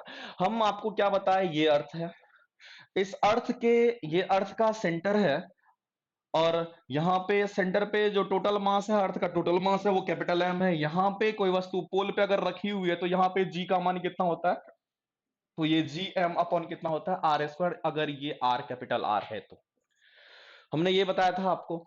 अगर इसी वस्तु को, यहां ध्यान देखिएगा, इसी में अगर हम ले जाते हैं वस्तु को, हम एच हाइट ऊपर लेके चले जाते हैं, यहाँ पे एच हाइट ऊपर पे जाकर के वस्तु को रख देते हैं, तो ये एच हाइट ऊपर तो चला गया, पहले आर था अब ये एच चला गया ऊपर, तो आर प्लस एच हो जाएगा। तो यहाँ कुछ नहीं करना है आपको, जस्ट याद रखना है जी एम तो यही होगा, इसमें आर प्लस एच ऐड हो जाएगा, तो ये आर प्लस एच का क्या हो जाएगा, होल स्क्वायर। तो अब देखिए ये गुरुत्वाकर्षण नियतांक है, ये हम पिछले क्लास में बोले थे, ये आपका कांस्टेंट टर्म होता है, ये आपका घटने बढ़ने वाला टर्म है नहीं। ये मास, अर्थ का मास फिक्स्ड है, ये घटने बढ़ने वाला है नहीं, तो घटेगा बढ़ेगा क्या, यही चीज। अगर ये हाइट बढ़ रहा है, यानी ये टर्म अगर बढ़ रहा है तो ये पूरा टर्म बढ़ेगा, ये टर्म अगर बढ़ेगा, ये तो कांस्टेंट टर्म है, ये नहीं बढ़ेगा, ये कांस्टेंट है, ये नहीं बढ़ेगा, ये बढ़ेगा, तो इसका मान क्या होगा, घटेगा। तो हम कह सकते हैं कि अर्थ के सरफेस से अगर कोई वस्तु की अगर एच हाइट पे जाती है तो उस कंडीशन में क्या होगा, जो जी का मान होगा वो घटेगा।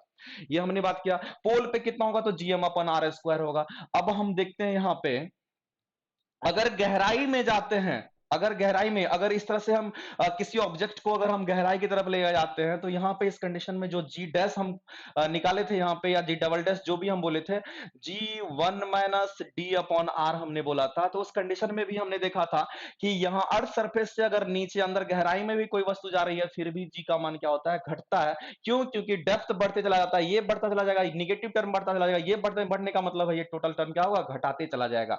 और अर्थ के सेंटर पे जाते जाते हमने देखा था डी इक्वल टू क्या हो गया, आर, यानी आर इक्वल टू डी बोलिए या डी इक्वल टू आर बोलिए, बात बराबर है। तो आर और डी बराबर हो जाएगा, तो इसका वैल्यू कितना हो जाएगा, 1 हो जाएगा, तो ये टर्म क्या कर देगा, जीरो कर देगा। तो जी डबल डैश का मान यहाँ पे क्या मिल जाता है, जीरो मिल जाता है। तो अर्थ के सेंटर पे जी डबल डैश का मान जीरो, यानी कि जो स्मॉल जी वो जीरो हो जाएगा। और अगर गहराई में जा रहे हैं तो धीरे धीरे घट रहा है। यहाँ पे मैक्सिमम मान, ये मैक्सिमम वैल्यू देता है, और अगर ऊपर जाते हैं फिर भी जी का मान क्या होता है, घटता चला जाता है। ये पहला कंडीशन था जो हमने पहले टर्म में इसको हमने बताया था। अब चलते हैं हम लोग आगे, देख लीजिए, इसमें किसी को कोई परेशानी नहीं होनी चाहिए, बस इसी को ऐसे ही याद रखना है, उतना कहानी आपको नहीं याद रखना है, क्योंकि कहानी कितना भी पढ़ लीजिएगा आप भूल जाइएगा। जस्ट आप फिगर को अपने से भी रूम में ड्रॉ कीजिएगा, आपको खुद ब खुद पता चल जाएगा कि ये क्या चीज है। चलते हैं नेक्स्ट स्टेप हम लोग देखते हैं। अब घूर्णन वाली है, यानी कि आकृति से रिलेटेड था, उस केस को हम लोग यहाँ पे देखते हैं।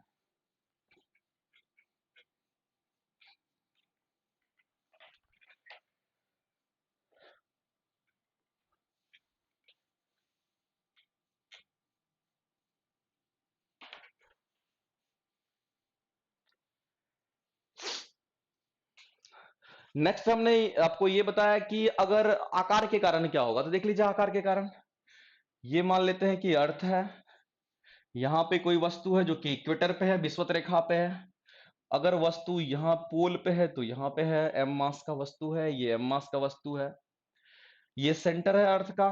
कोई वस्तु रोटेट करते करते यहां पे आ गए, मान लेते हैं इस रीजन में कहीं भी रहेगी, ये मान लेते हैं अल्फा, इस रीजन में कहीं भी रहेगी। अल्फा हमेशा विषुवत रेखा से ही मेजरमेंट करेंगे, ये अल्फा का वैल्यू जो होगा यहीं से मेजरमेंट होता है, इस एक्सिस से, ये वाला चीज से यहाँ पे मेजरमेंट होता है। तो यहाँ पे कहीं भी किसी भी पॉइंट पे रहेगा तो जो जी डैश होगा इसका मान G minus R omega square cos square alpha होता है। यहाँ पे जो ओमेगा है ये कोणीय वेग है, बस ध्यान में रखिएगा, कोणीय वेग यानी कि जो घूर्णन गति है वो है उसकी, यानी घूमते घूमते वो जा रहा है, कोणीय वेग है उसका। तो अगर हम बात करेंगे कि वस्तु इक्वेटर से, यानी कि इसको हमने क्या बोला, इक्वेटर, जिसको विषुवत रेखा बोलते हैं, ये क्या है, तो पोल है। अब ध्यान देने वाली बात यह है, देखिए यहाँ पे, कि कोई वस्तु रोटेट करते करते अगर वो पोल पे जाती है, इसका मतलब है ये अल्फा का मान कितना डिग्री हो जाएगा, तो आप कहेंगे कि सर ये यहां से यहां, ये वस्तु रोटेट करते करते यहां से यहां पहुंच गई, तो उस कंडीशन में ये वैल्यू कितना हो जाएगा, 90 डिग्री मिल जाएगा। तो हम कहेंगे अगर ध्रुव पे चला गया, पोल पे रोटेट करते करते चला गया, पोल पे चला गया, तो हम आप सीधे सीधे तौर पर कहेंगे जो अल्फा होगा उसका मान कितना हो जाएगा, 90 डिग्री हो गया। और अल्फा 90 डिग्री होने का मतलब है इस फॉर्मूला में पुट करेंगे, हम बोले इस रीजन में कहीं भी आप लगा सकते हैं। तो फॉर्मूला आपके पास है G dash equal to G minus R omega square cos square 90 degree. तो कॉस 90 का मान जीरो, ये टर्म जीरो, तो ये पूरा टर्म जीरो हो गया। तो जो जी डैश होगा इसकी वैल्यू कितनी हो जाएगी, जी के बराबर होगा, जो कि मैक्सिमम मान होता है। दूसरा केस हमने ये बोला, अगर इक्वेटर के बारे में बात करेंगे, अगर इक्वेटर पे वस्तु रोटेट कर रही है, घूम रही है, अगर इक्वेटर पे रोटेट कर रही है, विषुवत रेखा पे रोटेट कर रही है, तो उसमें अल्फा का मान कितना हो जाएगा, 0 डिग्री हो जाएगा। और जी डैश में हम फॉर्मूला में लगाएंगे G minus R omega square cos square, यहाँ पे 0 डिग्री पुट कर देते हैं, तो कॉस जीरो का मान कितना होता है, 1 होता है। तो ये टर्म 1 हो गया, अभी भी ये वैल्यू मिलेगा, जी माइनस आर ओमेगा स्क्वायर मिल जाएगा, जो जी डैश होगा। तो आप यहाँ पे देख पा रहे हैं इस जी में से कुछ टर्म घट रहा है, इसका मतलब ये वैल्यू जो आपको मिलेगा, ये क्या मिलेगा, आपको मिनिमम मान मिलेगा। तो अगर कोई वस्तु इक्वेटर से, विषुवत रेखा से घूमते घूमते अगर पोल पे जाती है, तो उस कंडीशन में जो जी का मान होगा मैक्सिमम होगा पोल पे पहुंचते पहुंचते। और अगर पोल से इक्वेटर पे आती है तो उस कंडीशन में अल्फा का मान 0 हो जाएगा, क्योंकि यहां से यहां पहुंच गए, तो उस कंडीशन में जी का मान क्या हो जाएगा, मिनिमम होगा। हमने आपको इतना तक बताया। इसके बाद एक और टर्म हमको आपको बताया कि ये तो पोल और इक्वेटर की बात रह गई। अब यहां पे ध्यान दीजिएगा, अगर ऊपर जा रहे हैं इसका मतलब ये वैल्यू मैक्सिमम हो रहा है, यहां मिनिमम हो रहा है, यहां मैक्सिमम हो रहा है, इसका मतलब है धीरे धीरे जो इधर जा रहे हैं इसका मतलब जी का मान क्या होगा, बढ़ रहा होगा। तो वही चीज हम यहाँ पे आपको बताए कि अगर पोल इक्वेटर से पोल पे जाएंगे तो जी का मान बढ़ेगा, क्योंकि यहाँ मैक्सिमम मान मिलता है, यहाँ मिनिमम मिलता है। इसका मतलब धीरे धीरे बढ़ रहा होगा तभी तो वो मैक्सिमम हुआ है। और हम दूसरे कंडीशन में ये बोल सकते हैं, अगर ये पोल से नीचे आ रहा होगा तो उस कंडीशन में जी का मान क्या होगा, घटेगा। यही चर्चा किया, बहुत बार ये क्वेश्चन पूछ लेता है कि कोई वस्तु अगर अर्थ इक्वेटर से अगर पोल की तरफ घूमते घूमते जा रही है तो बताइए जी का मान क्या होगा। तो पोल पे मैक्सिमम होता है और इक्वेटर पे मिनिमम होता है, इसका मतलब घूमते घूमते जा रही है, इसका मान क्या होगा, बढ़ता चला जाएगा। तो ये वैल्यू बढ़ता चला जाएगा, और यहाँ पे पोल से ध्रुव से अगर इक्वेटर पे आएगा तो ये वैल्यू क्या होता चला जाएगी, घटती चली जाएगी। इसका हम आपको फिजिकल भी बताए, मैथमेटिकल भी बताए। ये कैसे होता है मैथमेटिकली, क्योंकि अल्फा का मान अगर जैसे जैसे बढ़ेगा वैसे वैसे कॉस अल्फा का मान जो होगा वो कॉस 90 तरफ जाते जाते वो वैल्यू क्या होता है, घटता चला जाता है। अल्फा का मान बढ़ने का मतलब है कॉस अल्फा का मान घटना। तो उस कंडीशन में ऐसा होता है। तो धीरे धीरे आप सिर्फ टर्म को ध्यान में रखिएगा, पोल पे मैक्सिमम होता है, यहाँ पे मिनिमम होता है। तो धीरे जब ऊपर जाएंगे तो ये मान क्या होगा, बढ़ता चलाएगा, तभी तो ये मैक्सिमम होगा। और पोल से अगर मिनिमम पे जा रहे हैं, इसका मतलब है कि यहाँ मैक्सिमम है, यहाँ मिनिमम है, तो हम नीचे जा रहे हैं तो धीरे धीरे इसका वैल्यू क्या हो रहा है, घट रहा है। और लास्ट में एक और कंडीशन हमने आपको बताया कि वस्तु अगर रोटेट करते कितना, अगर इसमें अगर इक्वेटर के बाद हम बात करेंगे, इक्वेटर से पोल की तरफ रोटेट करते करते 17 गुना हो कि 100 गुना हो कि 75 गुना हो, कितना भी गुना हो, अगर कितना भी गुना हो जाए, ये कितना भी गुना हो जाए, अगर वो पोल पे पहुंच जा रही है तो उस कंडीशन में ये वैल्यू जीरो हो जाएगा, क्योंकि अल्फा का मान 90 डिग्री, ये वैल्यू बढ़ जाएगा, ये कितना भी बढ़ लेगा तो ये टोटल टर्म जीरो हो जाएगा, फिर भी वो वैल्यू क्या मिलेगा आपको, जीरो ही मिलेगा, सॉरी जी के बराबर ही मिलेगा, जो कि मैक्सिमम होता है। लेकिन एक चीज है कि अगर वो पोल से इक्वेटर की तरफ जा रही है, यानी कि ध्रुव से अगर विषुवत रेखा की तरफ जा रही है, तो उस कंडीशन में अगर हम लोग देखेंगे तो ये मान अगर बढ़ता चला जाता है और ये ओमेगा बढ़ते चला जाएगा, ये बढ़ने का मतलब ये धीरे धीरे जाकर के न्यूट्रलाइज कर देता है। और इक्वेटर पे जब 17 गुना 17 टाइम्स अगर गुना ज्यादा जो अर्थ का रोटेशन होता है उसके ज्यादा रोटेशन से अगर वो घूमना शुरू कर देता है, तो उस कंडीशन में इसकी वैल्यू जो आती है वो जी के बराबर आता है, और ये मान क्या कर देता है, जीरो कर देता है। तो 17 टाइम अगर गुना ज्यादा अगर वो घूमना घूरना शुरू कर दे अर्थ के रोटेशन से, तो उस कंडीशन में कि वस्तु अगर पोल से इक्वेटर पे जा रही है तो इक्वेटर पे जाते जाते क्या हो जाती है, उसकी वैल्यू जीरो मिल जाती है। अब यहाँ पे समझने की कोशिश कीजिएगा, जैसे कि आपको अगर कोई पोल देता है कि अर्थ है, ये मान लेते हैं कि अर्थ है, ये इस तरह से स्फेरिकल अर्थ है, किसी बॉल को हमने ड्रॉप किया, यहां से मान लेते हैं कि ये अर्थ सरफेस है, इसको थोड़ा सा मिटा करके यहाँ पे हम थोड़ा सा बताने की कोशिश करते हैं।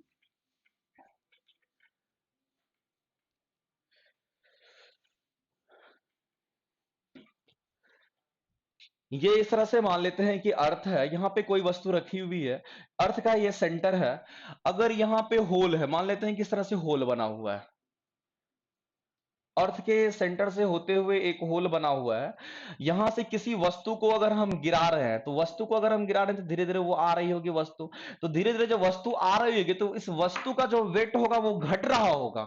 क्यों? क्योंकि जी का मान घट रहा है, द्रव्यमान वही रहेगा, द्रव्यमान नहीं बदलने वाला है, इस वस्तु का मास वही रहेगा, लेकिन जो जी का मान हो रहा है वो घटते चला जाता है। हम एक्सपेरिमेंटल दिखाए भी, आपको फॉर्मूला से वहां पे दिखाए भी।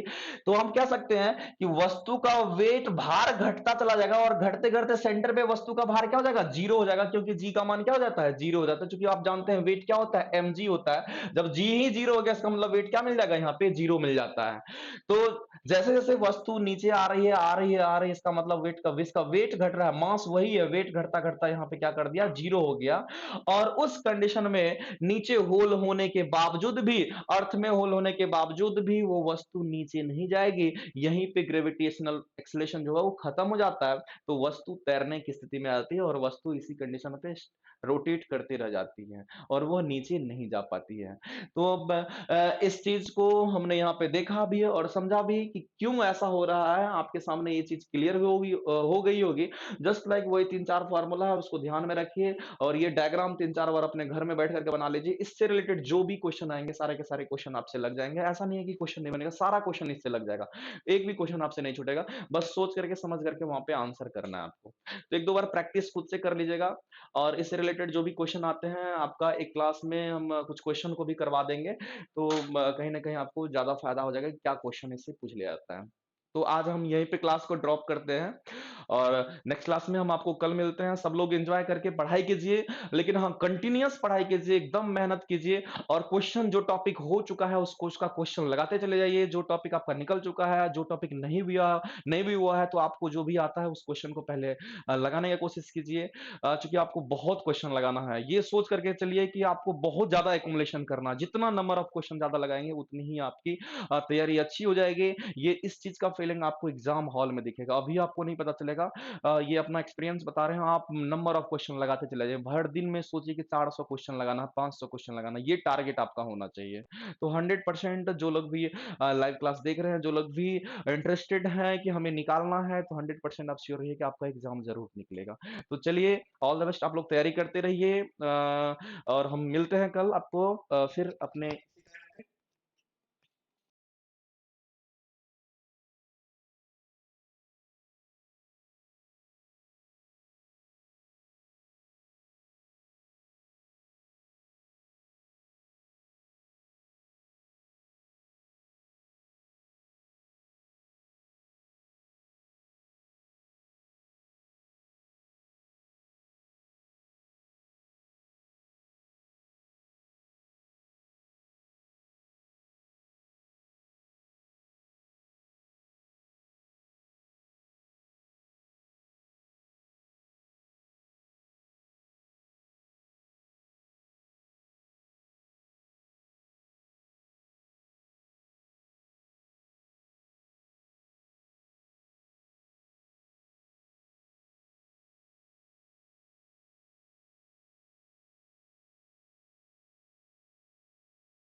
हो गया। अच्छा, ये त्रिविमीय संरचना हो गया, ये द्विविमीय संरचना हो गया। द्विविमीय और त्रिविमीय संरचना में बेसिक डिफरेंस क्या है? द्विविमीय संरचना जो बनता है दो बीमा से बनता है, जिसे आप समझते हैं आमतौर पर एक लंबाई और एक चौड़ाई। ये दो बीमा है, 2 डायमेंशन है। और उसी संरचना में जब ऊंचाई जुड़ जाती है यानी एच हो जाता है LBH, तो ये त्रिविमीय संरचना हो जाता है। और ये जो ही ये त्रिविमीय संरचना होता है, ये संरचना यूनिवर्स में कुछ जगह को ऑक्यूपाई करता है, यानी इसमें ऑक्यूपेशन कैपेबिलिटी है।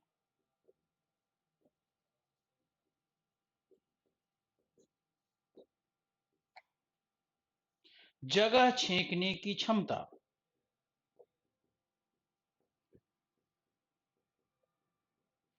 यानी जितने भी 3 डायमेंशनल स्ट्रक्चर है वो सारे स्ट्रक्चर जगह को कैप्चर करते हैं, छेकते हैं।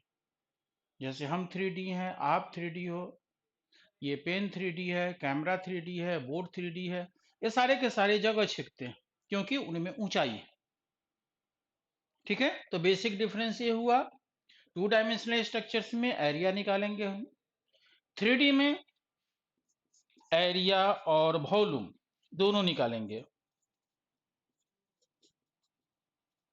और वही ज्योमेट्री की बात करेंगे तो इन सब के साथ साथ उसमें एंगल जुड़ जाएगा।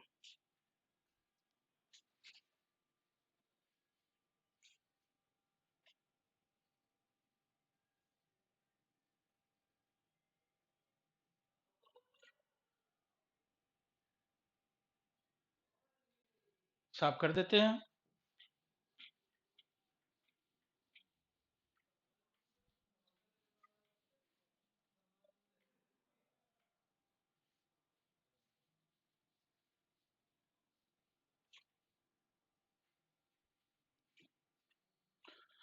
अब 2D संरचना देखते हैं, 2D स्ट्रक्चर।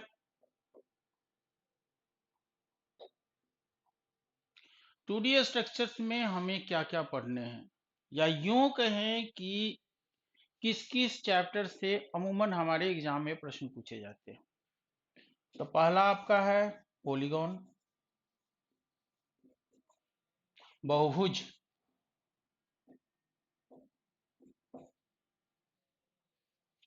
सारे बहुभुज के बारे में थोड़ी सी जानकारी, और बहुभुज के कुछ पार्ट हमें पढ़ने हैं।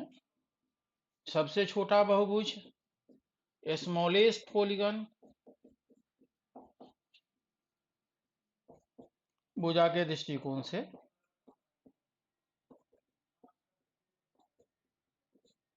यानी ट्रायंगल पढ़ने हम लोगों को, त्रिभुज।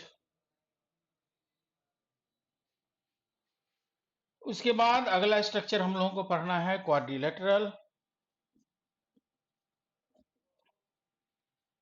चतुर्भुज। और उसके बाद सर्कल। यही 4 महत्वपूर्ण सेक्शंस हैं जिनमें 2D से हम लोगों को प्रश्न पूछे जाते हैं। पॉलीगन, स्मॉलेस्ट पॉलीगन, भुजा के दृष्टिकोण से ट्रायंगल, उसके बाद क्वाड्रिलेटरल चतुर्भुज, और सर्कल। सर्कल को बिगेस्ट वन कह सकते हैं आप। ये इनफाइनाइट साइड्स होते हैं, इसमें अनंत भुजाएं होती है।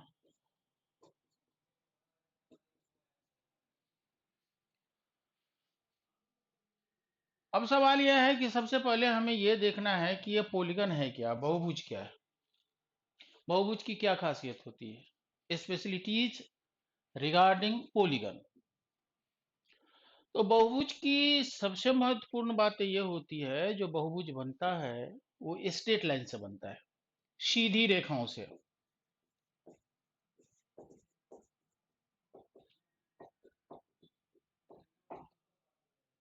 दूसरी बात, बहुभुज हमेशा क्लोज्ड होता है, घिरा हुआ होता है, क्लोज्ड संरचना। घिरा हुआ। जैसे ये बहुभुज है, 3 भुजाओं वाला, ये 4 भुजाओं वाला बहुभुज है, ये भी बहुभुज है। ये सारे उदाहरण हैं। लेकिन अगर ऐसे कर दें, खुला छोड़ दें, तो ये बहुभुज नहीं है, ये क्लोज्ड होने चाहिए। अब ये इसकी खासियत हो गई। तो फिर वैसी स्थिति में सबसे कम भुजाओं द्वारा निर्मित बहुभुज जो होता है, स्मॉलेस्ट पॉलीगन, वो आपका ट्रायंगल हो गया। और सबसे ज्यादा भुजाओं द्वारा जो निर्मित बहुभुज होता है, वो आपका हो गया सर्कल।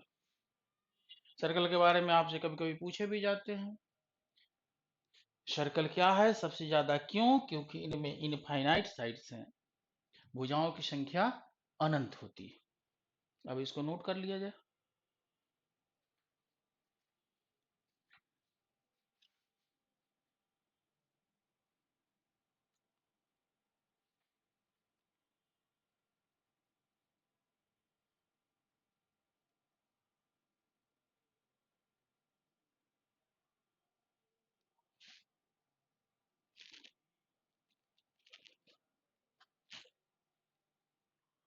अब साफ करते हैं।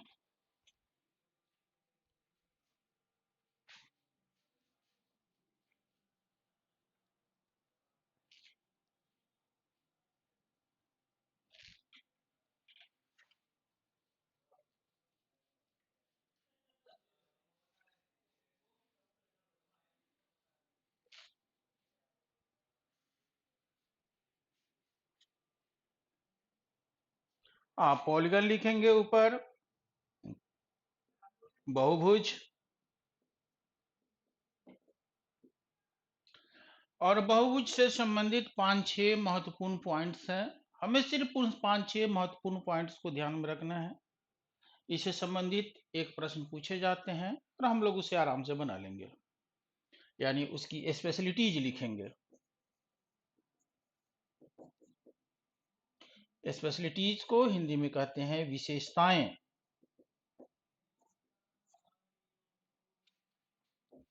एक नंबर,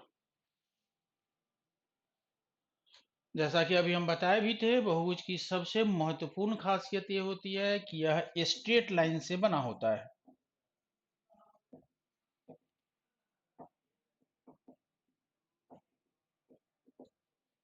दूसरा, क्लोज्ड स्ट्रक्चर होता है।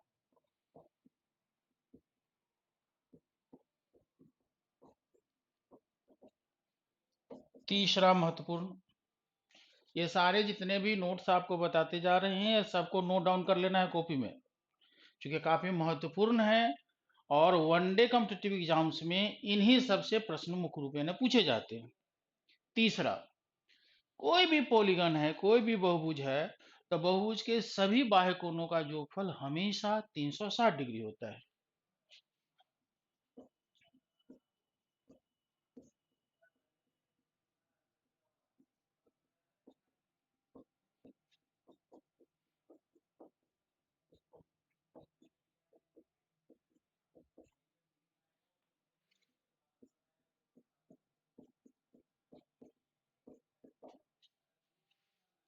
बहुभुज के सभी बाह्य कोणों का योगफल हमेशा 360 डिग्री होता है। ठीक है, तो इससे हम क्या कर सकते हैं, भुजाओं की संख्या आप निकाल सकते हैं। तो भुजा की संख्या निकालने का क्या फॉर्मूला हो गया,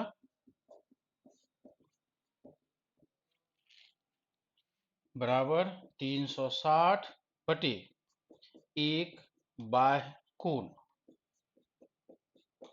यानी किसी भी बहुभुज के एक बाह्य कोण का मान अगर दिया गया है, तो आप उस बहुभुज में कितनी भुजाएं हैं वो आप निकाल सकते हैं इस फॉर्मूला का प्रयोग करके।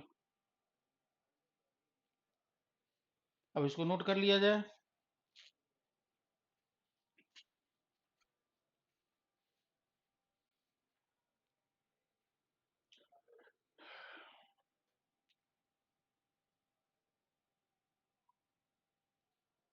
अब साफ करते हैं।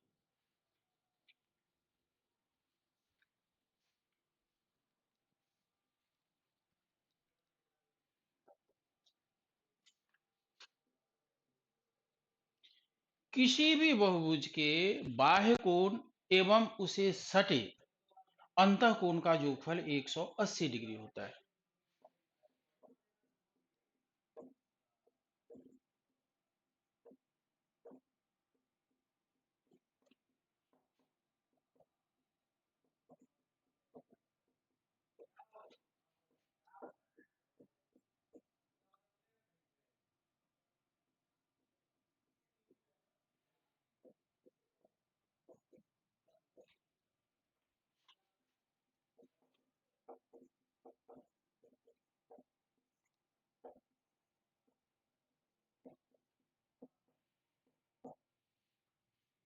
इसको ऐसा समझने का प्रयास करना है कि जैसे ट्रायंगल हम लेते हैं ए बी सी, ये इसका अंतः कोण है, ये मान लीजिए अल्फा है, और इसको आगे बढ़ा देते हैं, ये इसका बाह्य कोण है, ये बीटा है।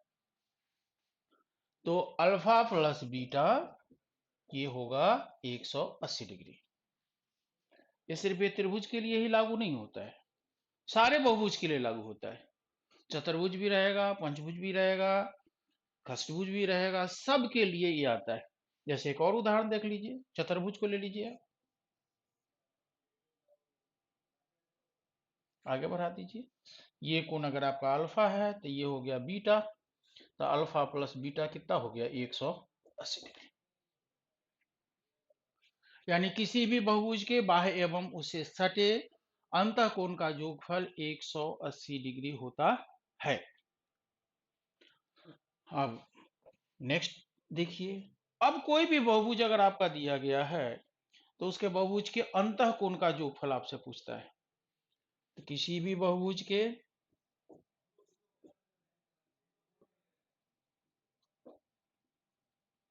सभी अंतः कोण का योगफल,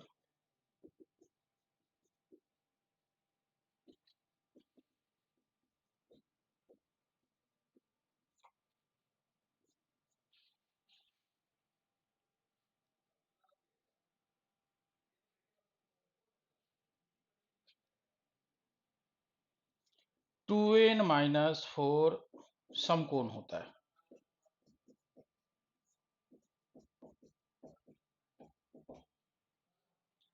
जहां n भुजाओं की संख्या है।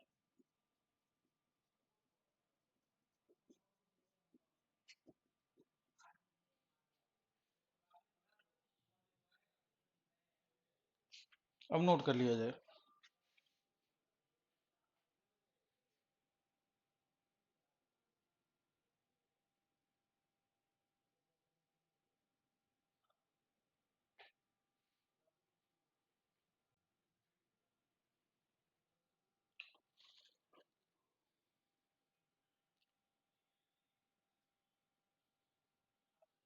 अब साफ करते हैं।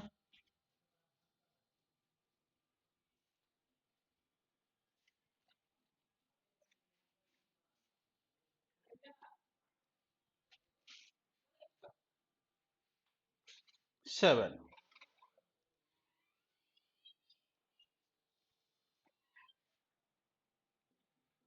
किसी भी बहुभुज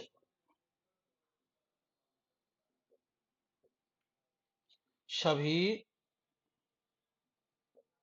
विकर्णों का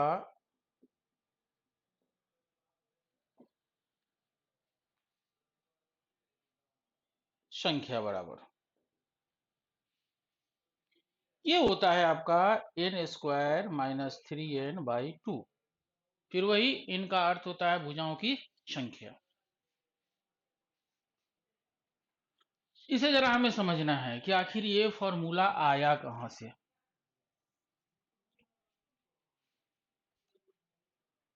आप जानते हो एक सरल रेखा बनाने के लिए हमें दो बिंदु की जरूरत पड़ती है, तो बिंदुओं की संख्या जितनी होंगी उनमें कितने सीधी रेखाएं बन सकती हैं वो निकालेंगे। जैसे अगर 4 बिंदु है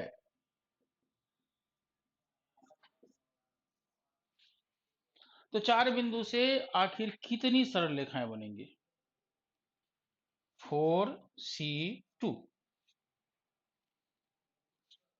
कॉम्बिनेशन हुआ।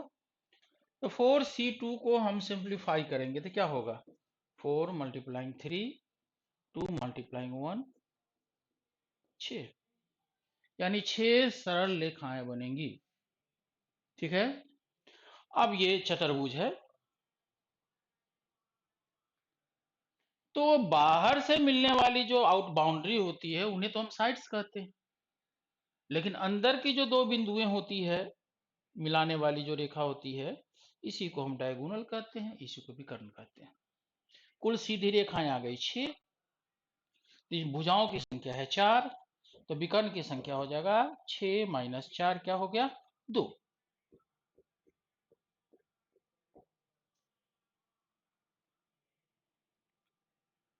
अब इसी को यहां पर बैठा दीजिए, भुजाओं की संख्या है 4, तो 4 चौका 16, 4 3 12 बटे 2, 4 बटे 2 क्या आ गया, 2।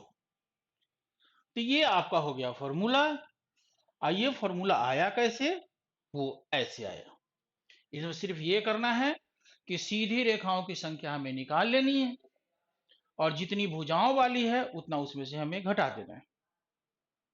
एक उदाहरण और लेते हैं, जैसे 6 भुजा वाला का हमको निकालना है, 6 भुजा वाले के विकर्णों की संख्या। एक तो सीधा उस फॉर्मूला का प्रयोग करेंगे, लेकिन अगर दुर्भाग्यवश उस समय हमारे यहाँ स्मरण में नहीं है फॉर्मूला एग्जाम में, तो फिर ये हमें ध्यान रखना है, सीधी रेखाएं निकालेंगे। 6C2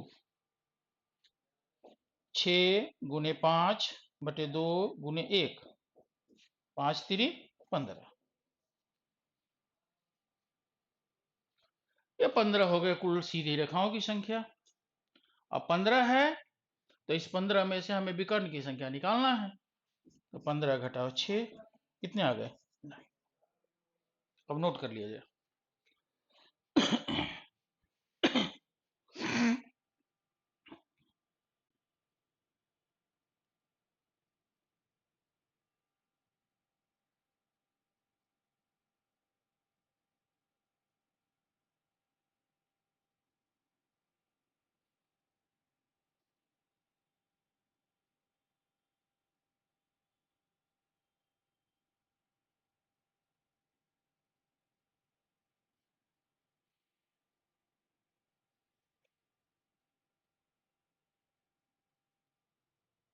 अब साफ करते हैं।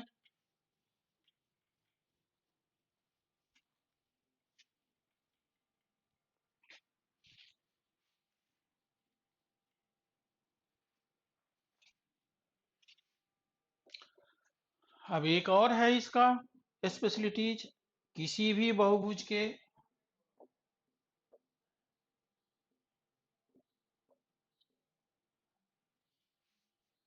क्षेत्रफल,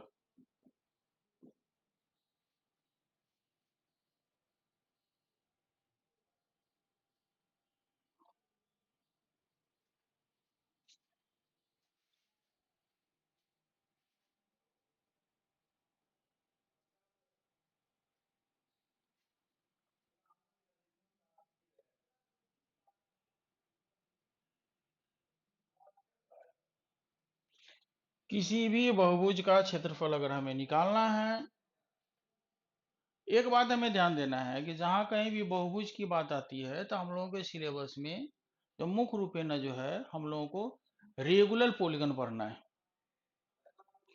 रेगुलर पॉलीगन का अर्थ होता है नियमित बहुभुज।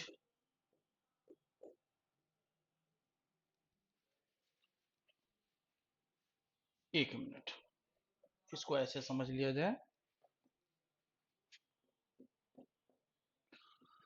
पॉलीगन यानी बहुभुज को हम लोग दो भाग में बांटते हैं, एक को कहते हैं रेगुलर, एक को कहते हैं इरेगुलर, नियमित, अनियमित। नियमित का की खासियत ये होती है कि इसकी भुजाएं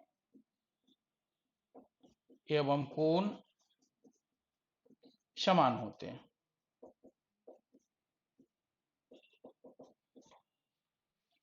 जैसे समबाहु त्रिभुज हो गए, वर्ग हो गए इत्यादि। अनियमित में यह होता है कि इसके भुजाएं एवं कोण असमान होते हैं।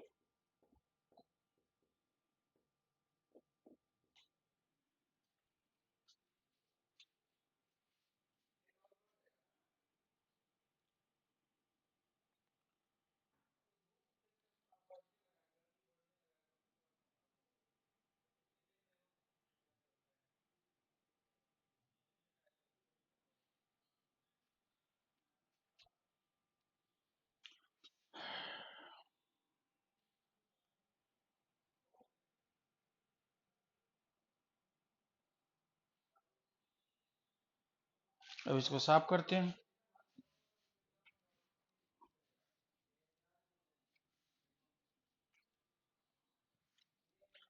अब चलिए कुछ प्रश्न बना लेते हैं। अब जैसे इसमें एक तरह का प्रश्न यह पूछा जाता है, इसको लिखा जाए तो किसी समबाहुभुज का प्रत्येक अंतःकोण 160 डिग्री है। प्रत्येक अंतःकोण 150 डिग्री है।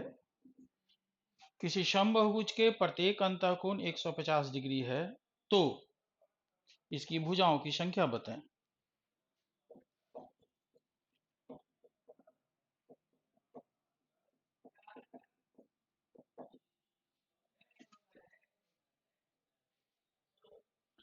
हम अभी आपको बताए हैं कि अंतः और बाह्य कोण का जोगफल होता है 180, यानी अल्फा प्लस बीटा बराबर 80।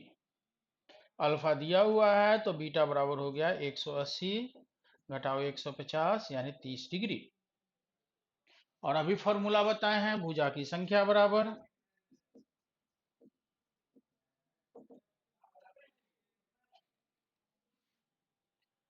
360 बटे एक बाह्य कोण,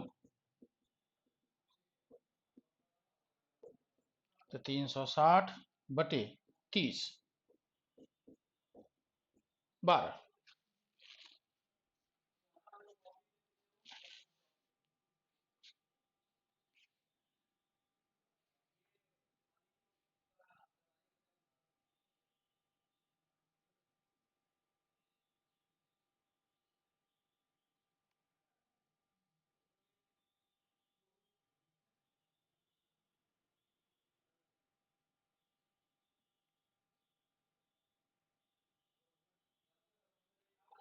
अब साफ किया जाए।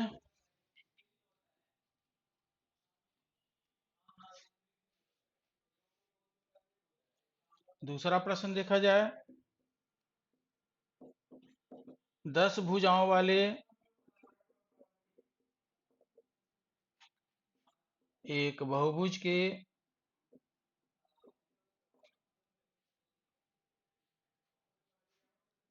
सभी अंतःकोण का जोगफल।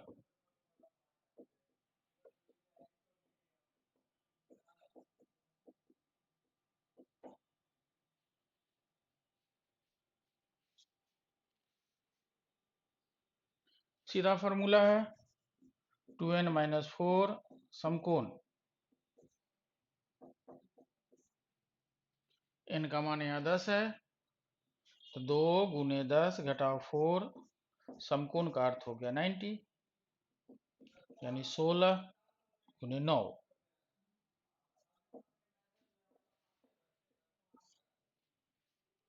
1440 डिग्री।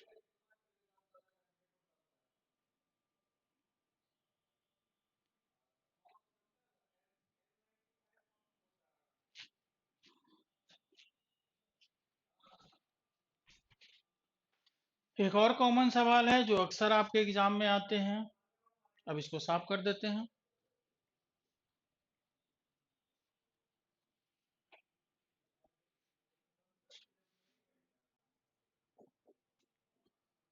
सौ भुजाओं वाले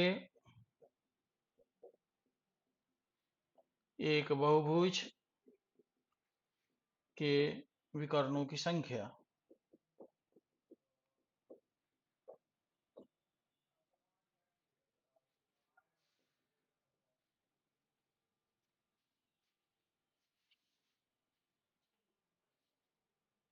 एक तो फॉर्मूला है, हम अभी आपको बताए हैं, एन स्क्वायर माइनस 3n/2। क्या करेंगे, 100 के पावर का स्क्वायर हो गया 3, 100/2, तो ये हो गया 10,000। 10,000 में से 300 घट गए 2, यानी हो गया 9700 यानी कुल मिलाकर हो गया 4850।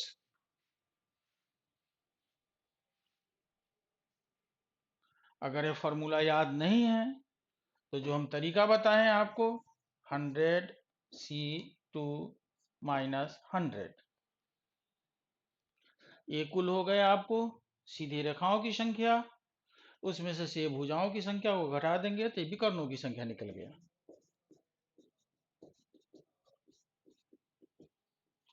यानी विकर्णों की संख्या निकालने का एक फॉर्मूला और हो गया आपको, NC2 घटाओ n, जहां n आपको क्या है, भुजाओं की संख्या।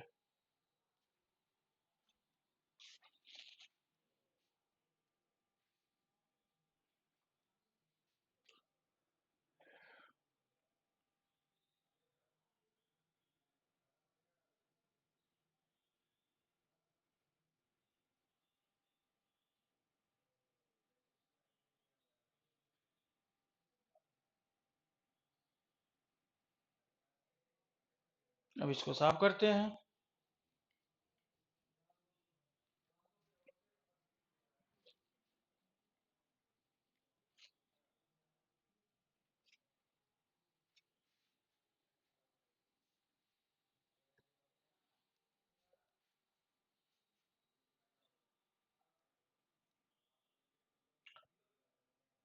अब इसमें जैसा कि कोई भी अगर बहुभुज अगर आपका दिया गया है तो उस बहुभुज का क्षेत्रफल आप निकाल सकते हैं। हम रेगुलर पॉलीगन के बारे में बात कर रहे हैं। तो ये होता है NA² / 4 cot π/n।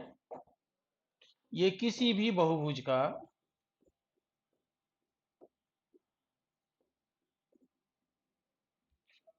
क्षेत्रफल निकालने का फॉर्मूला है, जहां पर n क्या है, यह है भुजाओं की संख्या,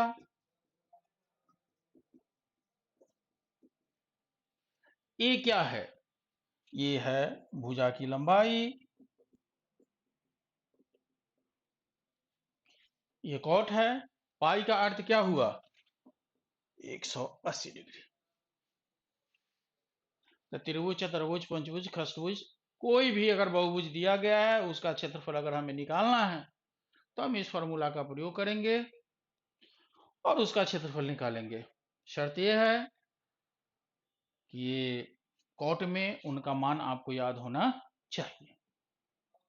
जैसे एग्जाम्पल में हम ले लेते हैं, वर्ग का क्षेत्रफल निकालना है। वास्तव में हम लोग जो वर्ग का क्षेत्रफल a² जो कहते हैं वो a² नहीं है, फॉर्मूला यही है। ये फॉर्मूला सिंप्लीफाई होकर a² हो गया है।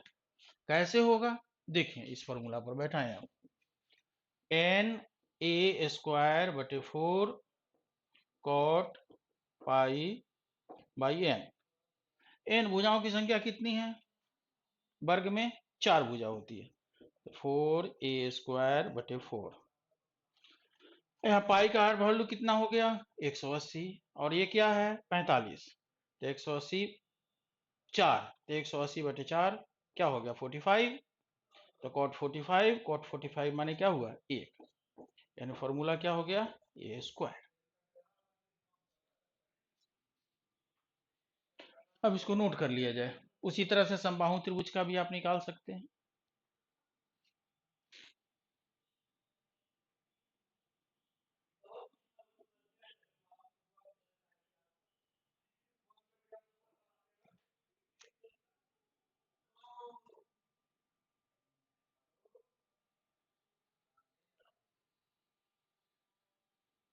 अब साफ कर देते हैं।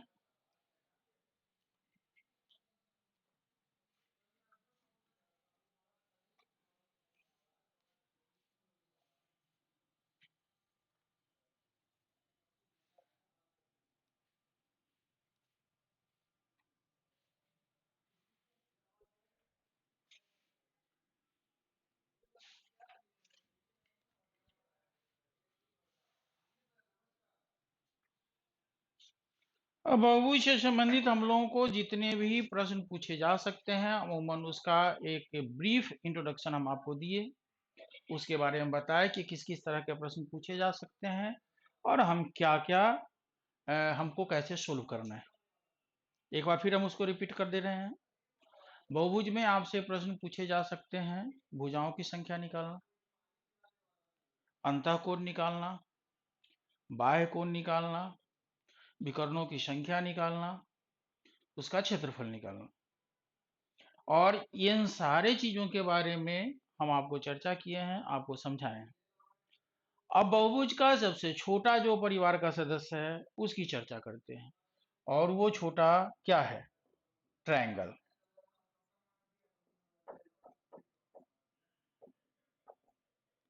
त्रिभुज। सबसे छोटा सदस्य है बहुभुज परिवार का त्रिभुज, और इसकी भी स्पेशलिटीज अमूमन सारे वही हैं। जैसे देख लेते हैं, एक, इनके साइड की संख्या कितनी है? 3 साइड्स, 3 भुजाएं। एंगल्स कितने होते हैं इनमें? 3। वर्टेक्स कितने होते हैं इनमें? 3। ये जो महत्वपूर्ण है, 3 साइड्स हो गए, 3 एंगल्स हो गए, 3 वर्टेक्स हो गए। वर्टेक्स माने शीर्ष, ये है, ये इसका वर्टेक्स है, ये एंगल है, ये साइड है, इसको एंगल कहते हैं, इसको साइड कहते हैं। ये ऊपर वाला ये है जहां मिलता है, इसको क्या कहते हैं? वर्टेक्स कहते हैं, शीर्ष।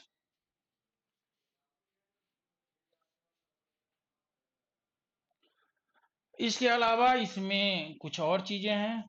4 नंबर में वो होता है ऑर्थो सेंटर।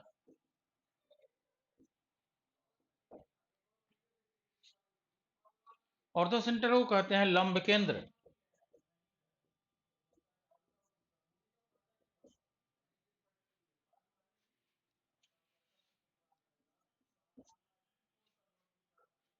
सेंट्रोइड, इसको कहते हैं केंद्रक।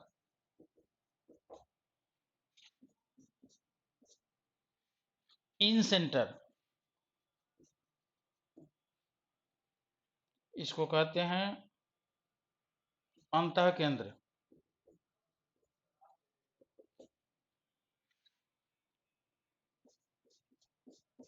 सरकम सेंटर, इसको कहते हैं परिकेंद्र। इसको नोट कर लिया जाए।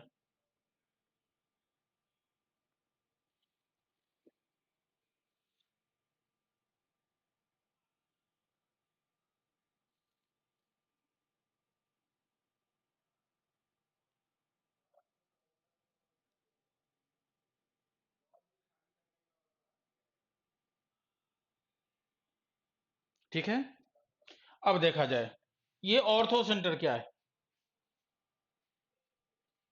ये ऑर्थो सेंटर एक्चुअली है, ये रहा आपका त्रिभुज ए बी सी, और हर वर्टेक्स से, हर सिर से सामने वाले भुजा पर हम लंब गिराते हैं। ये लंब गिराते हैं, लंब गिराते हैं यानी 90 डिग्री। यहां से फिर सामने वाले भुजा पर लंब गिरा रहे हैं 90 डिग्री पर।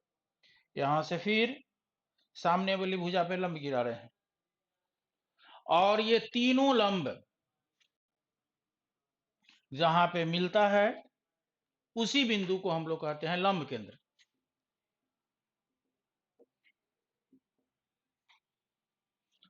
अंग्रेजी में इसको ऑर्थो सेंटर कहते हैं।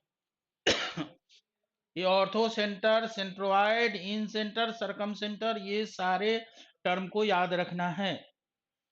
क्योंकि पिछले बार एग्जाम में देखा गया है कि ऑर्थो सेंटर भी दिया हुआ था, हिंदी में भी ऑर्थो सेंटर ही दिया हुआ था। ऑर्थो सेंटर का लंब केंद्र होता है, ठीक है, लेकिन कभी कभी ऑर्थो सेंटर हिंदी में ऑर्थो सेंटर ही दे देता है। इसलिए ये समझना है, लंब केंद्र भी समझना है, ऑर्थो सेंटर को ऑर्थो सेंटर ही समझना है। ये पॉइंट है जहां पे तीनों लंब आपस में आकर मिलते हैं, यानी मीटिंग पॉइंट ऑफ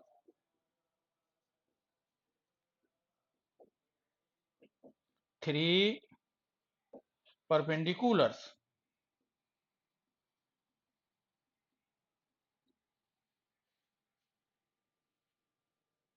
तीनों लंबों के कटान बिंदु को हम लोग कहते हैं लंब केंद्र। अब उसी तरह से दूसरा स्ट्रक्चर देखते हैं, सेंट्रोइड।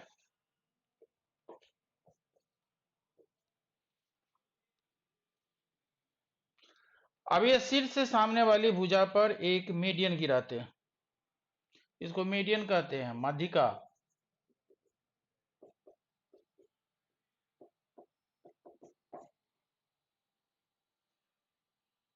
माध्यिका की खासियत ये होती है कि ये सामने वाली भुजा को दो बराबर भागों में बांटते हैं।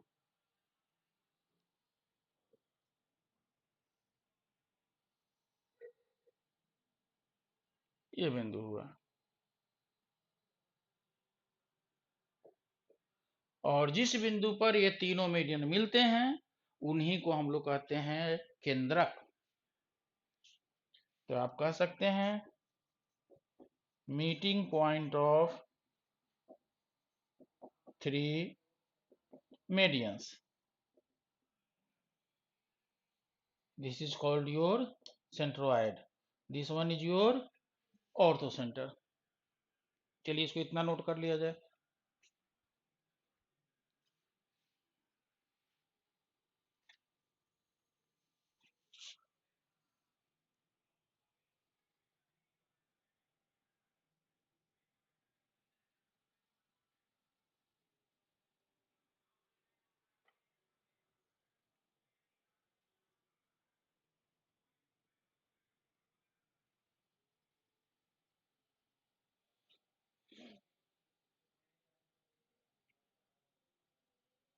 अब साफ कर देते हैं।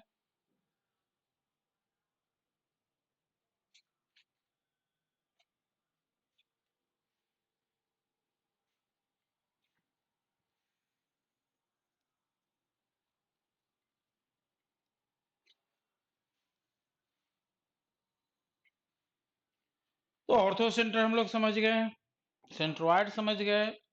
अब अगला टर्म है जिसे हमें समझना है, इन सेंटर। इन सेंटर क्या है सो देखते हैं।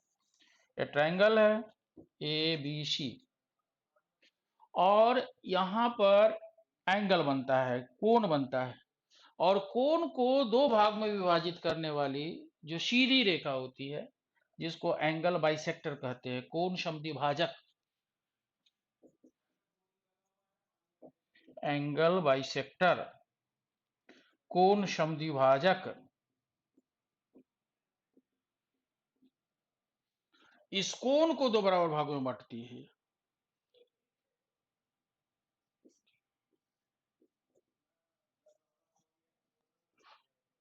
और तीनों कोण समद्विभाजक जहां पे मिलते हैं, जिस बिंदु पर मिलते हैं, उन्हीं को हम लोग कहते हैं इन सेंटर, यानी meeting point of three angle bisectors. उसके बाद अंतिम है हम लोगों का सरकम सेंटर, ए बी सी। देखा जाए, अभी तक जो हम लोग तीन महत्वपूर्ण आर्टिकल के बारे में जाने हैं, एक ऑर्थो सेंटर, दूसरा सेंट्रोइड, और तीसरा इन सेंटर, ये तीनों ओरिजिनेट किए हैं वॉर्टेक्स से, शीर्ष से। ये पहला ऐसा है जिनकी ओरिजिनेशन होती है साइड से, यानी ये इसकी मध्य बिंदु से यहाँ से साइड है, यहाँ पर ऐसे, यहाँ पर ऐसे, यहाँ पर ऐसे, इसलिए इसको कहते हैं साइड बाइसेक्टर। ये भुजा के समद्विभाजक जो होता है उससे, तो यानी मीटिंग पॉइंट ऑफ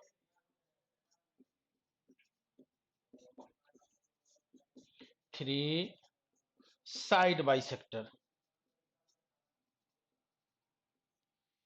भुजा समद्विभाजक, इसको कहते हैं भुजा समद्विभाजक।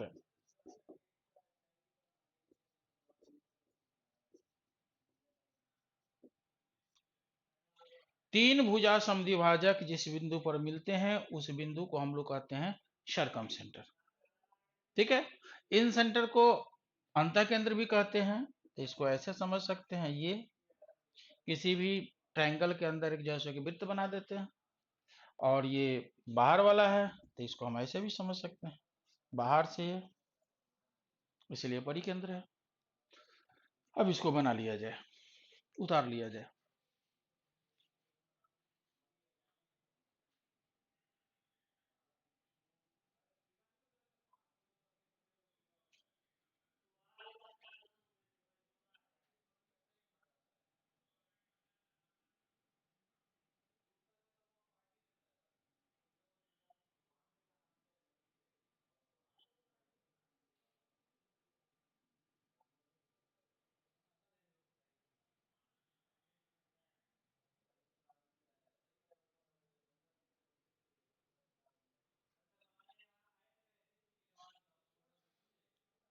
अब साइड करते हैं, साफ करते हैं।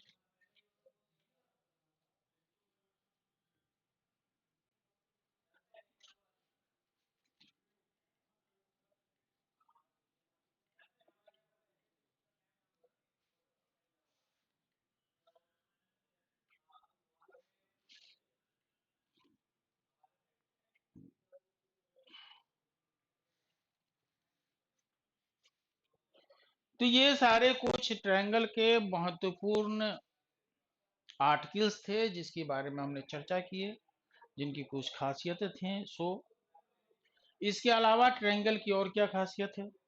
वही सारे बहुभुज वाले। एक त्रिभुज के भी सभी बाह्य कोणों का जोगफल 180 डिग्री होता है। इसका अंतः कोण, सॉरी, बाह्य कोणों का जोगफल 360 डिग्री होता है, अंतः कोण इसके 180 डिग्री होते हैं। अब ट्रायंगल में दो तरह के प्रश्न और हम लोगों से पूछे जा सकते हैं। एक जो काफी महत्वपूर्ण है वो है सिमिलिटी और कॉन्ग्रुएंसी से संबंधित, इसे देख लिया जाए।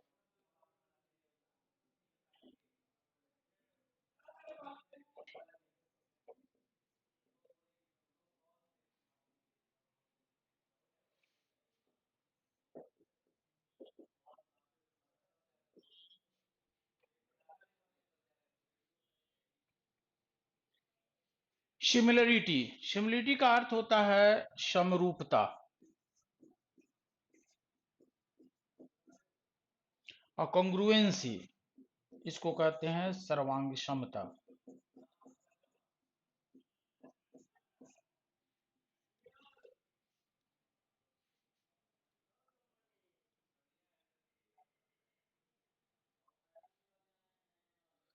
समरूपता और सर्वांग क्षमता को हम कैसे डिफाइन करेंगे? समरूप का अर्थ क्या हुआ? समान रूप। समान रूप जो होता है ये आपका समरूपता है। सर्वांग क्षमता का अर्थ क्या हुआ? जिसके सभी अंग आपस में बराबर हो। अब जैसे समरूपता का हम उदाहरण देते हैं, हमारा एक लड़का है छोटा सा, मेरा हाथ बड़ा है उसका हाथ छोटा है, हमारा चेहरा बड़ा है उसका चेहरा छोटा है,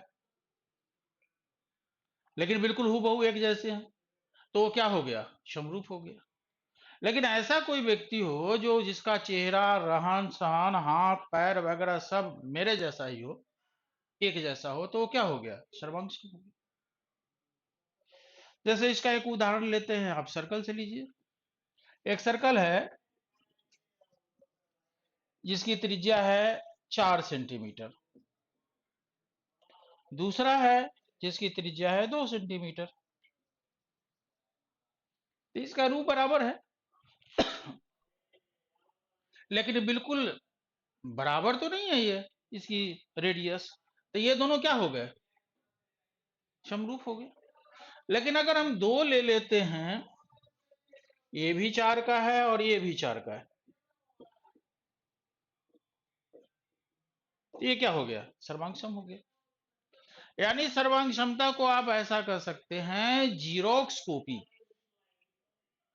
पहले का कार्बन कॉपी है, जीरोक्स कॉपी है।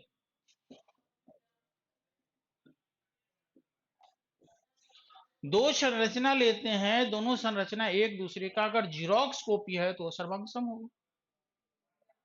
एक जैसे हैं लेकिन जीरोक्स नहीं है तो क्या हो गया, समरूप हो गए। अब इसे त्रिभुज के परिप्रेक्ष्य में समझने की कोशिश करते हैं। वैसा दो त्रिभुज लेते हैं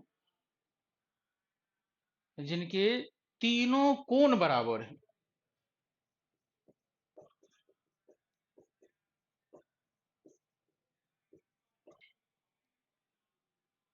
लेकिन भुजाएं तीनों बराबर नहीं है, तीनों कोण बराबर हो, इनके भी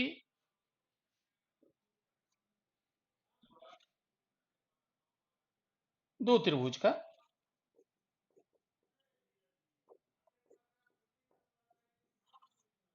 और भुजा का अनुपात बराबर हो,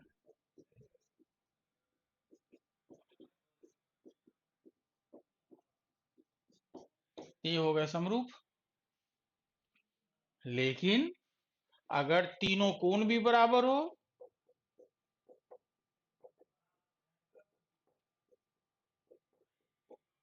तीनों भुजा बराबर हो,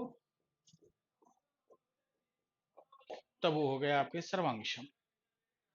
तो ये है बेसिक डिफरेंस आपको सिमिलर, समरूप का यानी और कॉन्ग्रुएंसी का, कॉन्ग्रुएंट का। और ये कोई जरूरी नहीं लिखाना है कि हाँ ए बराबर हो तो ये हो, ये हो वगैरह वगैरह, साइड साइड बीच में एंगल हो तो ये हो, वो सब कंडीशंस वगैरह याद रखने की कोई जरूरत नहीं है। समझना सिर्फ ये है, चूंकि हम लोगों को इससे संबंधित प्रश्न जो पूछे जाएंगे उस पर हम आएंगे, हमें सिर्फ ये समझना है कि वैसा कोई भी त्रिभुज लेते हैं, अगर उनकी तीनों कोण तो बराबर हैं लेकिन भुजाओं का अनुपात बराबर है, वो समरूप हो गए। तीनों कोण भी बराबर हैं और तीनों भुजा की लंबाई भी बराबर है, तो वो हो गए हमको क्या, सर्वांग। अब इसको नोट कर लिया जाए।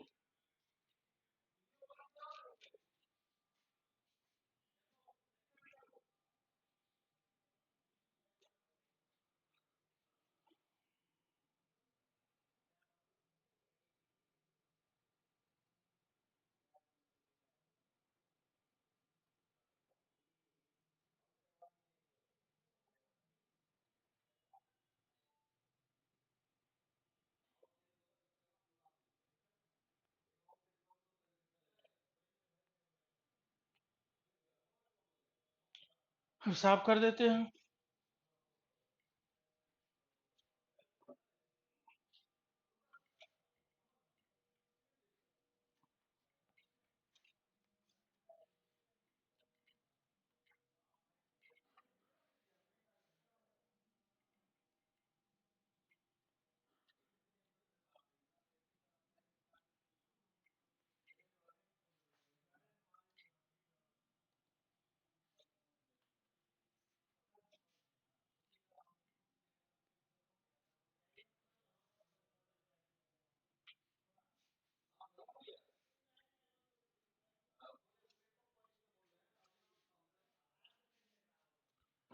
हाँ, अब इससे महत्वपूर्ण पॉइंट जो निकल कर आया, क्या निकल कर आया, नोट में इसको कर लिया जाए।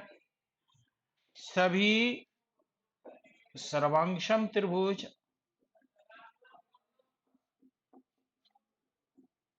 समरूप होते हैं,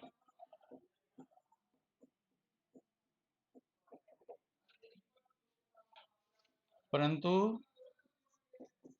सभी समरूप त्रिभुज सर्वांगसम नहीं होते।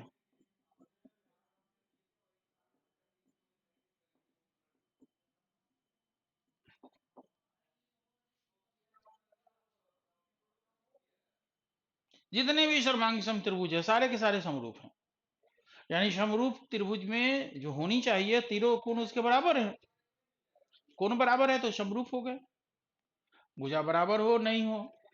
लेकिन सभी समरूप त्रिभुज सर्वांगसम नहीं होते हैं, वही समरूप त्रिभुज सर्वांगसम होंगे जिनके सभी भुजाएं आपस में बराबर हो। अब चलें, महत्वपूर्ण बात ये सारी चीजें नहीं है, अब जो हम बताने जा रहे हैं ये महत्वपूर्ण है।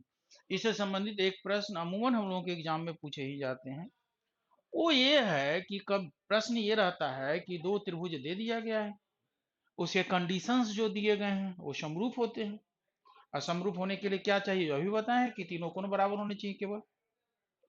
अगर दो त्रिभुज समरूप हैं तो फिर उनके साइड्स और क्षेत्रफल में क्या संबंध होता है। अगर दो त्रिभुज समरूप हों, समरूप हों कहने का अर्थ सर्वांगसम भी होंगे तब ये लगेगा कंसेप्ट। अगर दो त्रिभुज समरूप हों तब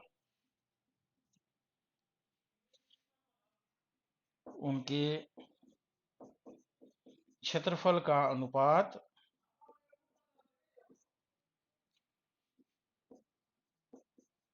भुजा के वर्ग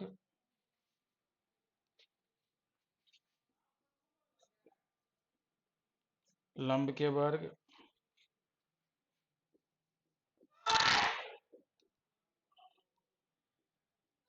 माध्यिका के वर्ग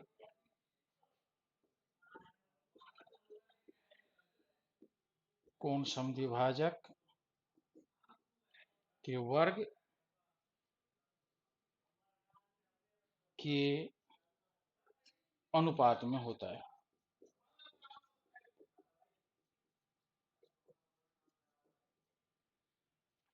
ये बहुत इंपॉर्टेंट है और अमूमन हम लोगों के एग्जाम में इसी से संबंधित प्रश्न पूछे जाते हैं, इसको नोट कर लिया जाए।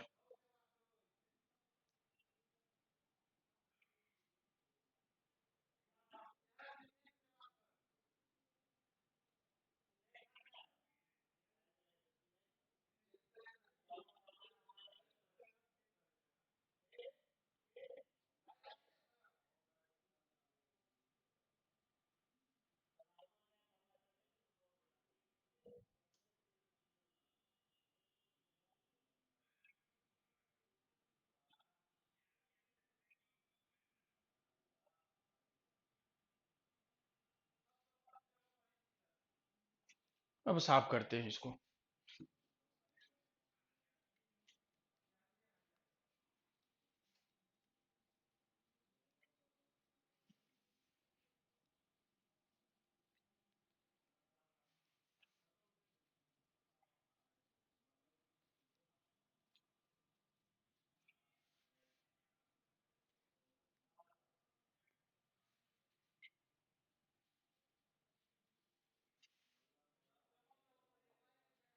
अब देखा जाए प्रश्न किस तरह के रहते हैं। इसमें एक त्रिभुज ऐसे दिया रहेगा आपको,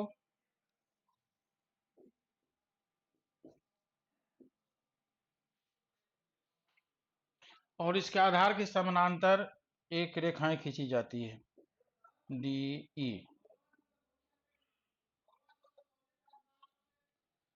यहां से ए से डी का 2 दिया, डी से बी तक का 3 दे दिया, ठीक है। तो आपसे पूछा जाएगा त्रिभुज ए डी ई बटे त्रिभुज ए बी सी, इसके क्षेत्रफल का अनुपात आपको निकालना है। अब आप देख रहे हो, सबसे पहले हम ये देखना है कि चूंकि ये इसके समानांतर है तो त्रिभुज ए डी ई में कोण ये और ए बी सी में कोण ये दोनों कॉमन है। आ चुके ये समानांतर है तो यह कोण और यह कोण भी आपस में बराबर होंगे। ये आगे बढ़ा देंगे इसको, तो एक तिर्यक रेखा जब काटती है तो यह कोण बराबर हो जाएगा। फिर उसी ढंग से इसको आगे बढ़ाएंगे तो यह कोण आपस में बराबर हो जाएगा। इसका अर्थ यह हुआ कि त्रिभुज ए डी ई और त्रिभुज ए बी सी दोनों सिमिलर ट्रायंगल, और जब सिमिलर ट्रायंगल हैं तो फिर उनके क्षेत्रफल का अनुपात क्या होता है? उनके भुजा के वर्ग के अनुपात के बराबर। तो इसके लिए भुजा है 2, तो 2 का वर्ग 4, और इसके लिए भुजा हो गया 2 और 3 5, तो 5 का स्क्वायर, यानी आंसर हो गया 4:25। नोट कर लिया जाए।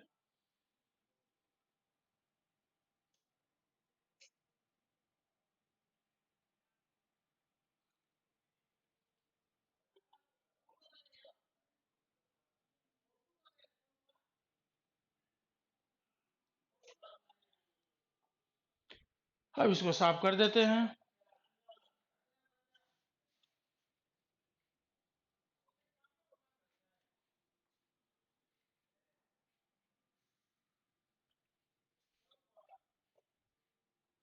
यही है, 2 त्रिभुज है जो समरूप है, A B C D E F. यह कोण इसके बराबर है, यह कोण इसके बराबर है, और ये कोण इसके बराबर है, यानी ए बी बटे डी बराबर बी सी बटे ई एफ बराबर ए सी बटे डी एफ।